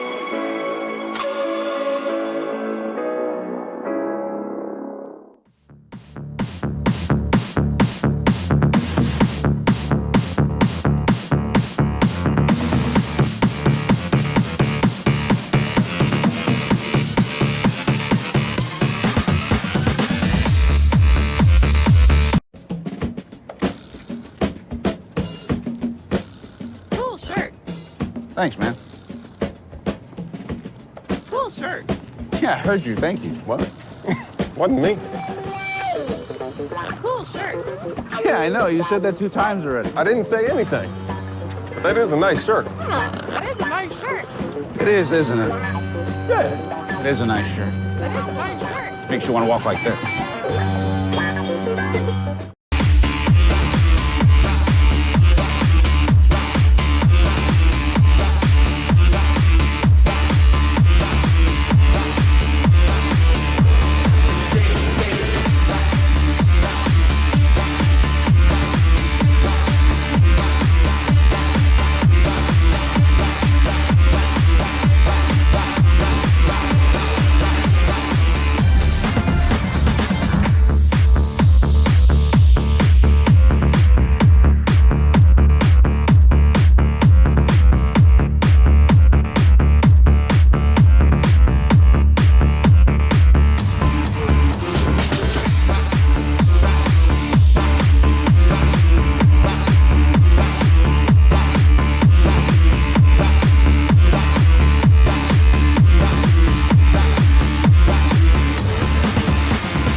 All right. TSM FTX, they are in the grand finals here. They made it all the way through the upper bracket. And OG, they come from the lower bracket. They've had a trial by fire, but once they beat Fnatic out, they haven't lost a single game since. Quite the glow up for this squad indeed. And we have a best of 5 between these two teams ahead of us. And we're going to focus our attention first on TSM because, you know, it's not the first time that NA gets to be in a grand finals. Better yet, the last 3 other majors, we had an NA representative in the grand finals every single time. However, EG fell short. This time around, though, it's a different team purge, so perhaps the curse is broken? I don't really believe in curses. I mean, we see patterns. The only curse that's real is that OG is destroying right now, so it's looking scary for TSM, because from my perspective, it just feels like that you can't stop their drafts. There's like always something that they can do to beat it. So I don't know. But I think TSM has a really good chance. I think for me, it's more about the story of TSM, right? A stack that's stuck together throughout the years. They're able to get a sponsorship eventually from an NA organization, and then they come to a major, put all of them together, and get to the finals. It's just proof of what the DPC can do, can motivate teams, and with the correct support, you can make it. So 3 slots for NA next season? Or region or tour, sorry? What a story that would be. That might end up actually getting Quincy Crew a sponsor. Yeah, exactly. if TSM comes in, they take a team, and then all of a sudden they just win the next major. The first major on LAN after like 2.5 years. Like, that would be pretty insane. It is a pretty crazy run if you think about it. Yeah, Team Undying previous season, it was the same roster. So this very roster for TSM was previously Team Undying. It was created for the DPC previous season, so the 2021 season, if you will. January, these guys are like, let's do it together. Fine. They came together and it was going well. They became top 3 in NA. And unfortunately, they stayed top 3 in NA, which basically means that you don't get to go to any majors, but you do get to go to TI Purge. If you win the qualifier, and they did. Yes, and they did. So they went to TI, they went positive in the group stage, so because they had no actual major experience recently, it was surprising that they went positive. You just thought, oh, 3rd best, maybe they're not going to do so well. So they had a good run. They lost first round of their stage match, so they do have LAN experience in that sense. Their group stage was really good too. Like, I think out of all the NA teams, they looked like they had the best group stage. They did. They did indeed, and we have a little bit more insight about how this team performs when they are maybe considered the underdog by Saberlight. I think being a comeback team is mainly about mentality. What I realized at this tournament is that at any point in a Dota game, you have a 50% chance to win, because you're either going to win or you're going to lose, and it's 50-50 because there's only 2 options. So even if you're 3 racks down, it's still 50%. So, you know, even when we're playing against Gladiators, we're 2 racks down, I was like, you know, guys, 50% chance to win, we can do this, obviously. But I think it's also really nice that, like, winning these games you're not supposed to win, it's very scary for all the other teams, because then even if they're winning, they're actually like feeling, okay guys, we can still lose this. This is like very scary. We need to keep, like, we keep them on their toes. You can't help but like this guy.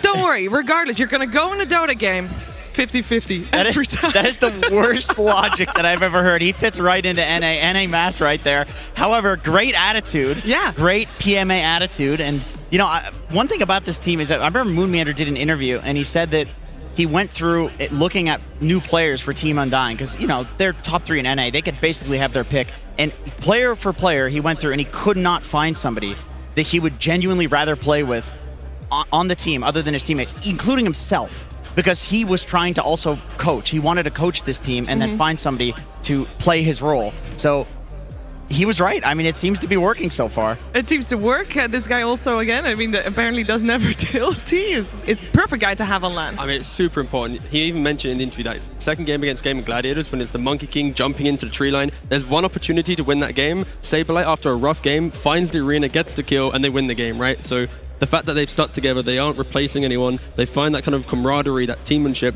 that's what you need to be able to have comebacks. It's because they've been together for so long, they're still being able to keep it PMA when they are down. And that's why I'm just so excited for this grand finals. I want to see some comebacks. I think that relentless positivity is really what they need right now too, because he was talking about what it's like to be the underdog. Well, despite them coming from the winner bracket, I feel like they're the underdog right now with OG's momentum. So if he still truly believes in the 50-50, that's what he's going to need to somehow beat all of the tools that OG are using to just beat every team. Yeah, OG has been beating every team, so they got their work cut out for them for sure. Let's hear a little bit more from OG Seb before the series. All the interviews about me, I mean, he's just trying to get under my skin, you know, telling me that I'm gonna feed or that I'm a one hero player. It doesn't matter what he says. I know he's a hater. He will always be a hater of mine, and I'm hoping to prove him wrong today. Okay, so I think he's a terrible coach too, by the way. We're super happy, super hyped. I think the excitement level right now is really high, and we're gonna have to manage it a bit because obviously we need to go into the finals against such a strong team as TSM with a clean slate. First series against them went wrong. We were a different team back then, I think. I mean, we were the same team, but we didn't, you know, it was like the beginning of the learning curve for us. We went through the whole lower bracket, getting stronger after every series. You know, we also got stumped by Tundra in the group stage, and today we too owe them. I'm not saying the same is going to happen with TSM, but we're definitely going to show a different version of this team, and we'll see if they can deal with it or not. I mean, I really want to thank everybody for the incredible support. I think this is the first time in my life that I feel so much support from the crowd. Usually it's quite the opposite. It's been the opposite in the past, and it feels really amazing, and I want to thank you guys for that. OG definitely has a lot of support in the crowd as well. I hope we're going to have cheers for both squads, audience, by the way. Just want to point that out. I want to also hear more from TSM. Let's hear from Bryle. I don't know. We're just very happy to play, you know. We're like, even like win or lose, we're like really grateful and happy to be here. So it's an honor to like play against OG, play against like the two times TI winner Seb. So it's gonna be awesome. I think these games are gonna be close. I think we're hoping for a 5-game series. It's gonna be hype, but let's go TSM. Let's go TSM indeed. He looked very pumped there in that pregame. That was only taken a couple of moments ago. I would imagine right at this time, how do you keep your cool, Jenkins? How do you feel? How do you think the teams are doing backstage? I think there's going to be a motivational speech going on on both sides.